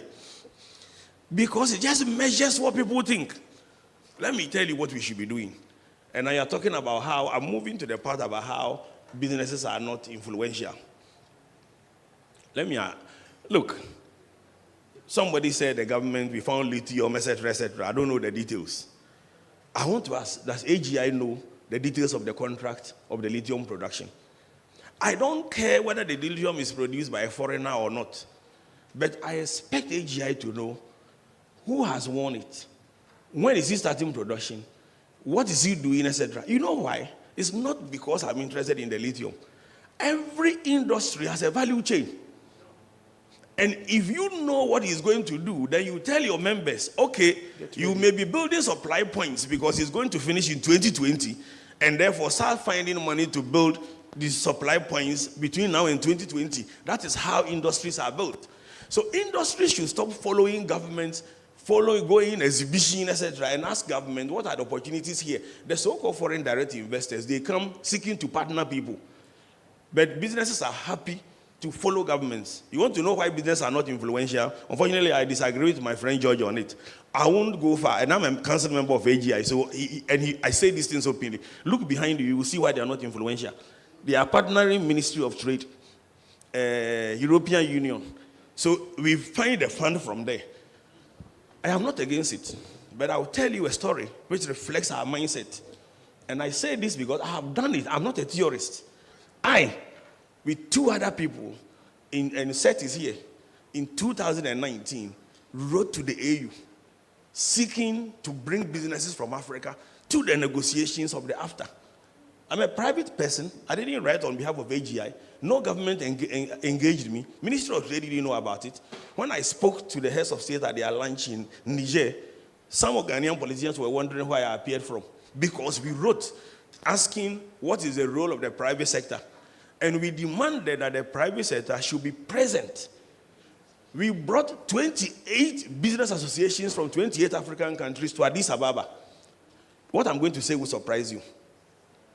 When I wrote, the businesses, including AGI, my own friends, were asking me who is going to pay for their hotel and their airfare. Yes, and they are here, and I don't mean harm. We got an organization called Coalition for Dialogue in Africa to pay for their airfare and their hotels, and we took them to Addis Ababa. If I'm asking you to go to the AU to go and ask, how is AFTA affecting you? And I have to find somebody to fund your air ticket and your hotel, it tells me what goes on in the minds of businesses. Why can't we organize an industrialization conference without having to seek funds? Why can't we put our money in our pockets? If we criticize our presidents for going around begging, we are not different. That's how we are. Even to fly to go and negotiate with AFTA, we have somebody to fund us. I am waiting for the day that AGI will organize a lecture. And I told them this in 2015. I will land shortly. It's nothing new. In 2015, AGI had the misfortune of sponsoring me to give a lecture. And the lecture was sponsored by Busak. And I said exactly the same thing. That if it takes you to get Busak to pay for me to give a lecture, you have a problem. You need to change the thinking. I gave 2 major recommendations. One of it was the creation of the Ministry of Business Development. It was my idea. I outlined it. The people who are in this room. When the president took over, I sent copies of the memo I wrote to manifesto writing committees. I don't belong to any particular party, but I did that. When the government took over, they set up the Ministry of Business Development. Where is it today? Because AGI did not put pressure on it. An association which doesn't know the details of lithium, how its members can take advantage, every contract the government signs, the association is weak. And I'm not talking about AGI alone. It's all business associations because we like following governments. As for research, my comment is very short. Even for a law firm, I do research. Yet you know something? I used to be on the board for 1 year representing AGI on Council for Scientific and Industrial Development. Yeah, somebody is waving. He knows what I'm going to say. I walked out of the board. I went to a board meeting and I said, I'm not coming back here again. Because I tried to convince them that it is not just the result of it. You have a lot of results. You have no idea, a lot. I said, let's commercialize it. But because appointees are coming from government institutions, etc., and people from AGI and all the rest, people are more interested in allowances, etc., etc., they were listening to things which are, and then you see them repeating the things government have said. When I hear industries talking about Ukraine war affecting us, I'm like, what are you talking about? That's government talk. I agree. But is that your talk? Do we import from Ukraine? Are your raw materials from Ukraine? So if you have a situation where your CSIR with all the research are not being commercialized, you are doing the wrong thing. I walked up the board. I retained my board allowance. Yes, I am not kidding you. If you don't take such a stance and you are only waiting for board allowances, how do you expect to be influential? So we have made ourselves less influential. Businesses should take the position and change the direction. That's my contribution. Thank you. Thank you very much. Yeah, that sounds like a fun nice seller alerting us that we have to go for lunch. Yes, but I really want to thank my panelists, Professor Tego, Mr. Uswansa, and then Mr. Ofosudote for their, and of course, Mr. Yansako for their invaluable comments. My personal recommendation, if AGI would allow, is that for such opportunities, I may want to recommend that you consider having a thought leaders session, not today, but sometime later, for such thought-provoking and very insightful discussions that make us rethink ourselves. Thank you very much. Over to you, Kafui. Thank you, Dodi. The only thought people are having right now is lunch. So please step outside. Lunch is ready. We'll bring you back in 30 minutes. Thank you so much.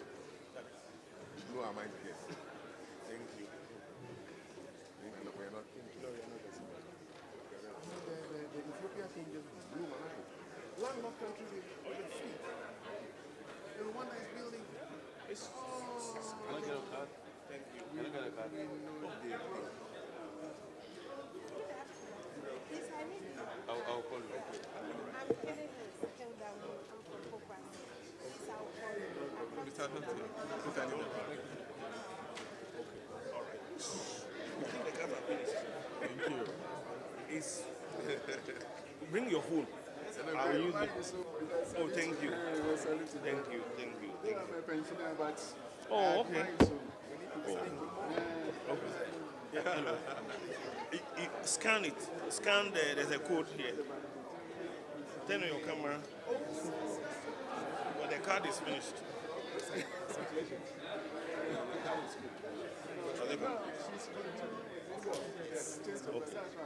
of course.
years after Ghana became an independent nation. A young Danish entrepreneur, Eric Emberg, came to the then Gold Coast during one of his trips to look for traders to do business with. He started the Ghana Coal Store in December 1959 to sell distribution to schools, shops, department stores, homes, and hospitals was mostly done by vendors who rode container-carrying bicycles, popularly described as Long John bicycles. People were just not buying the fresh milk products because using fresh milk was not the habit of most Ghanaians. Then one morning, a concerned Ghanaian employee of the company came up with a brilliant idea. He said to Eric Emberg, "If only we could produce more chocolate milk and ice cream and supply our vendors with plenty of ice blocks to chill our products, I can assure you that things will turn around for the better." This idea was bought, and at an extraordinary general meeting on 26th March 1962, the name of the company was changed to Fan Milk Limited. The rest, they say, is history. In 2016, Danone, a global dairy manufacturer, partnered with Abraj, a private equity firm, to acquire majority stake in Fan Milk. In 2019, Danone secured Abraj's stake in Fan Milk, becoming the major owner of the company. Today, Fan Milk Limited has a success story to boast of with a wide range of products such as Fan Yego, Fan Choco, Fan Ice, Fan Max, Super Yego, Fan Vanille, Fandango, and Fan Joy. Come with me and let's begin this delicious journey together. Meet Francis Abiel, the Environment and Safety Manager of Fan Milk Ghana PLC. Before you enter, the first thing you do is to make sure you are properly covered in your safety attire. This is made up of the overall gear and safety boots. Then you pick a hairnet, a beard cover, and an ear plug. Now you are ready to enter the factory. Hygiene is very important to us at Fan Milk. Before you enter the floor, you would have to make sure you wash your hands well.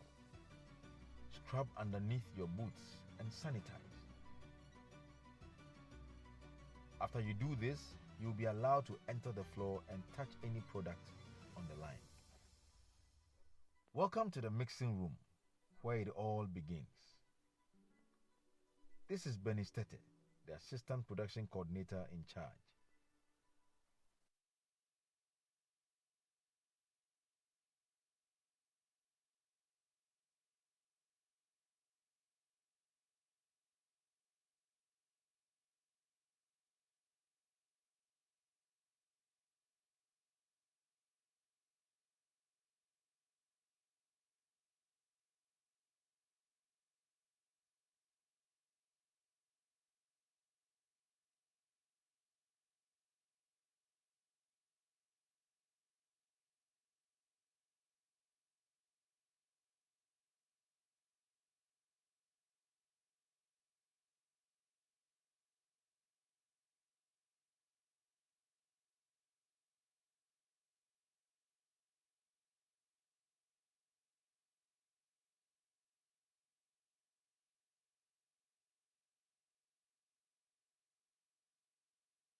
Welcome to Farmel Ghana PLC. Our story goes way back, a few years after Ghana became an independent nation. A young Danish entrepreneur, Eric Emberg, came to the then Gold Coast during one of his trips to look for traders to do business with. He started the Ghana Cold Store in December 1959 to sell milk-based products. Distribution to schools, shops, department stores, homes, and hospitals was mostly done by vendors who rode container-carrying bicycles, popularly described as Long John bicycles. Unfortunately, people were just not buying the fresh milk products because using fresh milk was not the habit of most Ghanaians. Then one morning, a concerned Ghanaian employee of the company came up with a brilliant idea. He said to Eric Emberg, "If only we could produce more chocolate milk and ice cream and supply our vendors with plenty of ice blocks to chill our products, I can assure you that things will turn around for the better." This idea was bought, and at an extraordinary general meeting on 26th March 1962, the name of the company was changed to Farmilk Limited. The rest, they say, is history. In 2016, Danone, a global dairy manufacturer, partnered with Abraj, a private equity firm, to acquire majority stake in Farmilk. In 2019, Danone secured Abraj's stake in Farmilk, becoming the major owner of the company. Today, Farmilk Limited has a success story to boast of, with a wide range of products such as Fan Yogo, Fan Choco, Fan Ice, Fan Max, Super Yogo, Fan Vanille, Fandango, and Fan Joy. Come with me and let's begin this delicious journey together. Meet Francis Abil, the Environment and Safety Manager of Farmel Ghana PLC. Before you enter, the first thing you do is to make sure you are properly covered in your safety attire. This is made up of the overall gear and safety boots. Then you pick a hairnet, a beard cover, and an ear plug. Now you are ready to enter the factory. Hygiene is very important to us at Farmilk. Before you enter the floor, you will have to make sure you wash your hands well. Scrub underneath your boots and sanitize. After you do this, you'll be allowed to enter the floor and touch any product on the line. Welcome to the mixing room, where it all begins. This is Benny Stete, the Assistant Production Coordinator in charge. Mixing begins after the reception of ingredients from the offloading bay. These ingredients are poured into silos connected to mixers. These ingredients are then mixed with flavors and other additives like zinc, vitamins, and so on. Whereas some products go through homogenization and pasteurization, others pass through all forms of fermentation processes. The cooled finished products pass through pipes to the various manufacturing sections. Let's go to the various packaging areas to see what goes on there.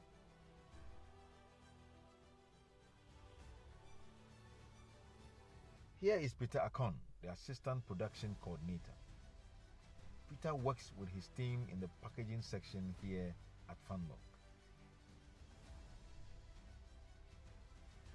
The packaging section is divided into 3 areas: the pouches, Fan Yogo, Fan Choco, Super Yogo, and Fan Joy.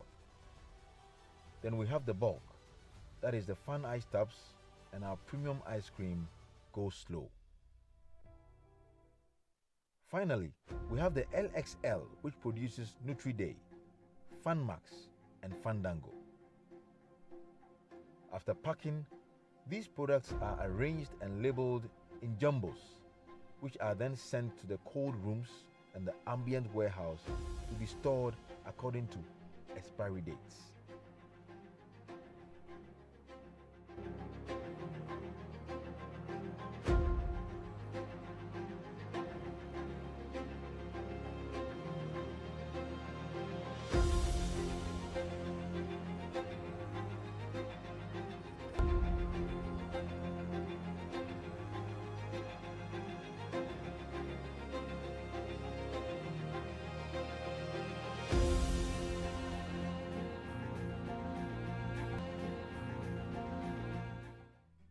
quality assurance team are here to make sure that all your ice creams are safe and good to eat. They go through each stage of production to make sure that all ingredients, packaging materials, machines, containers, and the entire environment is in good state and free from germs, so that each ice cream you take will be a taste of quality. After the addition of FunMax and Nutri-Day to the line of products in 2016 and 2020 respectively, FunMilk expanded their warehouse capacity. In 2016, the then LSL production floor was renovated and transformed to the ambient warehouse where our FunMax, Nutri-Day, and Fandango are stored. Our technical department, the machine doctors, repair, maintain, and install all machines and equipment. They make sure that every machine is running smoothly so we can produce more. At the end of the day, with over 400 plus key distributors, agents, and vendors around the country, alarming from 35 till 49, and then the extremely alarming, which is above that. So next slide. Can I do it from here? Next slide. Okay, so I'm just going to present you here with a few of the sub-Saharan African countries to look at the evolution of the global hunger index. So this, you have to know that this sample is taken out of the total list of countries which is on this index is 121. So you have on the left-hand side the rank in 2017, which is indicated in red.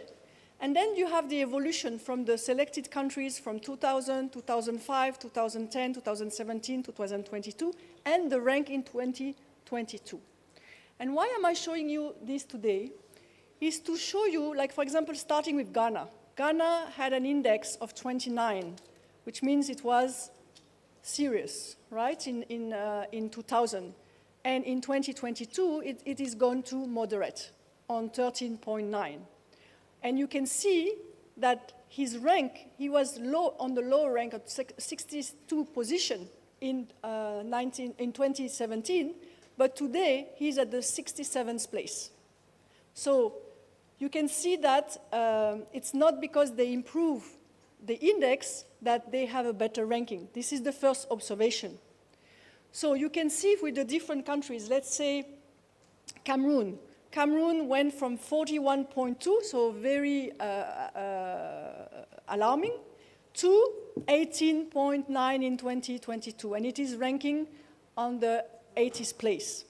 But you can see, like for example, Togo. Togo was 39.1, and it is now 22.8. And again, he's lower on the ranking list than he used to be. So one thing that attracts my attention when I look at this table is the slow movement of this index. You know, it's taking like 22 years, for example, from Ghana to move from 29 to 13.9.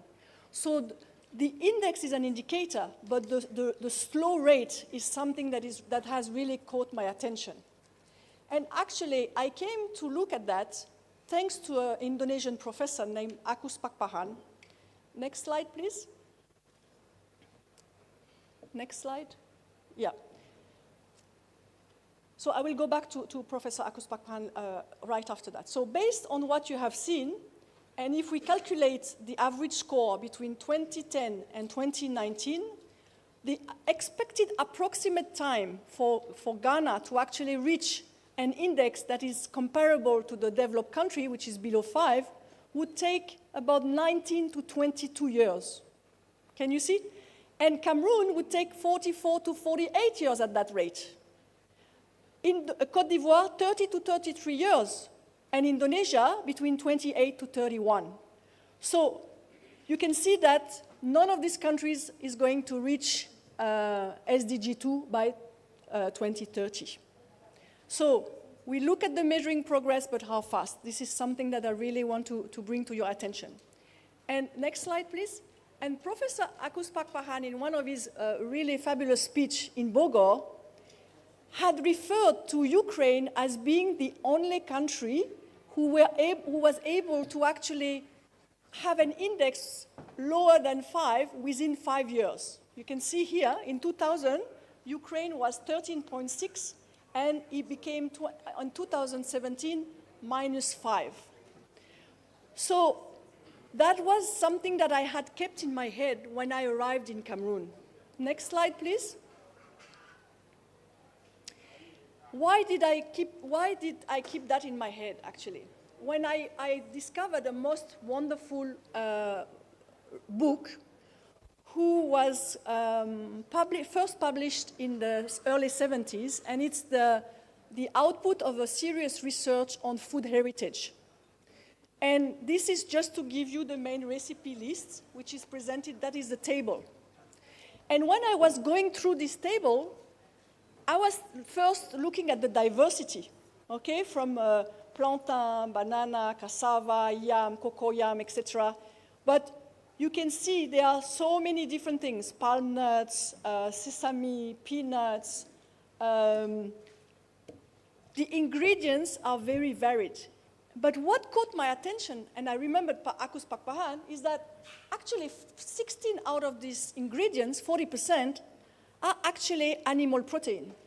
And Akuz-Pakpahan was telling us that actually there was a relationship between the index and the animal protein consumption. And so I was wondering, how come Cameroon has such a heritage, you know, and they are still so far behind?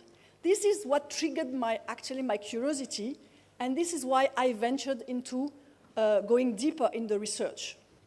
Next. So I started to say, okay, how can we compare? What is the difference if I take Cameroon, Ghana, and Ukraine? What makes Ukraine a superpower in agriculture as a country? And why does Cameroon and Ghana are still having such high index? And interestingly, you can see that the list of the produced food in Cameroon and Ghana, so it's millet, sorghum, corn, rice, roots and tuber. Also, in terms of animal protein, it's the classic one. Chicken, goat, beef, bit of dairy, seafood, right? But they also have a very developed agriculture for food that they do not eat, such as sugarcane, coffee, cocoa, palm oil, okay, they consume, but most of those cash crops are for export. Now, if we compare with Ukraine, you will see that actually Ukraine is in an incredible position. It is producing wheat. Today, before the war, was the 15th world producer. Corn, the 10th world producer. Barley, 13th world producer. And oats, buckwheat and rye. And they are also ranking 8th among the world exporter of poultry. And their advantage is that they're actually producing the cereals which is necessary for the animal feed. So not only do they produce food that they can eat, but they also producing the feed to actually make protein. So it's cheaper for them than it is for Cameroon, Ghana, and most tropical countries. So you can see that actually farmers in Ghana and Cameroon, they are producing to earn and to buy food, okay? They earn from growing cocoa, coffee, all the cash crops. They earn money. With that money, they buy food. But the farmers in Ukraine, they produce to eat and to sell, so they are in a better position. But imagine that we were in a different, if the situation was reversed. Imagine that Ukraine had to import larvae, insects, palm, anything, to actually feed its chicken and pork. Do you think Ukraine would be in a good position like as it was before the war? Right? So, and also, would Ukraine have a taste for this food? Because it has no relation with its culture. So, next slide, please. So if we analyze a little bit in depth, we can say that in the case of Ukraine, food security is based on culture, and money is the outcome. But in the case of Cameroon, food security is based on money, and poverty is an issue. Because if you don't have money to actually buy animal protein or to have healthy food, you cannot improve your hunger index. So another question that I was, while analyzing on that, is that actually agri and culture, they are part of there's two words in that. There is agriculture, agri, and there is culture. But in the case of Cameroon, and I'm not familiar with Ghana, but the little that I have read, is that agri and culture are separated. They do not produce their food heritage. They produce the classic uniform food that most of the world produce, actually, in terms of their geography. Okay? So the mainstream production, rice, maize, soybean, cassava, yam, cocoa yam. In terms of livestock, chicken, pork, beef, lamb, duck, goat. Seafood, marine and aquaculture. Fruit, vegetable, mushroom, cash crops. Yeah? But my question to you today is, how much does the current sub-Saharan African agriculture production is related to their culinary and biodiversity heritage and to people's tastes? And you can see that actually on the mainstream production, they are extremely limited. There are just a few. What is it, 10, 12 food, 15 food maybe? Yeah, something like that. But if you think in terms of biodiversity, it's unlimited resources. You have the opportunity to actually develop, farm, domesticate so many. You can, provided that research is put into it and that the policies are designed for that. There is no limit to actually find and develop food, produce food. So I'm just giving you a glimpse of sub-Saharan African countries' food heritage, if we just look at the animal food, for example. So you have the cane rats, the quail, the guinea pig, the toad, the snails, the frogs, wild meat, guinea fowl, local chicken, snakes, and a whole bunch of insects. This is big. I mean, scarcity is only something that we think about, but it's not observable in nature. Diversity is, right?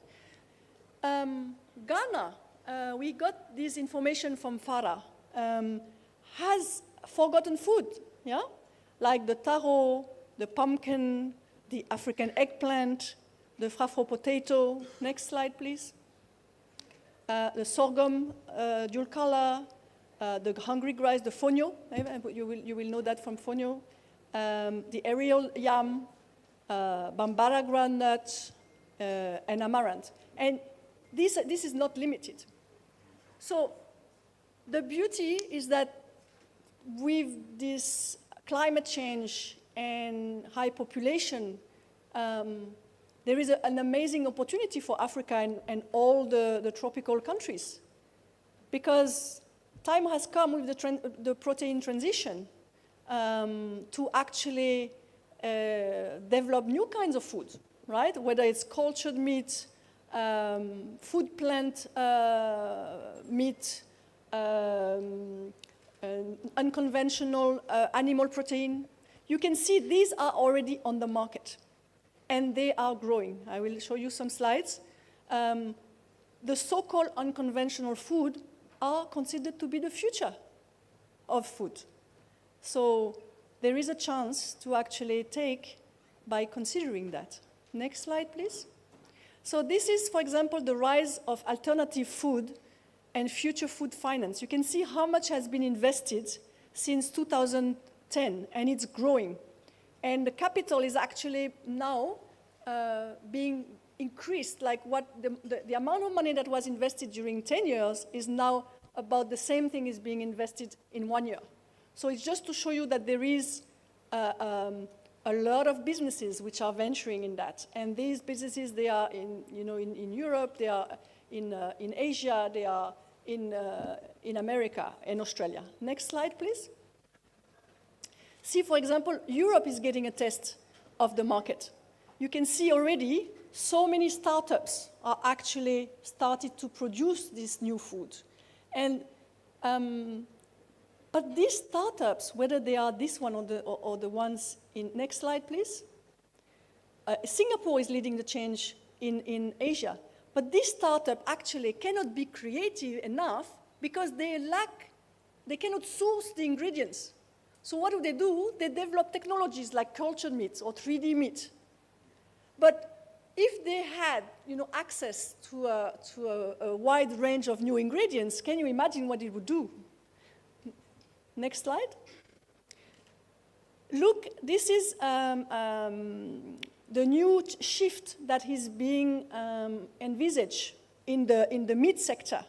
So far, there was a dominant market for the fresh meat, right? The classic, the ones that we know.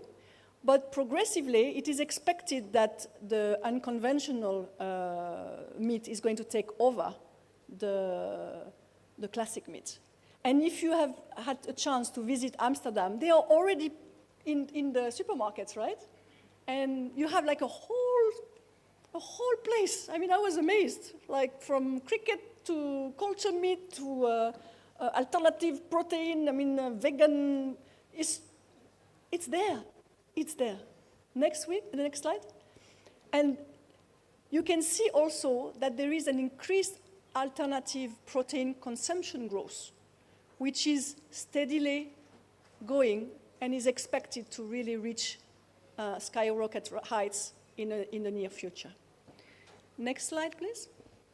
So, sub-Saharan Africa and tropical countries have a great advantage. They are the champion of, in terms of the place and the geography. They are the home of non-conventional sources of protein. And look at the market just for insects, 9.6 billion by 2030. It's huge. And when you know the low environmental footprint in rearing insects, you can say that there is a huge market ahead of Ghana and sub-Saharan Africa. Next slide. Also, there is a big movement in many countries today looking for alternative to wheat because of the gluten-free intolerant people. Who better than tropical country can actually produce tuber, sorghum, millet, rice, and plantain? So this is an increased market demand for this product because of the gluten intolerant market. Next, and that will also reduce considerably the imports of wheat. Indonesia today is one of the largest importers of wheat, but it's not traditionally in their culture. Cameroon is totally dependent on wheat. So going for unconventional food, it's not just about a business.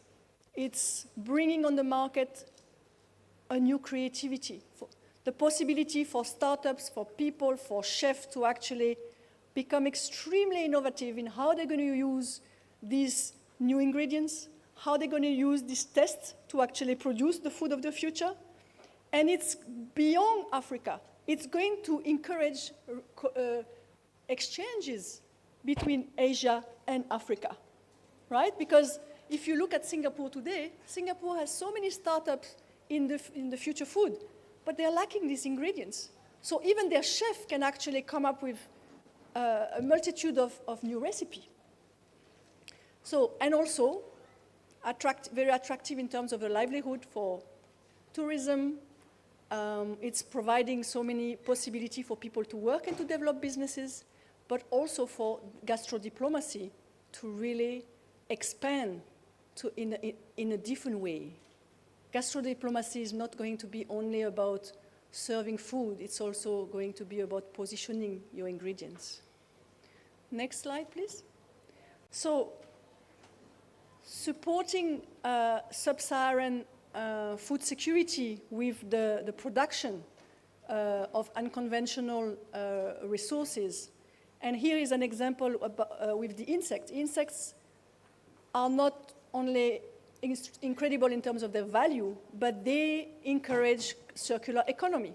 So this is also bringing an opportunity to the young generation to start developing very environmental friendly businesses, which becomes also a source of creativity with integrated farms, with, you see, the most familiar example is the black soldier fly, which is, used to actually convert organic waste into 3 agricultural entrants, which is, again, helping to feed the chicken and the fish, right? So working on insects is opening a brand new door, not just for making money, but for rethinking agriculture, and also the soil health, etc.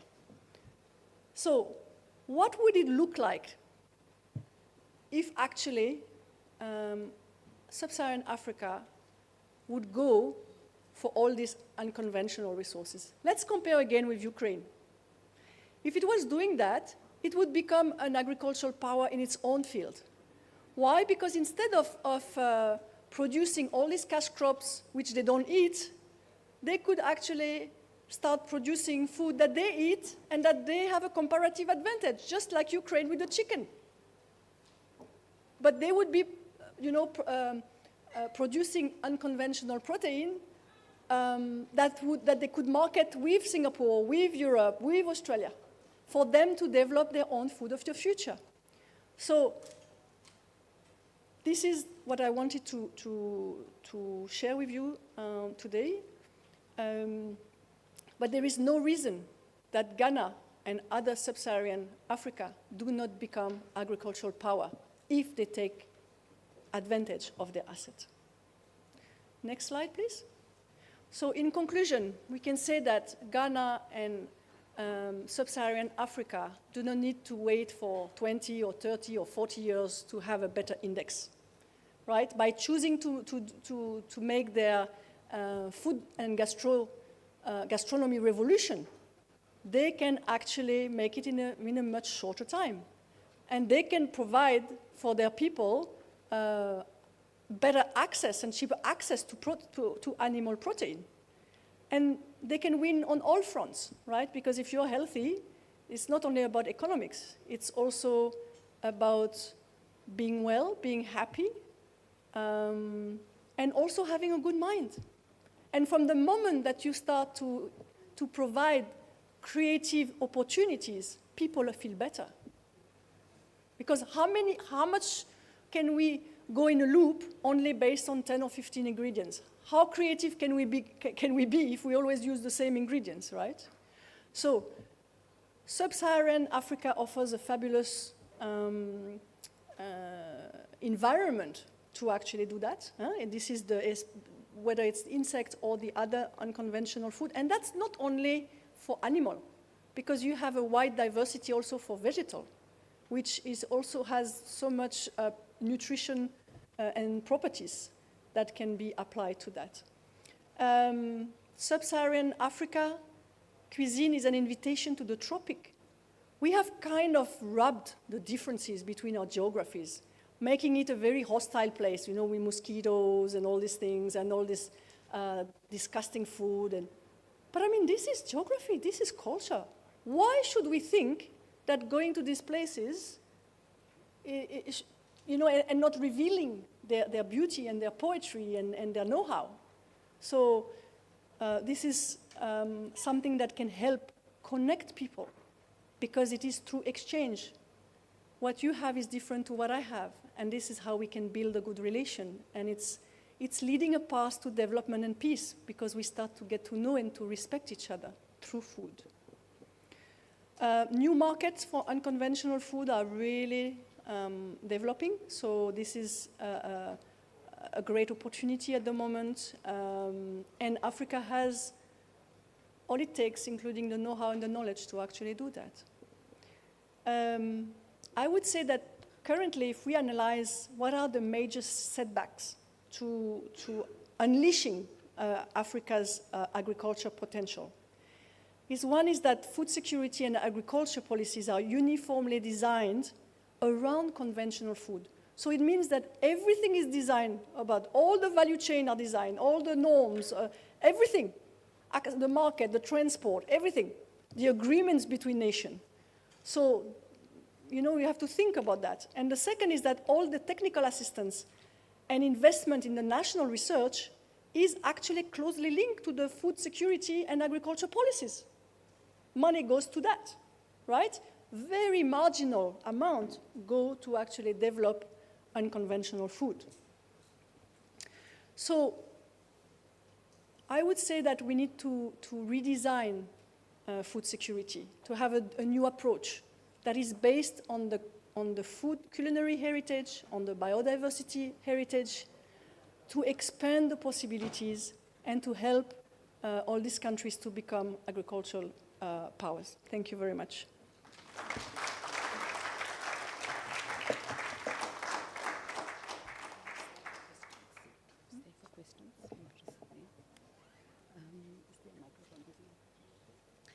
Thank you very much to Isabel Antunes for that very spirited presentation on culture and geography to design food security. Very innovative approach, I think, for West Africa. We're going to take some questions now. If Kafui, time allows, we can take some questions. While you're thinking of some questions, I have one for you in the meantime, Isabel. You gave us a big amount of $9.6 billion by 2030. What are some practical steps that Ghana can already take to be able to take advantage of that huge potential? I think Ghana has to look into its own, what is happening on development. Like if I refer to Cameroon, right? Cameroon has some informal insect farm, but also like cane rats and giant snails and frogs. They already do that undercover because they love it and there is a demand for that. So I think the first thing is to actually start to look what exists in Ghana. What is the test? What do people like in Ghana? You know, making already a study on what is your true food heritage. Because time has passed and there must be some things that exist, you know, in some of the publications like in the 60s or in the 70s, I don't know. Or even through the oral tradition. So building on what exists. And then, like, also starting some pilot. Like, for example, in Cameroon, and we are also open to look at it for Ghana, is to start a pilot that will look at all the industry value chain. So it's how to actually build the capacity of the farmers, either to rear insects or to produce unconventional food, but also how are we going to develop their entrepreneurial skills? Because it all goes together. We cannot build a new value chain without empowering entrepreneurship and without bringing in the banks to actually play their role. So it takes 3 to tango, not 2. And just producing food for the sake of food for the market will not go anywhere. It's going to discourage people because they don't know how to grow their business. So I would say this is my advice. Great, thank you so much, Isabel. I see Audrey Abaka walked in there a little earlier. Maybe there's some food for thought for you, getting involved with the banking side? Audrey Abaka from ABSA Bank, that's why I'm referring to her. Thank you so much. Any questions from the floor? Can you state your name and your organization?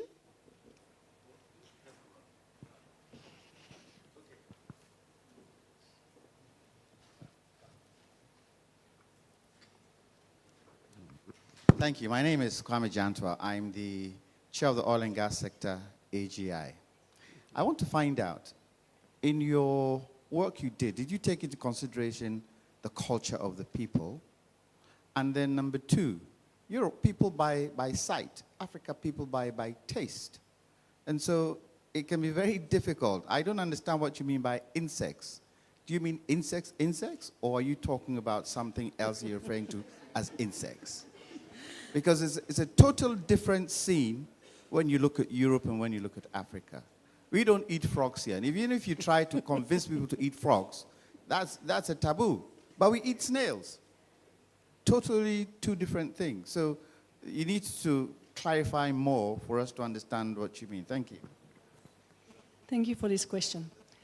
Actually, the whole thinking behind this was kickstarted by finding this amazing culinary book, where I was provided with a whole sample of tests and ingredients for, that were used in the Cameroonian cuisine. So all what I have shown you in terms of insects, cane rats, frogs, snakes, all this, these are food that the Cameroonian people like. And some of them they already produce, and some they collect. I'm not saying that it's uniform around Africa. There are different tests, different culture. Africa is multiple, right? There is specificities in each country. But by building on your own specificity, if you like to eat snail, it's the big snail, right? There is a huge market for big snail, and not only for the snail, but for the larvae, for la bave, for the, comment on dit la bave? Hein? La saliva. Big business for all the cosmetic. So culture is the starting point, actually. But it doesn't mean that, for example, Ghana might not like insects, right? But it doesn't mean that they might not start to do a startup if they know that there is a market. But they might prefer to do snails and other things because they want to consume it as well as selling it. Did I answer your question? No?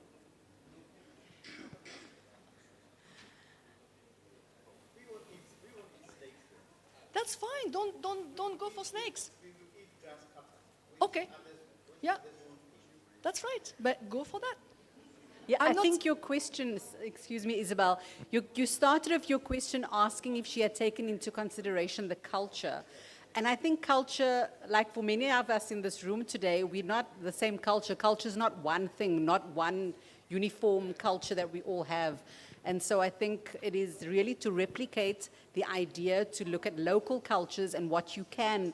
As she said in her presentation, the issue of wheat, now African countries are scrambling with the aggression in Ukraine, they're scrambling for wheat, but if there was less of a reliance on wheat and more of a reliance on local culture within our food production, we would have less of a reliance on the wheat. So here, when you look at wheat, we're looking more at millet to replace wheat. So we have millet bread and those types of things. So maybe that's an alternative that we can look at. Totally. Great, thank you so much for that question. Yes. Okay.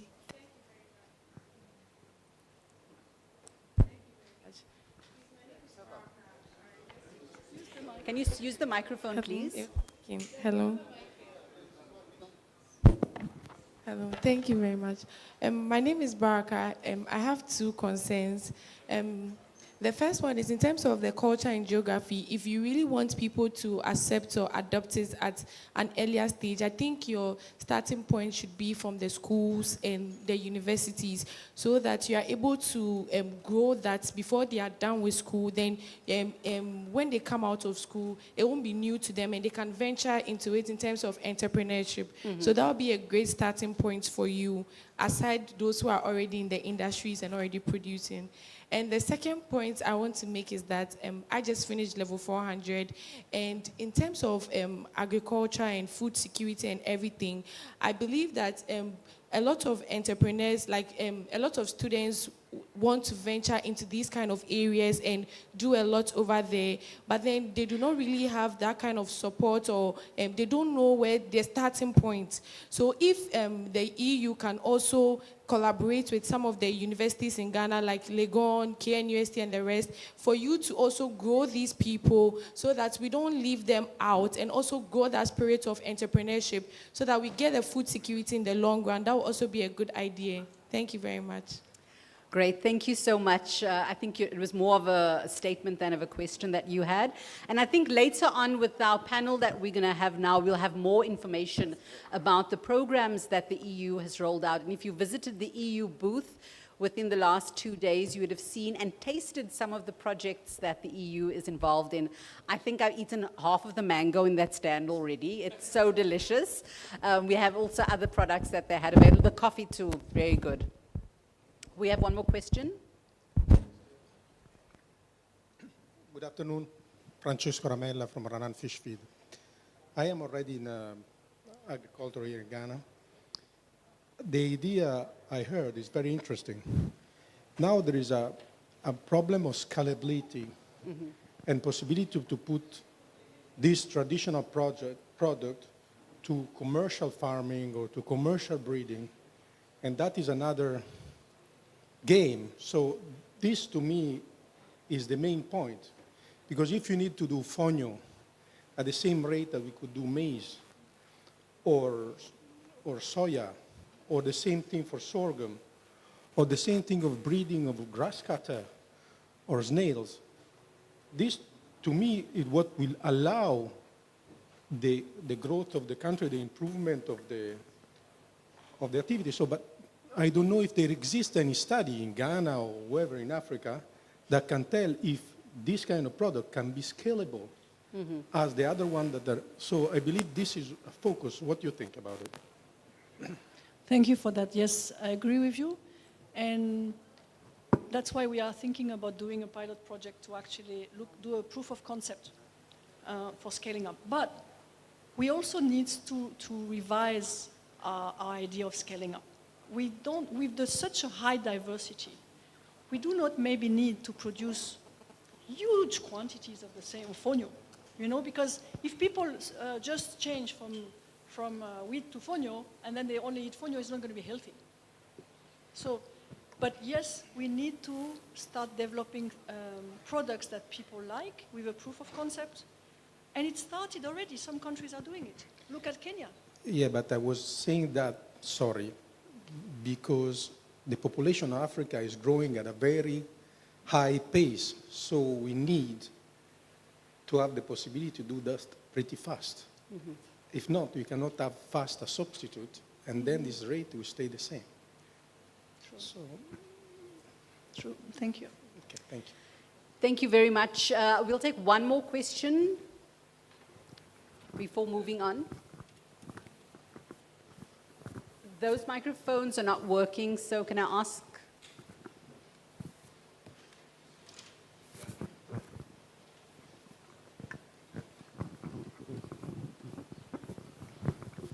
Thank you very much. My name is Maureen Irikwa Odoi. Thank you very much for the presentation. I was thinking, currently, we are all aware of the role of climate change and the impact it's having on agriculture and food security. With this new idea, given that even the ordinary farmer who would like to be part and parcel of this program is already having challenges in terms of access to basic climate information services and how to even improve in climate smart agriculture. If we introduce this new idea and they do not have access to these basic services that enable them to be part of this big market, how are we going to really take advantage of that? Secondly, when it comes to climate change and the impact, there is a big gap in terms of financing mechanisms that allow developing countries to actually either adapt or mitigate the impact of climate change. How do you see the impact on the development of this new idea for Ghana? Thank you. Thank you. You know, in conclusion, I said that maybe the solution would be to actually redesign food security in the light of the culinary food heritage.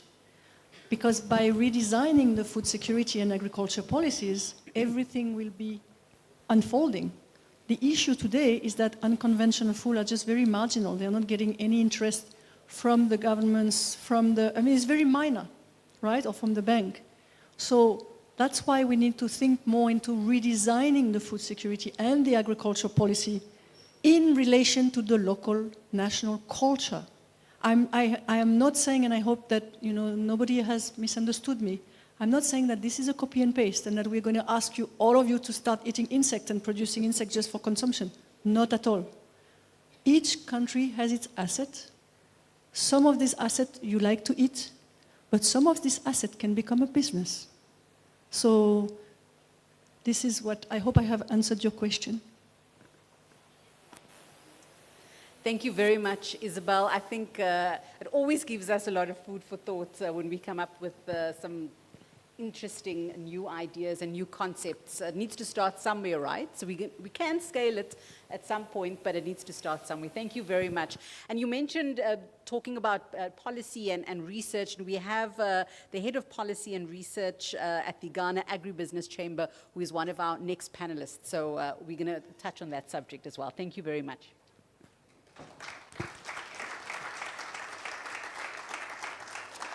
Can I ask our panelists to please come up on stage?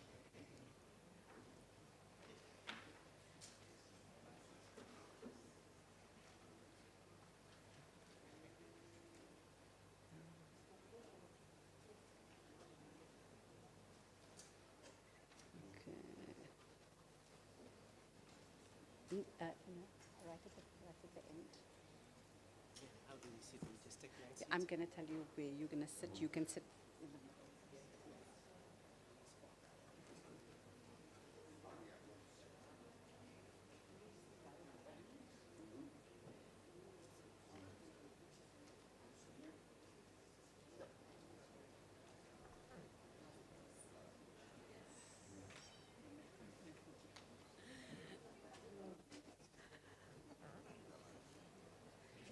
Great, we actually got 2 women on stage. It's not the best victory, but we're going to take it. Because often at these panels, we just have men on stage. So I'm going to take that as a win. No, I'll count myself in. I'm the 3rd woman on the stage.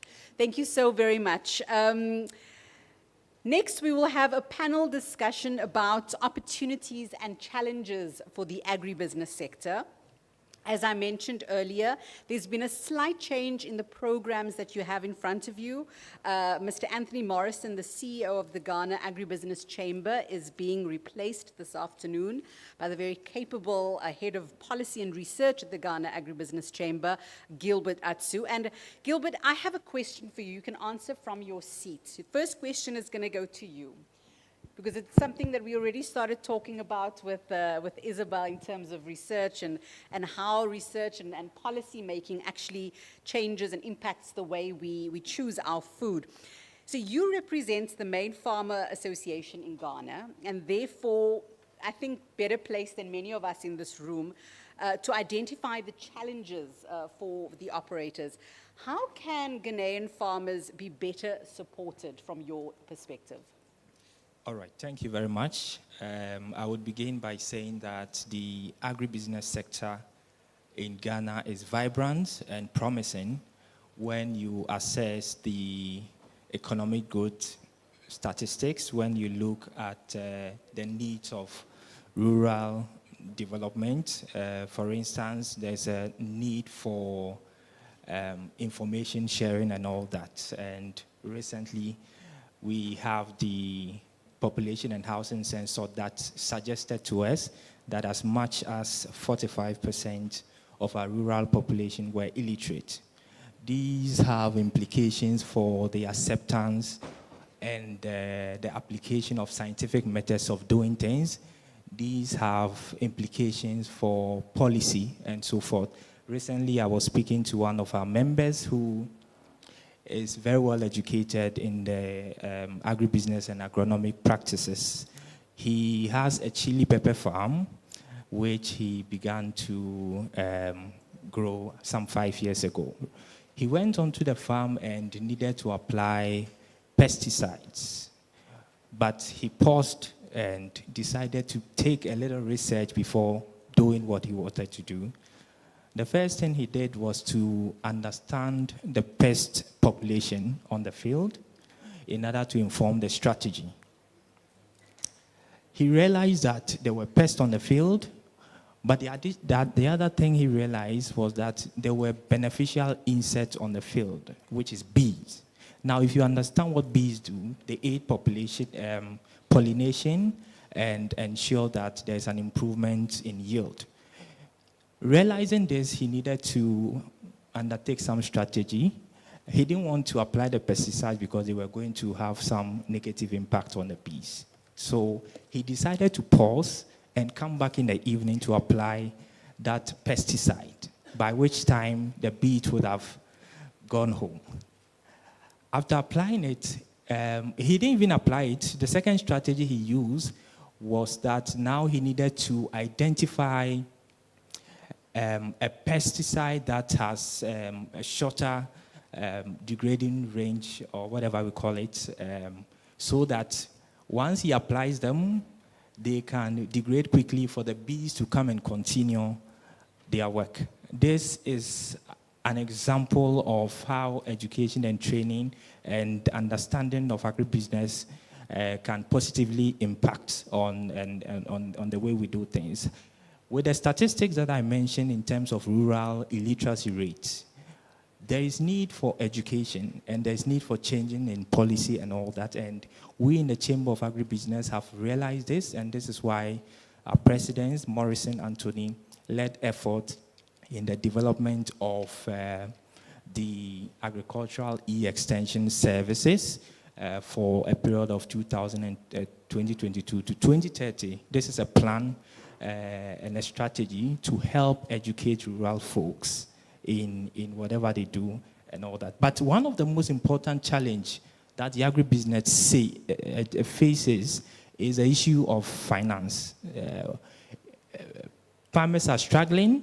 They are not able to get easy access to funds to undertake, to buy inputs and to procure chemicals to do their business. We realize that commercial banks who support these agribusiness programs only do so at around 6% when you look at the whole private investment within agribusiness financing. So it's a big challenge, and I think there's an opportunity for developmental partners to emphasize and scale up what they are already doing by way of investment so that we can target the midstream and the downstream value chain system to escalate prosperity, basically.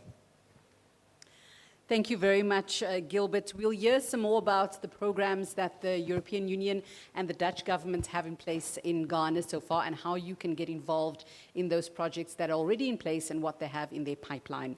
The next speaker is Mr. Ziad Hamoui, the National President of the Borderless Alliance Ghana. Ziad, what are the logistic challenges for the agribusiness companies operating in Ghana? Thank you, Leanne. First of all, for the opportunity, and second, let me apologize because today I'm voiceless instead of borderless. I just had this issue starting from yesterday, so if you can hear me well, it will be good. When I start not being well heard, you can start waving your hands or throwing stuff, and that will take my cue from there. So thank you for the great question. I will get there, but then there are a few ideas which I need to get out of my head based on the presentation, the excellent presentation from Isabel. And one of the main points I was pondering about, I was thinking about a situation where fall armyworms can suddenly transform from a threat to a delicacy. And I thought, what an opportunity there. But then to get to one of the questions that was asked later, which insinuated to the fact that it's more difficult to change the perspective of people about their diets. And I was thinking that it is easier when the choice is between promoting unconventional food or reintroducing healthy and indigenous food that has been known for millennia to feed generations. The choice is obvious. We should go to the one where you can actually, first of all, integrate more into the wider regional agricultural market. And Africa, if anything, is a large market. And the idea here is to produce food, not only to feed our local urban or rural populations, but also to produce enough to trade among ourselves and to create these balances of trade that are virtuous and to allow the food to move from the areas of surplus to the areas of deficit. And while addressing the issues of food security and economic development at the same time. So I think the production and the trade in food across Africa, from what I understand from this presentation, has to do a lot about what perspective we want for the production. Because if we are thinking about food security as our main concern, then our decisions will be completely different than when we are thinking about economic development and then the scalability that goes about, like Francisco correctly said. If you wanted to produce commercially, then you need to know that you can have the markets and identify the markets to produce, to consume, but also to trade the surpluses into. Otherwise, you will never get into a situation where you can be competitive on a local or a regional or let alone continental level.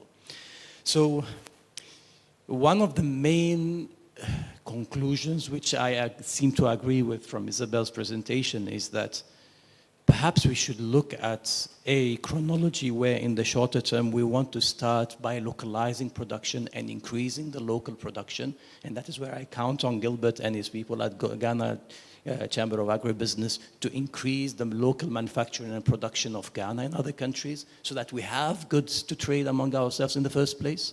And then to move from that situation to regionalization of trade, where we can tap into the wider economies of scale by integrating the markets. We are in Ghana, so we are part of ECOWAS. ECOWAS is a market of at least 400 million people, out of even more maybe. As we're speaking, we've increased by 100,000 or so, but let's say somewhere between 400 and 500 million, depending on the figures. And that's also a fragment of the 1.4 billion population in Africa. So that's a significant market which we should be able to tap into once we start to align ourselves with these markets in place. And then in the longer term, to look at the globalization of our regional competitiveness by competing on a continental level or on a global level with the products that are locally manufactured or produced, which we are trading among ourselves on a regional level, and then we are positioning in a longer future. Now, and this is where I diverge a bit from the presentation, because there's this unseen connection between tying local production with directly becoming globally competitive. And I think this is unsustainable. I mean, I know that we're based in Ghana, we're looking at increasing the local manufacturing production of Ghana, and then once we have an adequate production and a supply, then what to do with it? If we export to the international markets, that is where we become globally, that is where we become unsustainable, because we are subject to the whims of the international markets. Ghana lacks the global competitiveness and the adequate competitiveness to produce and to market. So I think we have to start by moving to the next phase, which is regionalization of trade, before we continue on to the globalization. And in all cases, a regional market is a scaling up of the business, which we have to go through in order to become more competitive. So this is the chronology which I find myself in. And usually when I'm looking at how to contribute in a particular angle on behalf of Borderless Alliance as a regional trade advocacy group, I like to position myself correctly into the equation. I know that the three main components of economic transformation for Africa will be, first of all, by targeting local manufacturing production that is growing Africa. And then we have to identify the markets of trading across, and that will be trading Africa. And then lastly, we'll have to find a way to move these goods or services across and to tackle the barriers that are preventing us from moving these goods across. And so we as Borderless Alliance, as a regional trade advocacy group, we find ourselves comfortable in playing a role in removing the barriers to regional trade, and also in helping to identify the intra-African market in order to achieve the AU vision of boosting intra-African trade. So let me just drop a couple of words about how the Borderless Alliance itself sees its value, because we have identified a void that is based on the lack of coherence and collaboration between the various stakeholders that make up the ecosystem of regional trade, and a low private sector participation in the policy dialogue.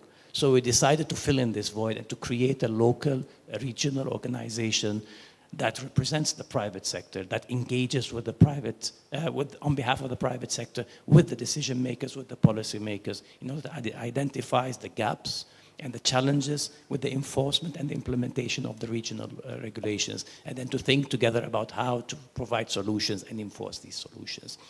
And so all of this is to say that we find ourselves as a component in this bigger ecosystem where we need to tackle the production, and that we need to identify the markets, and that we need to tackle the barriers to remove these barriers to regional trade, and that we have to look at a situation where Ghana produces not only to feed its own people, but also to produce the surpluses to trade among the region, and then from there on to move into becoming globally competitive. And that is exactly the kind of dialogue we are going to have in October at the 10th Regional Annual Conference of Borderless Alliance, which is taking place in Tema, in Alisa Hotel, in October 25 and 26.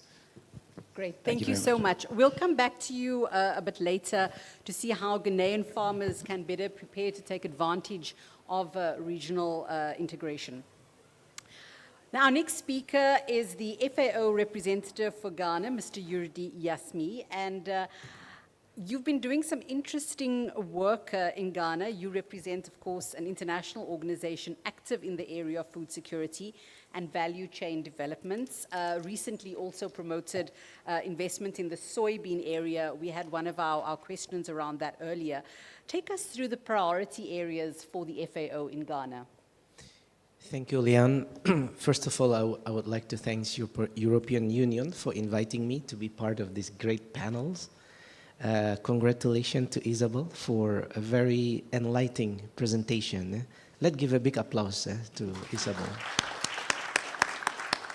I just want to check reality. How are you doing? It's late in the afternoon. How are you? You are not okay, I think. They need some coffee from the European Union stand. Okay, this is a very, very important question. The role of FAO is to transform agri-food systems to be more inclusive, resilient, sustainable through better production, better nutrition, better environment, and better life, leaving no one behind. So in our jargon, we call it 4 Bs: better production, better nutrition, a better environment, and a better life, leaving no one behind. This is the essence of what we do wherever we are. We are a global organization, right? But before I go into details on what we are doing in Ghana, let me give a little bit of context, okay? Our food systems are at the crossroad. They are hit by various crises. They are vulnerable to climate change. They are actually dependent on various aspects, like war that happened here in Africa or elsewhere. Every bomb drop in Ukraine would actually have impact to the cost of fufu that we buy here in Ghana. Not sure if everybody knows fufu here. Fufu is a nice food of Ghana. So our food systems are interlinked. We cannot see it in isolation, just Ghana. Okay? Tonight, when we go to bed, 12% of Ghanaians go hungry, or about 3.6 million people. They don't have enough to eat. Their stomach is not full. They have less nutritious food. These 12% represent 3.6 million people, the same size of the population of the city of Berlin. Okay? 49% of children under 5 in Ghana suffer from anemia, right? So, taking this into context, we have so many other issues when we are looking into our food systems. Either we eat wrong combination of food, right? Or wrong amount of food. Okay? So what FAO is doing here in Ghana is actually to try to address those issues within this broader context. Okay? Agriculture is important for Ghana. The GDP from agriculture is about 23 to 25% of this country. Very important. So we have 3 priorities in Ghana as FAO. Number 1 is sustainable agriculture for inclusive growth. Number 2, sustainable environment and natural resources. Number 3, building resilient agri-food systems. Now, I give an example of what exactly, because Leanne, you want me to say, what exactly are you guys doing? We are working at policy level to support the government of Ghana to provide a conducive policy environment for food system transformations. So we are supporting the government for drafting new law, regulations related to agri-food systems.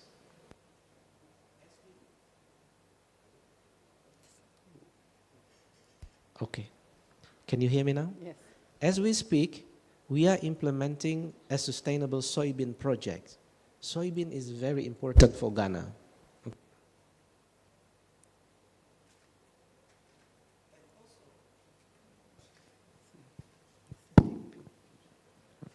And also just yesterday, FAO together with Ministry of Agriculture and European Commission delegation to Ghana, we signed a new project to support building resilience of food security in northern Ghana. It is a 10 million project for 3 years, so we are very thankful to European Union. Thank you. Let's give a big applause to European Union. So we are doing from policy, demonstrating things on the ground. This one that we are going to demonstrate with EU funding will actually touch upon the life of 50,000 Ghanaians in 3 years, okay? We are demonstrating how to do good and excellent agriculture. We are working with youth, we are working with women. For example, in fishery sectors, we have been training the packaging of fish products to be presentable, safe, and also to be high qualities. So if you are interested to know more on what we are doing, you are more than welcome to visit our website. In fact, you know, we are in Ghana also the Secretariat of FAO for Sub-Saharan Africa. So we are covering 47 countries from this office in Ghana. Leanne, I stop there because otherwise I will eat too much of the time. Thank you. And people are already tired. Yes. Thank you so much for that great presentation. And I think now our next speaker will give more details on the project that was signed yesterday, thanks to the collaboration between the FAO and the European Union delegation in Ghana. Our next speaker is from the EU delegation here, Celine Prudhomme. She deals with agri-value chain support, and so will give us more details. There was one student earlier that said, how can they get more involved in universities? Maybe you should take a listen to see what she has to say. Good afternoon, ladies and gentlemen. Mimamu aha. So not everybody is asleep. I'm trying. Good afternoon. Thank you, Leanne. So I would like to highlight actually 2 aspects in my interventions. One is what are the priorities of the EU in the development of the sector here in Ghana in terms of cooperation, and as well how we do it. So in terms of the priorities themselves, the EU cooperation in the sector are built around sustainable food system. And here I wanted to highlight the word sustainability and its 3 dimensions, which is economic, social, and environmental. And I would say we should also add cultural after your presentation. So thank you. It's something to explore even further. So our development cooperation in the sector seek to do several things. Lift smallholder farmer out of poverty, increase their income in a sustainable manner, create jobs, safeguard food security, as we just mentioned, as well as increase production and productivity, and also provide market access. Actually, there's a point I wanted to come back on productivity. Greater productivity, from our perspective, is pursued while ensuring the development of resilient food system in the face of rising challenges such as climate change and soil erosion. And I wanted to say that agroecology is embedded in all our programs. And we see it as a science as well as a set of practices. So just a quick example. We use the conservation agriculture approach in our program. And you know, it's about recarbonizing impoverished soils as well as minimizing entrance or agro-input. So we turn that into a business opportunity. And we help farmers producing pesticides, organic usually, and fertilizers that are made in Ghana by Ghanaians and for Ghanaians. So this is an example for neem oil, but there are many other examples we can talk about. We have a success story in one. So now let me talk about how we do it. We do it in many ways. But first, the guiding principle for the EU in developing the sector is the EU Green Deal. I guess some of you have heard about it? Yes, okay. So in short, it's a set of, a package of policy initiative to bring EU into a green path and become the first climate neutral continent by 2050. So we have also the farm to fork strategy, which is at the heart of this EU Green Deal. And this one aims to make food fair, healthy, and environmentally friendly, and also accelerate this transition. So our program go in this line and guiding by this strategy. So in Ghana, we deliver support to the sector in an integrated manner. It goes from interventions such as food security, that we implemented via the EVO and launched yesterday together with the Minister of Agriculture. And this is mainly in the north, I would say, to value chain, sustainable value chain approach that we do countrywide and in different value chains.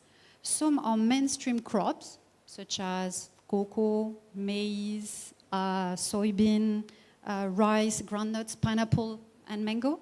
But we also look at, and I was very interested by your presentation, local value chains, such as sorghum and cassava, as well as millet. So we mix different forms of modalities in order to have this integrated approach. We do large technical assistance together with infrastructure, works contracts, as well as loans. And all of this is done in a way to boost those value chains and to create synergies. So our technical assistance is to, let's say, target smallholder farmers into doing climate-smart agriculture. But not only that, we work at aggregators level, as well as input dealers level, as well as SMEs that are producing and transforming the agricultural produce. So we also do that in order to have a pull effect on the productivity of the sector. We work also in research, as well together with the academia. So all together we try to have a package of interventions that can boost those value chains that I mentioned earlier. In terms of market access, of course, we have traditional support and technical assistance that is mainly to, how can I say, support compliance with standards as well as accreditation, or linking up and connecting suppliers with potential industries. But we also do what we call the large infrastructure programs in order to bring the agri-produce faster from the farm itself to the market. For example, in Upper West, we have a large network of feeder roads, 670 kilometers, that we are right now rehabilitating. We combine that also with large infrastructure irrigation network, about 1,000 acres. And here also we combine things. We work on boreholes, on pumping station, as well as rehabilitation of dams. So one thing we touched earlier was access to finance. So we do that as well, and in many forms, depending on the target beneficiaries of our different programs. So it could be a very small grant to a matching grant, and depending on the ticket size, a bigger matching grant. We work via also loans, via microfinance institutions, as well as directly capital to SMEs. To finish, I wanted to highlight 2 points. The long-standing relationship of the EU in the sector in Ghana. We have ongoing program for many years, and we have more to come. Some just initiated, but more to come. And the last point is to underline our Team Europe approach. So basically in Ghana, EU works together with its member states to program its development cooperation in all sectors. We have 9 member states here in Ghana.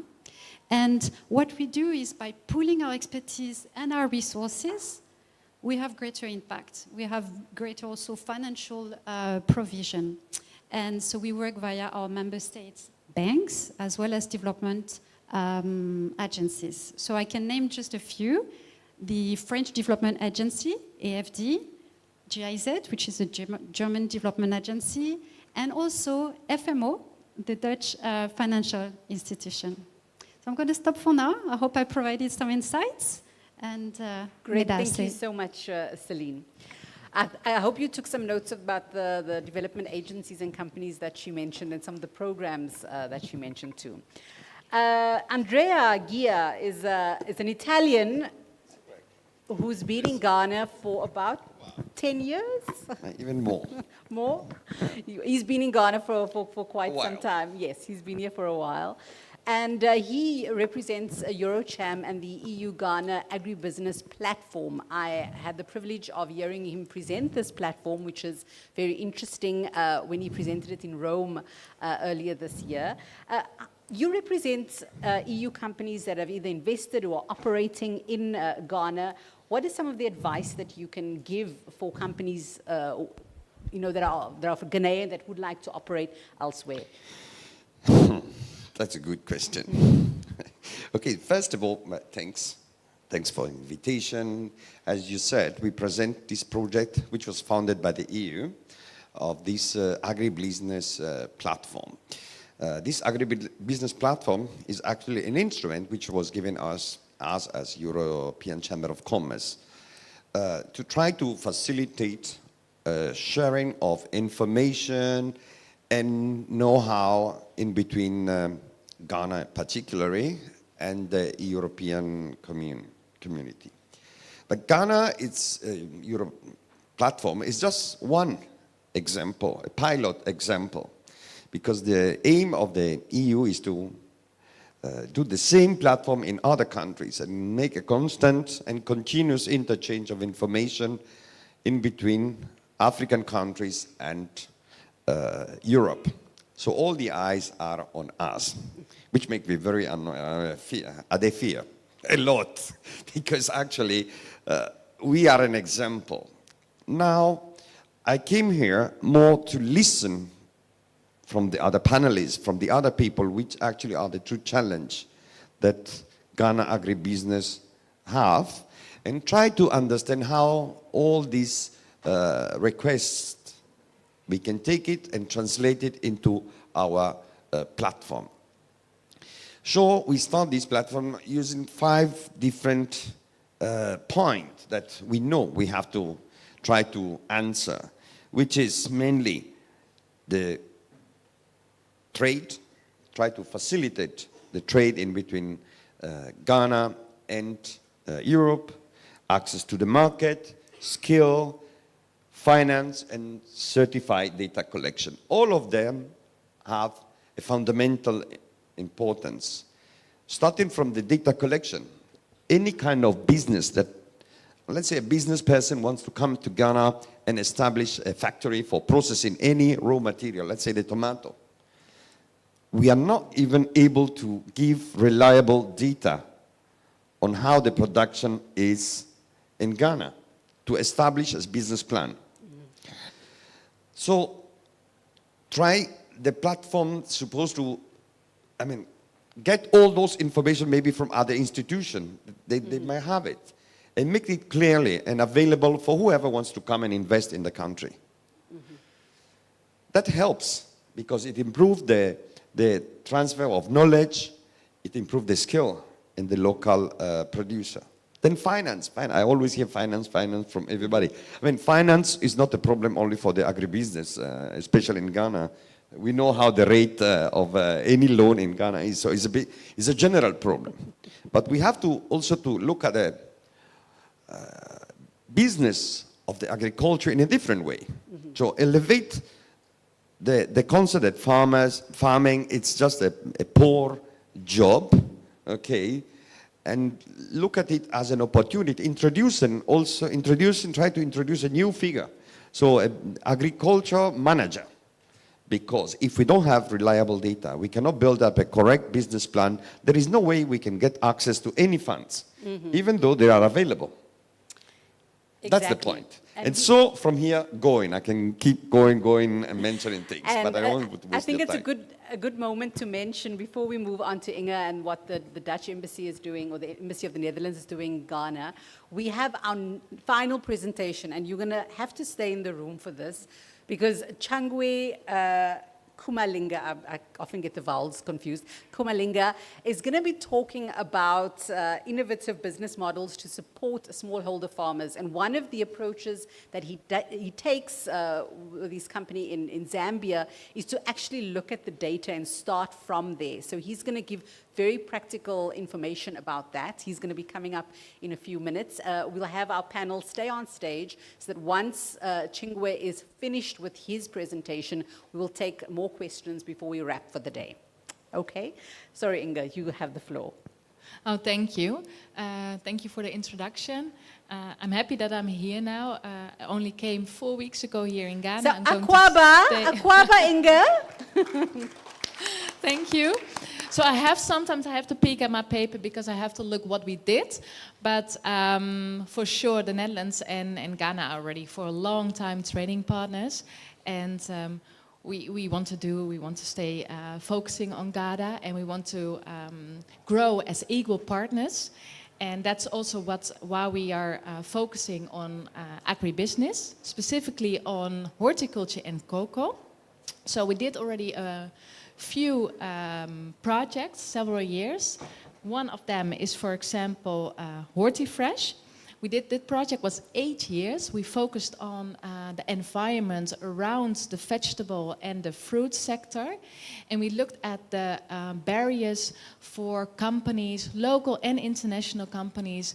What do they need to thrive, to be more professional, to commercialize, if they want to export? What are the things in this food system environment that are the barriers to work with? So we had that program for 8 years in total. We finished that 2 years ago, and what we did was, for example, training the competent authorities on pests in products. If you want to export, of course, especially to the European Union, we are very strict. So what cannot be in the produce? How can we solve that? But also for the competent authority, how can we make sure that they pick out the wrong products, so at the ports in Europe, the produce will not stay there. And other things that we did in that program was to link farmers, food businesses with other international players, but also national players, for example, supermarkets, to get their produce actually on the market. So that's what we did, and we finished. Another one, what is very interesting shortly, is about orphan crops. We did a study on the crops that might be potentially of interest to scale up in the future. We weren't that brave that we were looking for proteins, animal proteins. We only looked at the vegetables.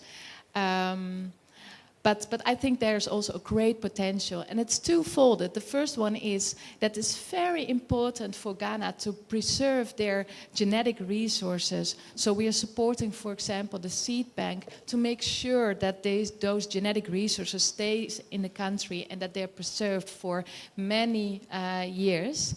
And the other side is to link them with businesses. How can we make those potential crops? How can we scale them up? But how can we make them attractive that also people want to eat them? Because I totally agree. Also in the Netherlands, we are looking a lot at insect-based proteins, but we don't eat it.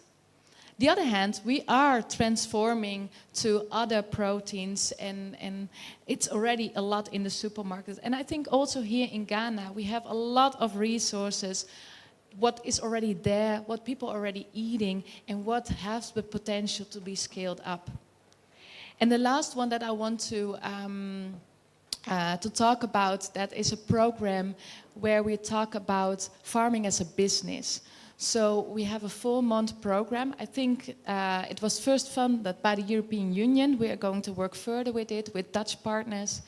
And we're going to look at the colleges and the institute, the farmer colleges and the institutes, and give them a practical training. We give them a plot, we give them seeds, we give them fertilizers, and we are going to help them and look what is happening and how can you calculate and what do you need to do to make farming attractive, and that is to make it a business.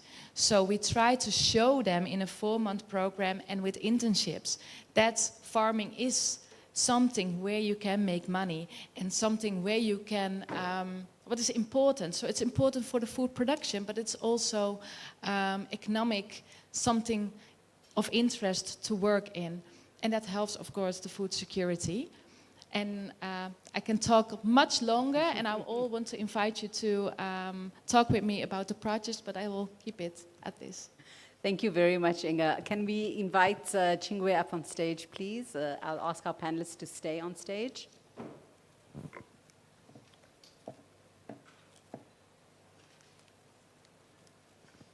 Can we bring up the next presentation as well, please?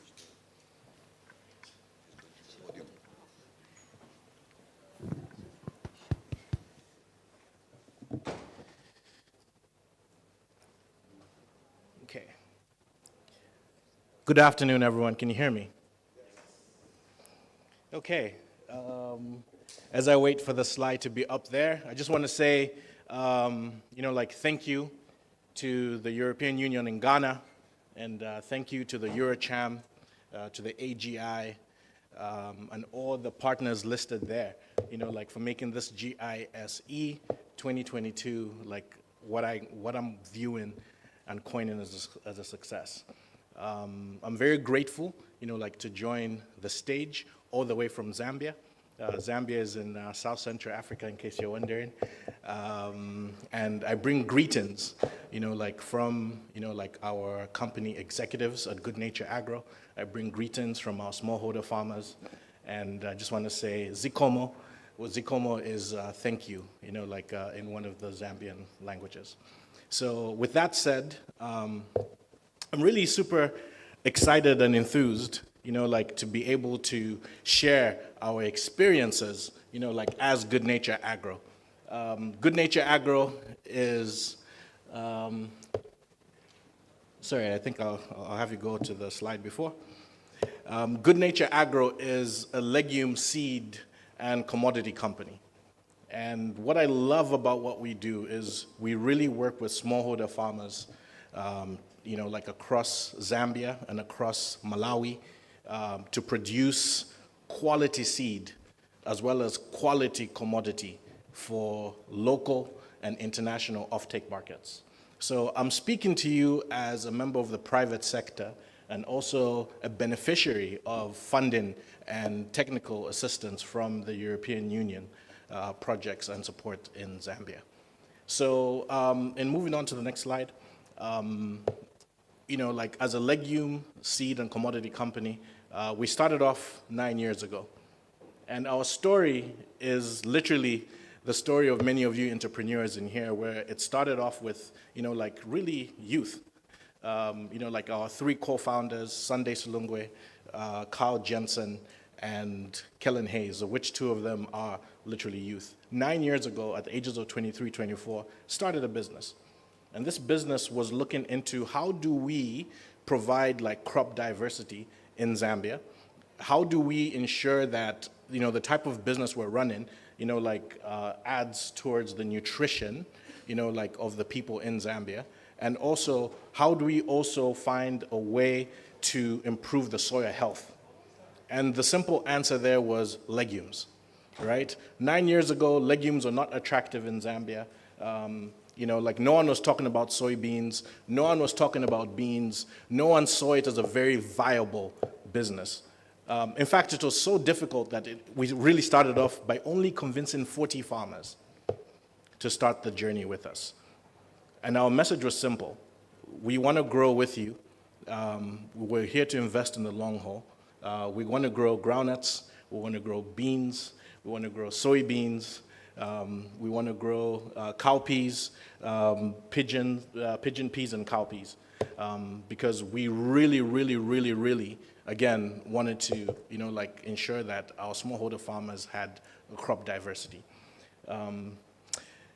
So, why good nature? Why am I here? I'm here because I'm here to give you practical, real-life examples of how we grew from a business that started with 40 farmers, you know, like in Zambia, to now having over 26,000 farmers, you know, like in Zambia, 9,000 farmers in Malawi. Started off with a business that really earned $20,000 the first year to one that we closed 9.8 million last year. So please listen. Please be attentive, because I'm really going to speak about some really critical things within the value chain. So speaking into Good Nature Agro, we're a social enterprise, but we're also a for-profit. So what that means is that, you know, we really look at the economies of scale. We really look into how can we ensure that as a business we're growing and we're sustainable, but at the same time, how do we make sure that, you know, the income and the profit is being shared, you know, like with the smallholder farmers. In Zambia, a smallholder farmer is a farmer, you know, that has 3 hectares or less. And it was very interesting, I was looking at the Ghanaian website, to also find that you define a smallholder farmer in the exact same manner, which is 3 hectares, like and below. Next slide.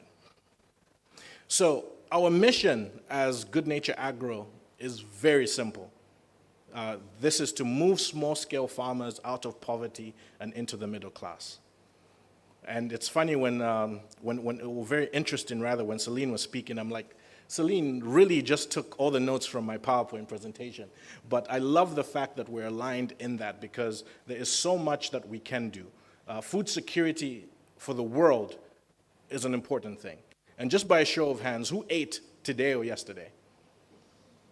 Show of hands. Yeah, so you should thank a smallholder farmer for doing that.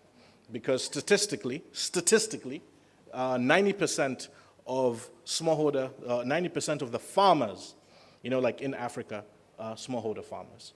And yet they produce only about 70 to 80%, you know, like of the produce in the world. So we really need to give a round of applause, you know, for smallholder farmers, you know, like in Ghana, because you've eaten today, whether it was imported or it was here, you know, like you ate.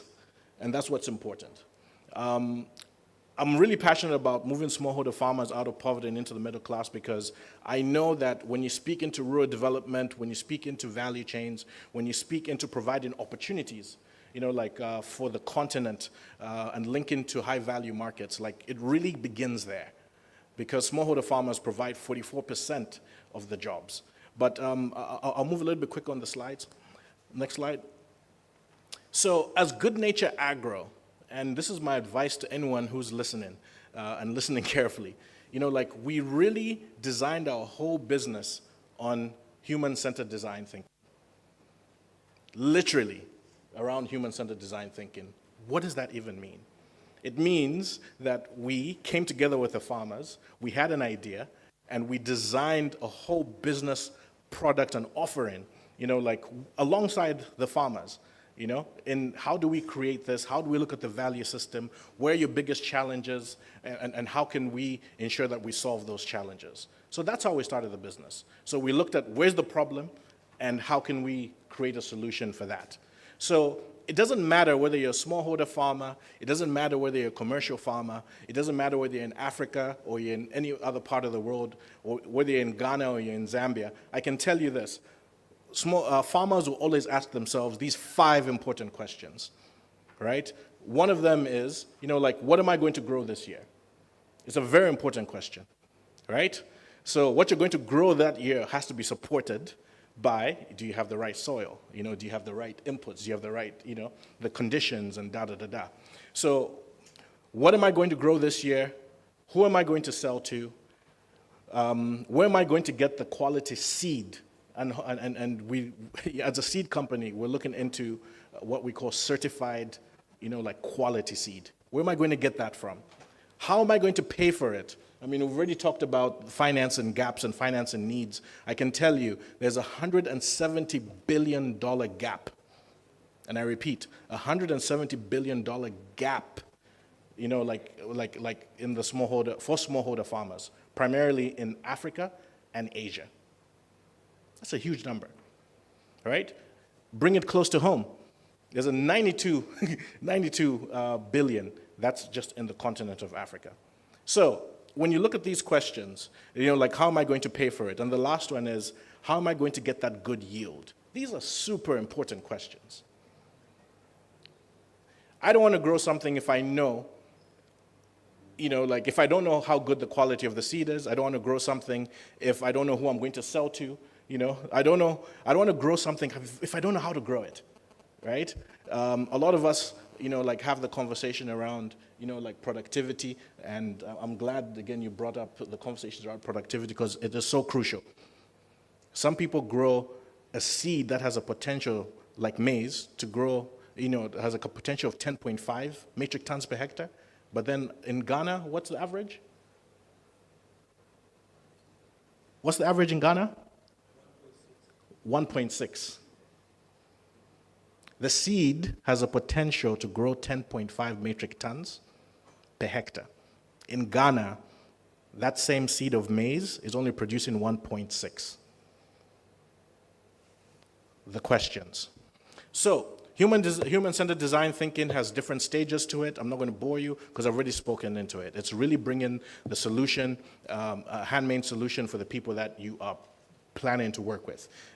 There's what we call the 4 Ps, like in the development world now, people talk about private partner or private-public partnerships. But now the conversation really is around private-public producers partnerships. Because now the producers need a certain spec of a commodity or a seed that needs to be produced in order for them to scale it up. The farm to fork, the higher yield market. So we need to grow to those specifications. Next slide. So as Good Nature Agro, again, we developed our business around, like the problems. We answered the 5 problems with 4 standing things within our model. Number 1 is we chose as an organization to be a seed, like a seed multiplication company, which meant that we were going to be the organization that provides the quality inputs. So in terms of answering the question, number 1 is we provide quality inputs, right? Then number 2 is providing the training. We knew that in order for us to move smallholder farmers out of poverty and into the middle class, we needed to create a good support system.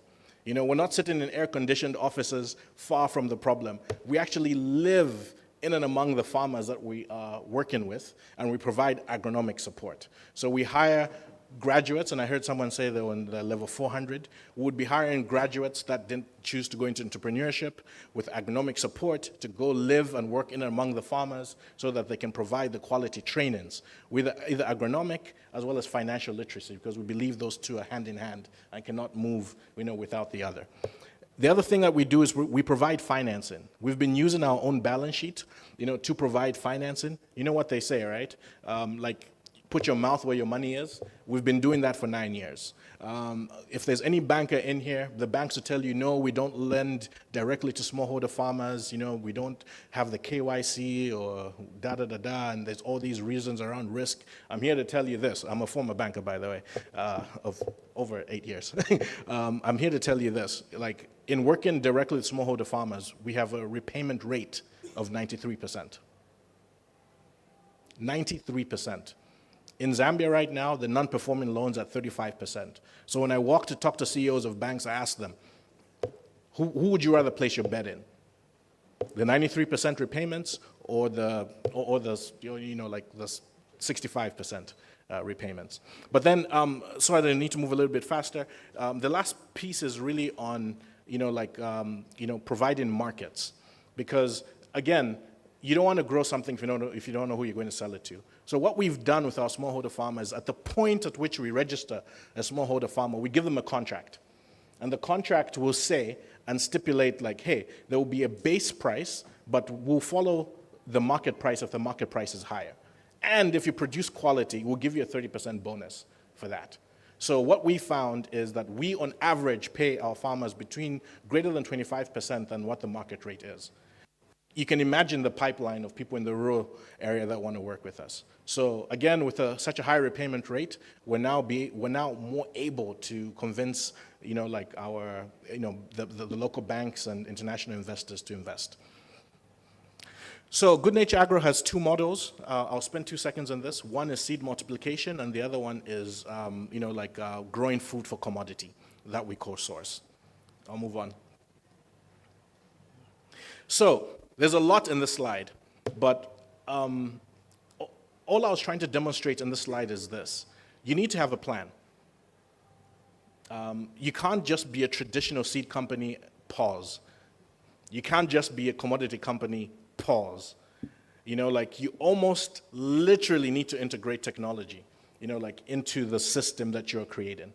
And I say this because, like Andrea said, you need to collect the data. There's so many data points that are in the rural economy that are so valuable to investors, that are so valuable for technical assistance, that are so valuable for solutions. But the problem is that that information is integrated. So I'm so happy that you're creating a digital platform that aggregates that information, because we're literally, steps behind you trying to create the same. Had we known, we could have partnered with you. But in being a seed company, we looked at that's our stage one, and you should do the same for your business. Number one is producing the seed. But even as a company, where we're going to sell the seed. So as we continue to contract more farmers, can you hear me? Yeah. As we begin to contract more farmers that, have a guaranteed market, either in the food or confectionery space, we know that the data is so important, because people like Celine will be saying, and the EU will be saying, where's the food to fork? They want to see the traceability. They want to see, the impact. And being able to collect that data is absolutely pivotal. But then again, let's ask the question. Let's be realistic. How do I collect this data in the rural areas when there's no connectivity? Ghana is a little bit different from Zambia. And I'm so happy that you have better connectivity than us. But as a continent, the connectivity is really low. So you need to find solutions that work offline. And that's the Starlinks, right? But moving on, it's, ultimately where we want to be, even in addition to getting data and introducing technologies, we want to be at a place where we can provide what we call full farm support. So in looking at, Ziad and, is it Gilbert? Yeah, in everything that you talked about, you really talked about the exact same thing. In a word, full farm support. How do you integrate the value chains? How do you ensure that, you're providing solutions on every step? Because there's so many stakeholders. There's the finances, right? There's the government, which is the policymakers. There's, the off-taker who's buying, right? There's the farmer who's growing.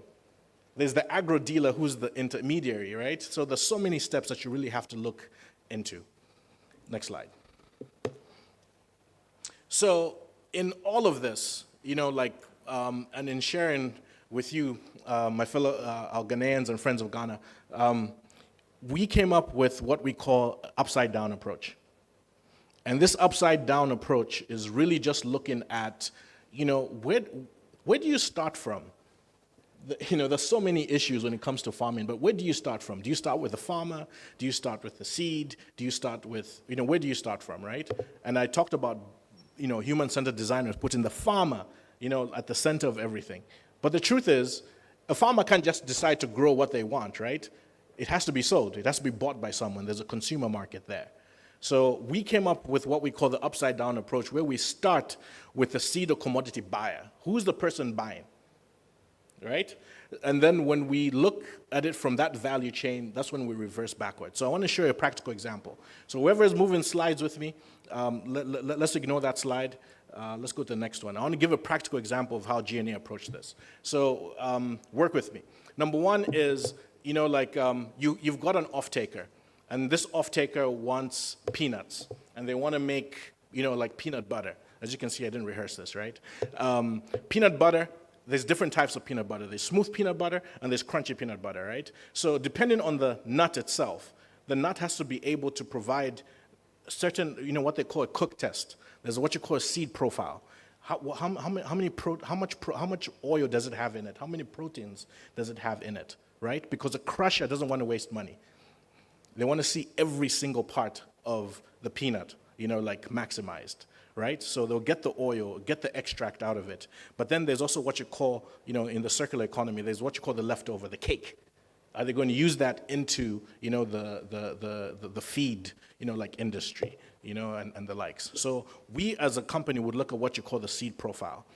In baked beans, for instance, like Heinz, like what's the size of the seed? What's the color? When you cook it and leave it overnight on a soak test, does it still taste the same? Who's ever opened baked beans and seen like a whole different variety of colors? It must have been bad. So for the majority of it, you notice that a product, like they want what you call consistency. So moving on to the next slide. When we get that information from the off-taker, we then push it through our breeders. We've got a breeding unit that we added in 2022. They'll look at the seed profile and they'll be able to tell us if we're able to produce this. It's important to have the right type of seed in the right environment. Okay, there's disease, like resilience, and there's also climate resilience. Those are two very important things that you have to answer that question from the breeding side of things. And that's why certified seed is so important. So moving on.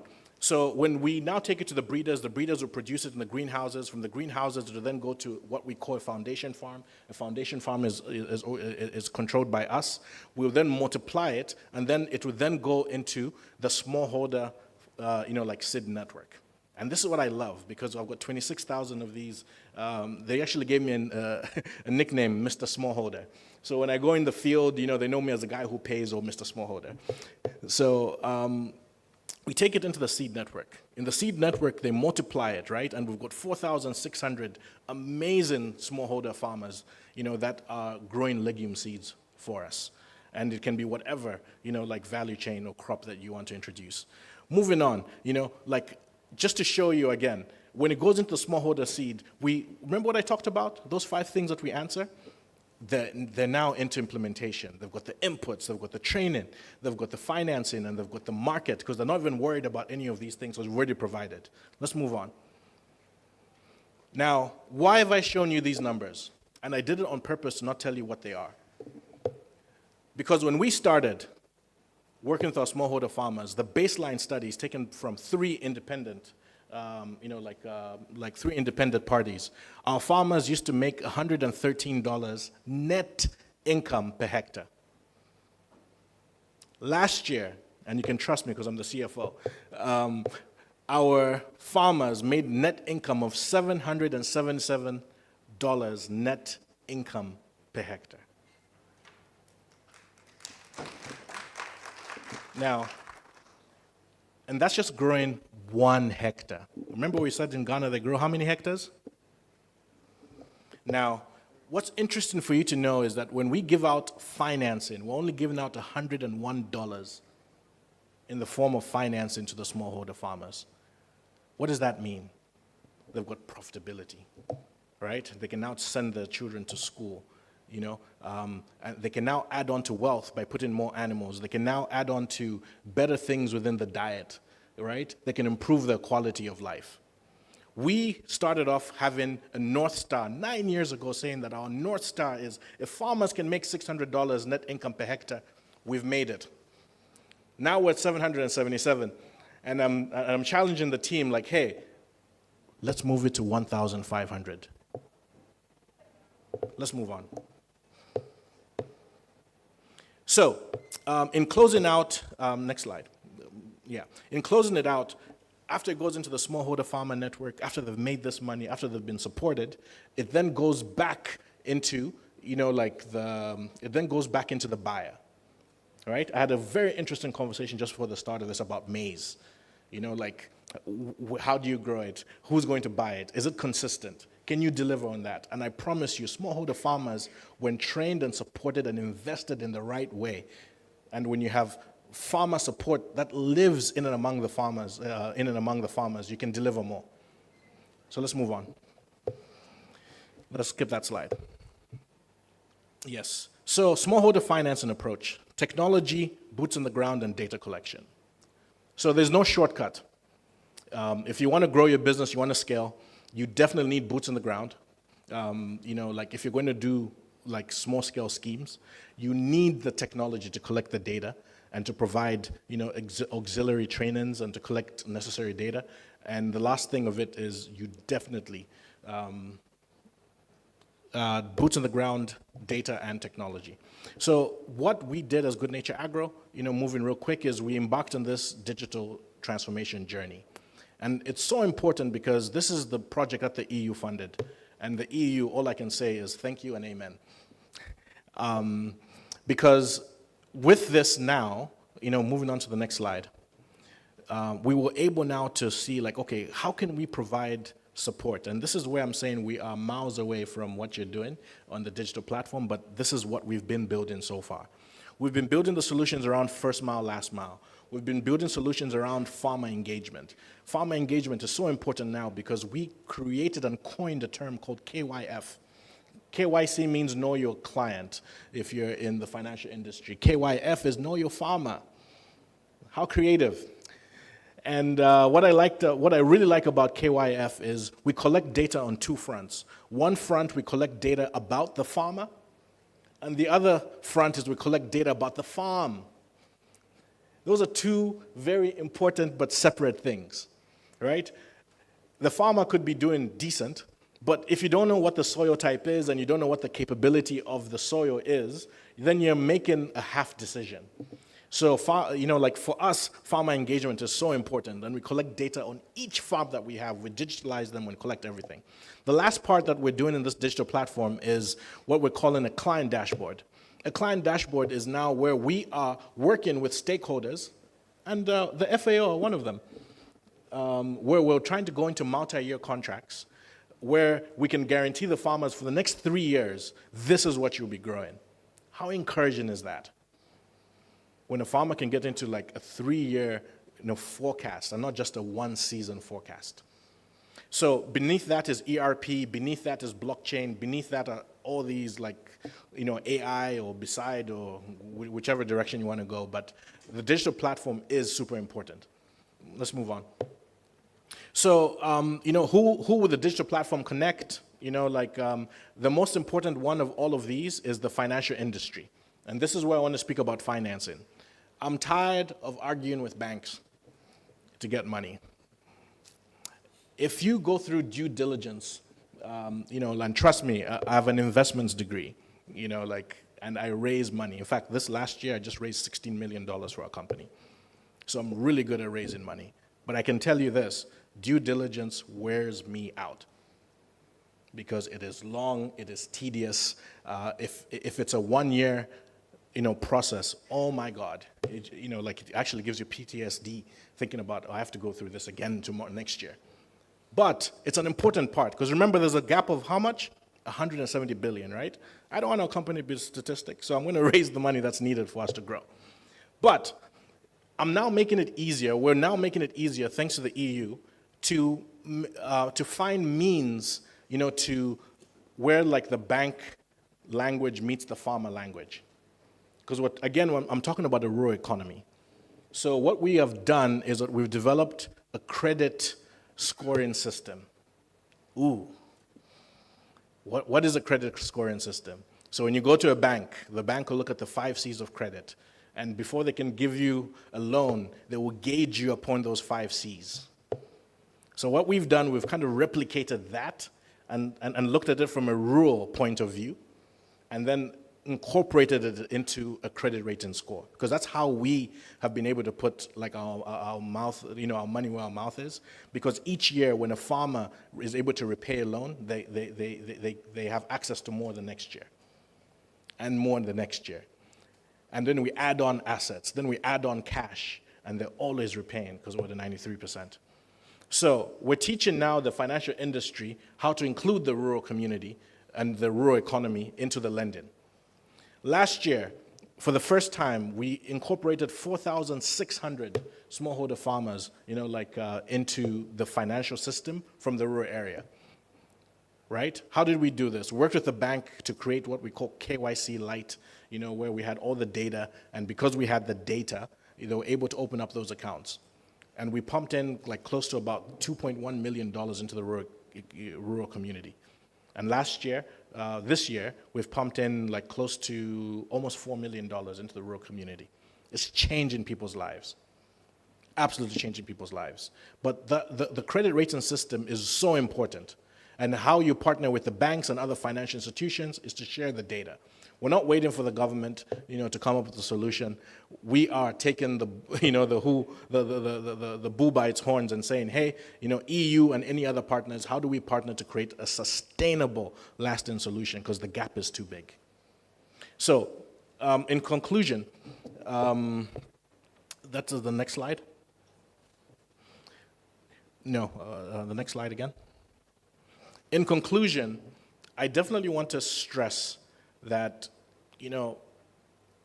here in Ghana and in every other part of Africa, we need to be very intentional about the data that we collect from the field. That data opens up opportunities, and those opportunities are limitless. No one's going to invest in a business without a business plan. And no one's going to invest, no one's going to take a business plan serious unless it's got market research. I don't lend money personally to just any single person. I need to kind of gauge, am I going to get my money back? Do they seem honest? What's their character? And all these other things. It's the exact same way. So in reading them, collect the relevant data for decision making. Number 2, customize, individualize farmer support. And what I said there was custom smallholder support, for greater yields and income. It is absolutely important that from the data that you collect, you're able to customize it, right, to fit for purpose. One of the conversations I had was that there isn't a proper soil mapping, thing in Ghana. And, soil mapping, platform in Ghana.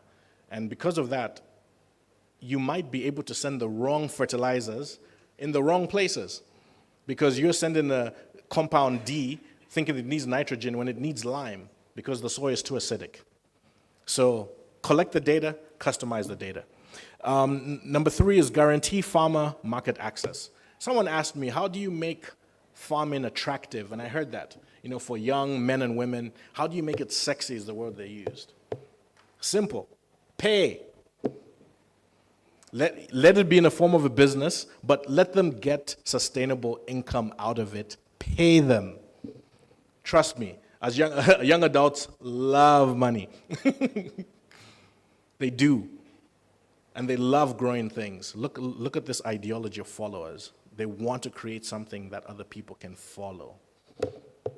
So, you want to make it attractive? Pay. Guarantee farmer market access, and you will see the loyalty come with it, and you will see the benefit. Food security will sort itself out, because they'll grow enough for themselves, and they'll grow enough, for the rest of the world. Why? Because you're paying them, and you're paying them well. The last point is depth on farmer support. Make sure the inputs and trainings provided are in depth, and that you have the right capacity in your team to deliver. Make sure you have the right team. No one wants to finance a business where one person is a CEO, CFO, operator, and all of the above. Create a good team. Make sure the inputs and the trainings are valuable, because you don't need to kill more land and deforestate the rest of it because you're not maximizing the 10.5 metric tons per hectare, because you're focused on the 1.6. It's not the more land, it's how you utilize the land you have. I'll end with this statement, and you can go to the next slide. Next slide. I'll end with this statement. I truly believe, with everything in me, that smallholder farmers have the capacity to feed the world. And smallholder farmers in Africa in particular have the capacity to feed the world, given the right technology, the right investment and the right linkage to, high markets. And with that said, as Mr. Smallholder, I really want to end by saying this, because I heard this yesterday. Is it Nyame Waho? Yeah, Nyame Waho. Waho. Yes, and the translation that was given to me was like, God is there. The other translation that was given to me is, blessings will come from the sky. I'm here to tell you, as a friend of Ghana, that the sky is already in your hearts. And all you have to do is truly believe that you can make the right partnerships and make the right linkages, and I believe we can feed the world. Thank you.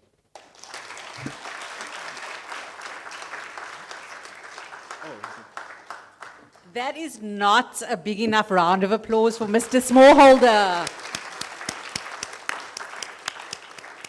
It was fantastic to be in the audience and hear all the and the nodding of the heads, seeing the nodding of the heads. I think you struck a chord with at least half of the room today, Changwe. Thank you so much for that inspiring journey that you've taken us on this afternoon. We have some time for a few questions. Our panelists are here, ready and waiting. We can take, I see there's already a hand up. Your name, I'll come to you next. Your name, please, and where you're from.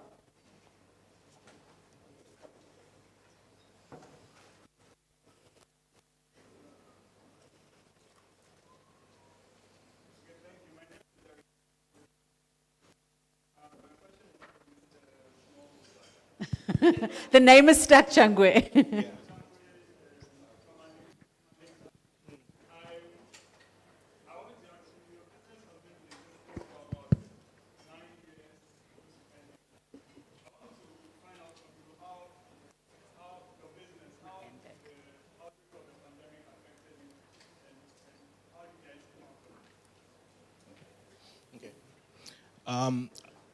We had the inverse effect during the COVID pandemic. Because what we found, in terms of statistically, right, Zambia is powered by three things. Number one is mining, number two is agriculture, number three is tourism. Tourism had a 60% knock in jobs. Like literally 60% of people's jobs were were lost, during that period. Agriculture added 16%, during the pandemic. What it changed for us was our ability to engage in a lot of, one-to-one trainings and the likes. We had to observe the social, distance and rules and the likes. But I can tell you that we grew our income from 3.7 to 5.8, the following year during the pandemic. And why? Because the world decided to eat double the amount of food because they're at home and inactive, and in some people that's how they dealt with pressures and depression or comfort eating. So the world consumed double the amount of food during the pandemic than not. So we made sure that the benefit went to our smallholder farmers. So we had the inverse in our industry, 16% added jobs, and we had the upside that our farmers then at that time moved from making $357 per hectare to about close to $500 per hectare because of the growth. Great, thank you so much for that question.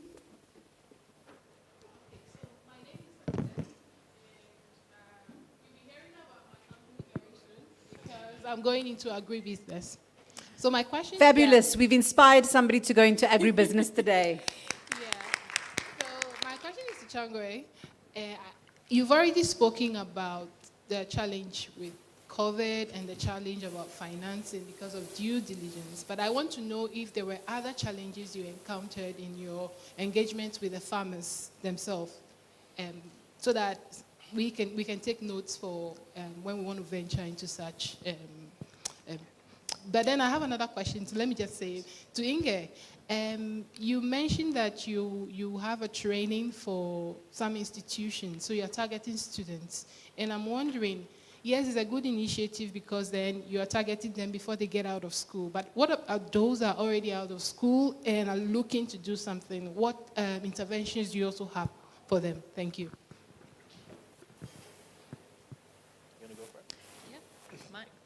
Mine is quick, so I can go first. The training is open at the institute. It's at the institutes themselves, so the students at the institutes. But at the college, it's open for everybody.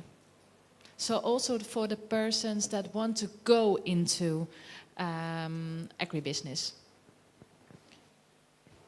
Okay.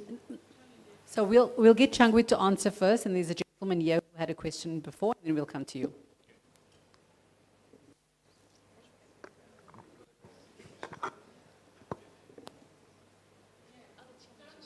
Oh, the other challenges. Yes. So you are right. We do have and did experience quite a bit of challenges. Number one is changing the mindset of the rural farmers. Sometimes is extremely difficult because unfortunately there's two things that happen in Zambia. I'm not sure how it happens in Ghana, but there's what we call a farmer input supply program that is initiated by our government that gives subsidized fertilizer and also gives seed to the smallholder farmers. So literally in Zambia it's used as a political tool, but also for food security and mainly food security. But the issue is that sometimes farmers are so used to handouts, right? And then the second challenge is a lot of NGOs that have the really cute, acronyms and, maybe on a 3-year program, and they usually give away, seed. We have found that, that mindset is actually very hard, because as an organization, we put literally our mouth where our money is so that we will finance off our balance sheet, right? Now, in curbing some of those challenges, what we've done is we make the farmer also input, put 50% of the package down. And what we found is them having that buy-in has really, really, really helped. Because number one is they know there's a guaranteed market. Number two is, they will attend the trainings and they'll do the likes. What we have done is sometimes we've dropped it to 20% and sometimes 0. But that's only after you've worked with us like 3 years and above, so we incentivize you to do that. So changing the mindset is really, really tough. But once they learn from their peers and from other success stories, because that's who we hire, it really does help in maintaining loyalty. Thank you very much, Changwe. We have from the gentleman in front.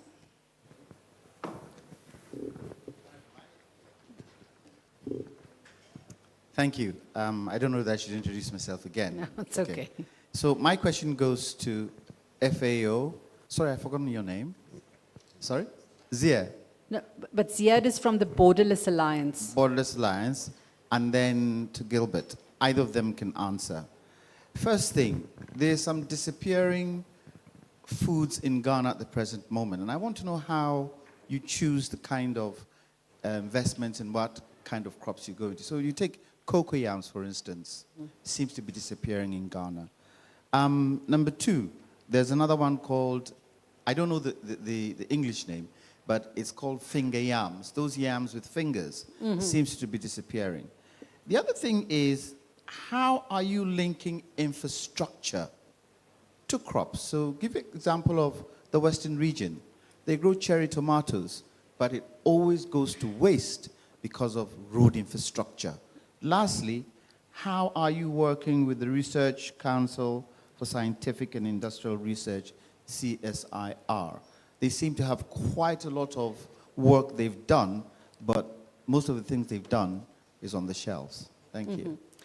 I think Celine answered the question, some of the projects that they work on in infrastructure and farming. Maybe she wants to touch more on that, but I'll give the floor to Gilbert first.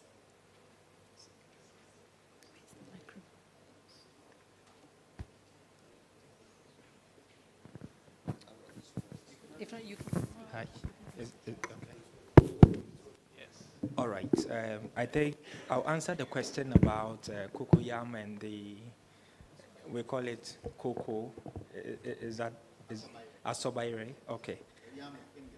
Yes, yes.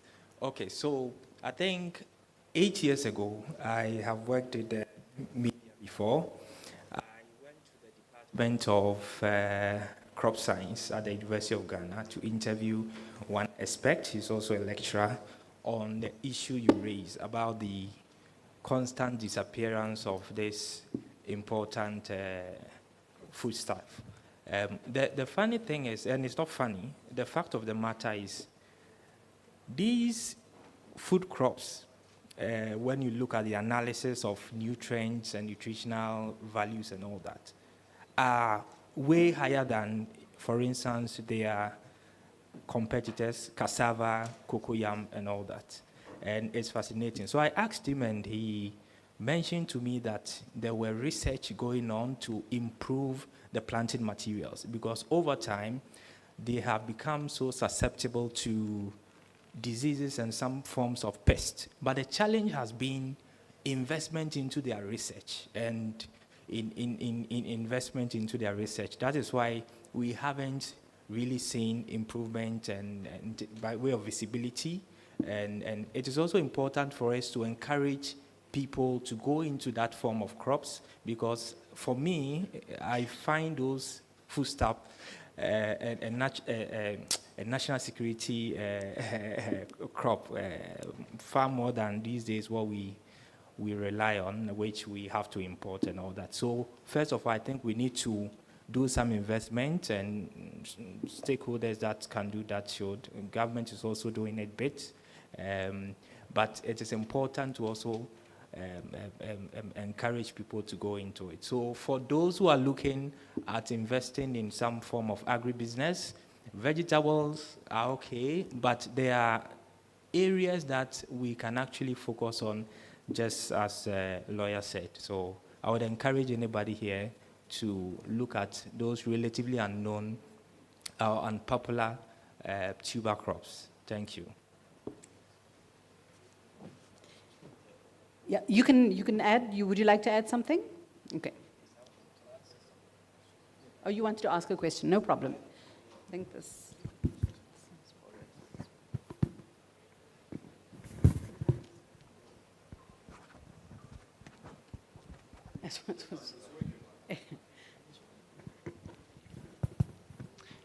Before answering, I think I have to emphasize to the official rapporteur of the meeting that Mr. Smallholder is appealing to the government of Ghana to bring back fertilizer subsidy so that we can replicate their success. But my answer was actually to the questions that are directly related to connectivity, whether the infrastructure that you mentioned, or whether the network of networks which are working together as stakeholders to advance and to the connectivity of agribusiness and food and agriculture trade across Africa. And the reason I'm saying this is because we all know that without adequate road infrastructure, we can never create a network of regional agribusiness value chains, and we can never scale up to a level that allows us to become more competitive. So it's important. Unfortunately, it is beyond the domain of the network that has to do with the production itself, but it has to do with the trade element of moving the goods from one point to the other. And that is why, for me, the buzzword is connectivity. Not just the connectivity that Mr. Smallholder was talking about internet connectivity, but connecting people, connecting goods, connecting finance, connecting ideas. All of these connectivity issues, they mash up actually into the agribusiness sector, which is about production, which is about social economic justice, which is about economic development, and all of this together. So, I mean, all of it boils down to creating these networks of networks that collaborate together and push in the same direction at the decision-making table. And I know, for example, that CSIR and FARA are both part of the ACCRA network, not just in Ghana, but across Africa. And I know that because as co-chair of the Food Trade Coalition for Africa, we rely on the input from the scientific research and the education institutions in order to work on some of the digitally driven tech solutions that help integrate digital innovation into solutions that help decision makers and farmers to produce better. And I'm talking here about a platform. I think Chingwe, you have heard about the regional food balance sheets, which is being rolled out across the COMESA countries and even rolling out outside of that. And that is a platform which COMESA is rolling out across 11 countries between East, Central, and Southern Africa, in order to capture the data about the production of certain supply chains, the forecasting of the production levels, and then the prediction of hotspots that have to do with security or with production, and bringing all this onto a dashboard that is accessible to decision makers to know how to make better informed decisions that will help the policymakers, that will also help the producers to know where to produce, what to produce, how to produce. So connectivity is at essence here. And it's been the essence of our conversations today, because we have today managed to connect a lot of different dots, and especially culminating in the presentation that Changwe had earlier. So thank you so much for your comments this afternoon. Yeah, thank you very much for your question. Okay, for FAO, when we talk about infrastructure, it is not only infrastructure like road or something like that, right? We are talking about, for example, supporting government agencies, university, for having, infrastructure for research. For example, we are supporting laboratories in Ghana. This is one of the infrastructure that we are supporting. In the north, with these projects that we are implementing now on soybean, sustainable soybean, we are developing infrastructures, what we call solar irrigation system. So we introduce innovation to the new, to farming system. So how to make use of available, solar energy in agriculture at local level, demonstrate that it can work, and then scale up. So one of the mandate of FAO is also to do technological transfer, right? In some other countries, FAO does support infrastructures like irrigation, yeah? To make sure that we have water for our agriculture. But we don't do infrastructures like road, okay?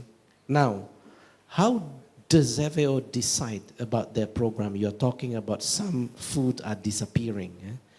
Yeah? FAO, as you know, we are part of the United Nations. So we are a membership organization. Our members are countries. So our program in Ghana is developed based on consultation with relevant government agencies, stakeholders, including CSIR, youth, women's, research agencies, other development partners.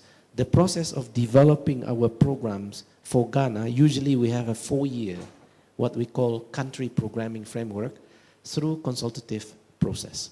Thank you. Thank you very much. I think we'll take one more question, and then we will have a small closing word by somebody from the EU delegation, and then we'll wrap up for this afternoon. Thank you so much. Thank you very much for giving me the opportunity to ask my question. My name is Audrey Abaka, and I'm the Director for SME Banking at ABSA Bank. And this conversation is so important to me. That is why I showed up, and I've been present. And the reason is that, as a bank, we are very committed to supporting the agribusiness in Ghana. And one of the key challenges, as alluded to by Morrison, is the access to finance. And he mentioned that most of the commercial banks, we are not too comfortable investing, especially in the primary agri. And it is true, because of the high level of risk that we have to deal with. Now, for us to be able to invest in the agri sector, we need to foster the right collaboration, as alluded to by Inge. And we were the first bank to have partnered with MasterCard Foundation in this country. And that partnership has really yielded great results. We have been able to invest over $40 million into the SME sector, especially the agribusinesses and women. And we continue to do that. We support smallholder farmers throughout growers and then microfinance. So I came here to actually explore opportunity to partner, to scale up the kind of effort that we are embarking upon. And it's interesting to know that, you work with microfinance to support smallholder farmers. I'm interested to know, how you do that. And then second, yes, my question actually goes to, is it Andre? Is it? Andrea. Andrea. Okay, so I'm happy that you are looking at me directly. Andrea or Celine? Okay, both of you. And then also interesting to know that you are able to lend directly to SMEs. I'm also interested in the form it takes and at what interest rate. And then the third is that, are you able to foster collaboration or partnership relationship with commercial banks like us to support the agri-businesses? And then lastly, I enjoyed the story told by Inge, how young people were able to start a business that has scaled up to this level. Currently, most of the commercial banks, I don't know which commercial bank has a framework to support startups. We don't do that. We support them technically. However, we are interested in investing financially into their businesses, but we can only achieve this through collaboration. Do you have any sort of intervention that partners with commercial banks like us to enable such financing to the startup businesses? Thank you. So those were 4 questions that we're ending with. I think I can take the advantage of this question, which was maybe a call more than a question. To summarize at one point, I joined the question of the gentleman here. At the end of the day, whatever we are talking about, strategy, finance, international program, everything at the end must go into Ghana politics. The government of Ghana must give the way. So I don't know how many people here in this audience is a representative of a governative agency. Not you, you're Italian, so what do you want? Of a Ghanaian. You see, that's the problem. If we don't have a legal frame, a backup from a government which gives the way, FAO cannot decide which road is better. I cannot say which is the financial instrument which can be better. We need to work together with the politics. That's all. They decide the rate. They decide everything. I think it's a close remark from my end. But maybe, I don't know if it's good or not, but that is the news. We need. Thank you very much for that, Andrea. Celine, if you just want to have one closing word. There were a few questions, and I'm going to ask you, Audrey, that if you maybe take contact with them afterwards, they can give you more detailed information. So as I explained earlier, we have different projects of different size targeting different beneficiaries. So in terms of access to finance, it's a mix of different things we do. For very small holder farmer all the way to SMEs. So we have some program dedicated to provide also access to finance via loans, access to capital, or let's say to have some liquidity in order to buy inputs. So we do have those instruments. It's combined with a lot of things. So I'm not going to talk about the market rate right now because these are done and negotiated by our banker institution back in Europe. So it's not something that is for discussion right now. But we do have things like that combined with all the rest. As I said, it's not just about market access. Great, thanks. Yeah, I said to Audrey that you would take contact with, she would take contact with both you and Inga afterwards. Definitely. To get more detailed information. That's at the end, the connectivity that we came to look for today, and hopefully we can get lots of great projects going after today's proceedings. I'd like to call up Raffaele Quarto from the European Union delegation to just say a closing word before we break for today. And he's going to do it from his seat, if the microphone allows. No, it's better if you come here. Yeah, works. So, you want me to go there? Okay.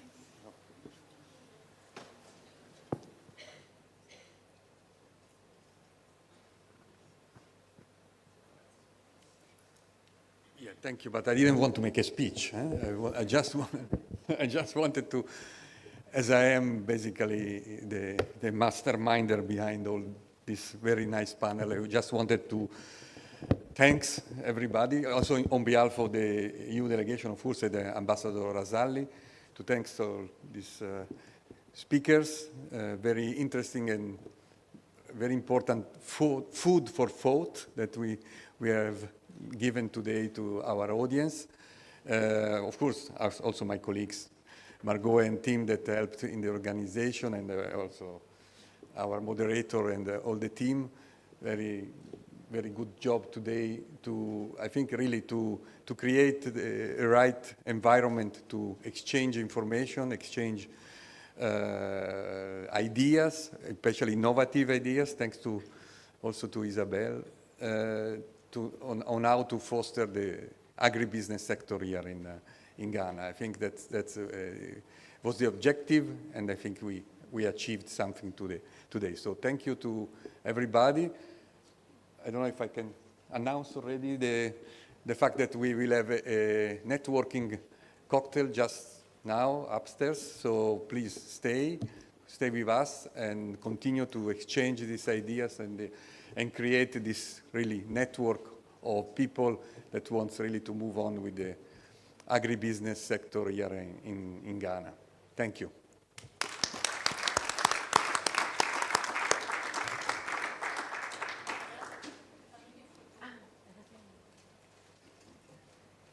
Take a photo. Picture.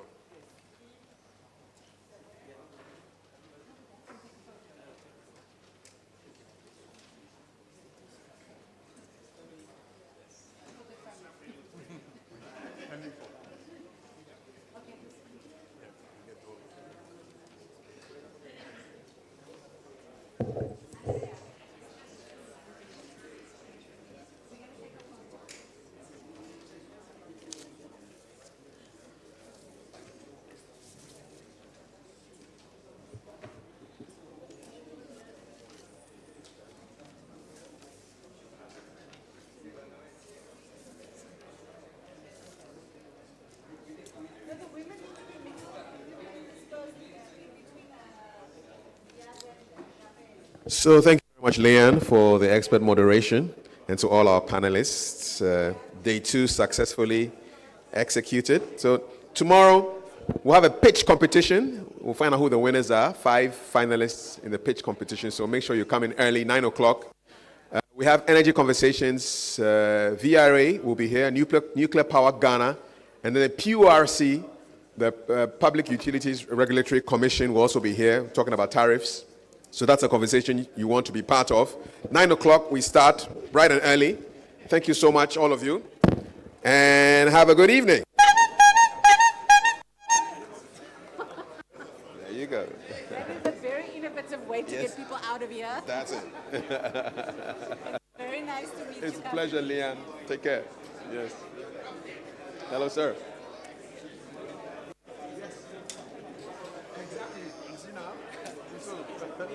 No, it's always at the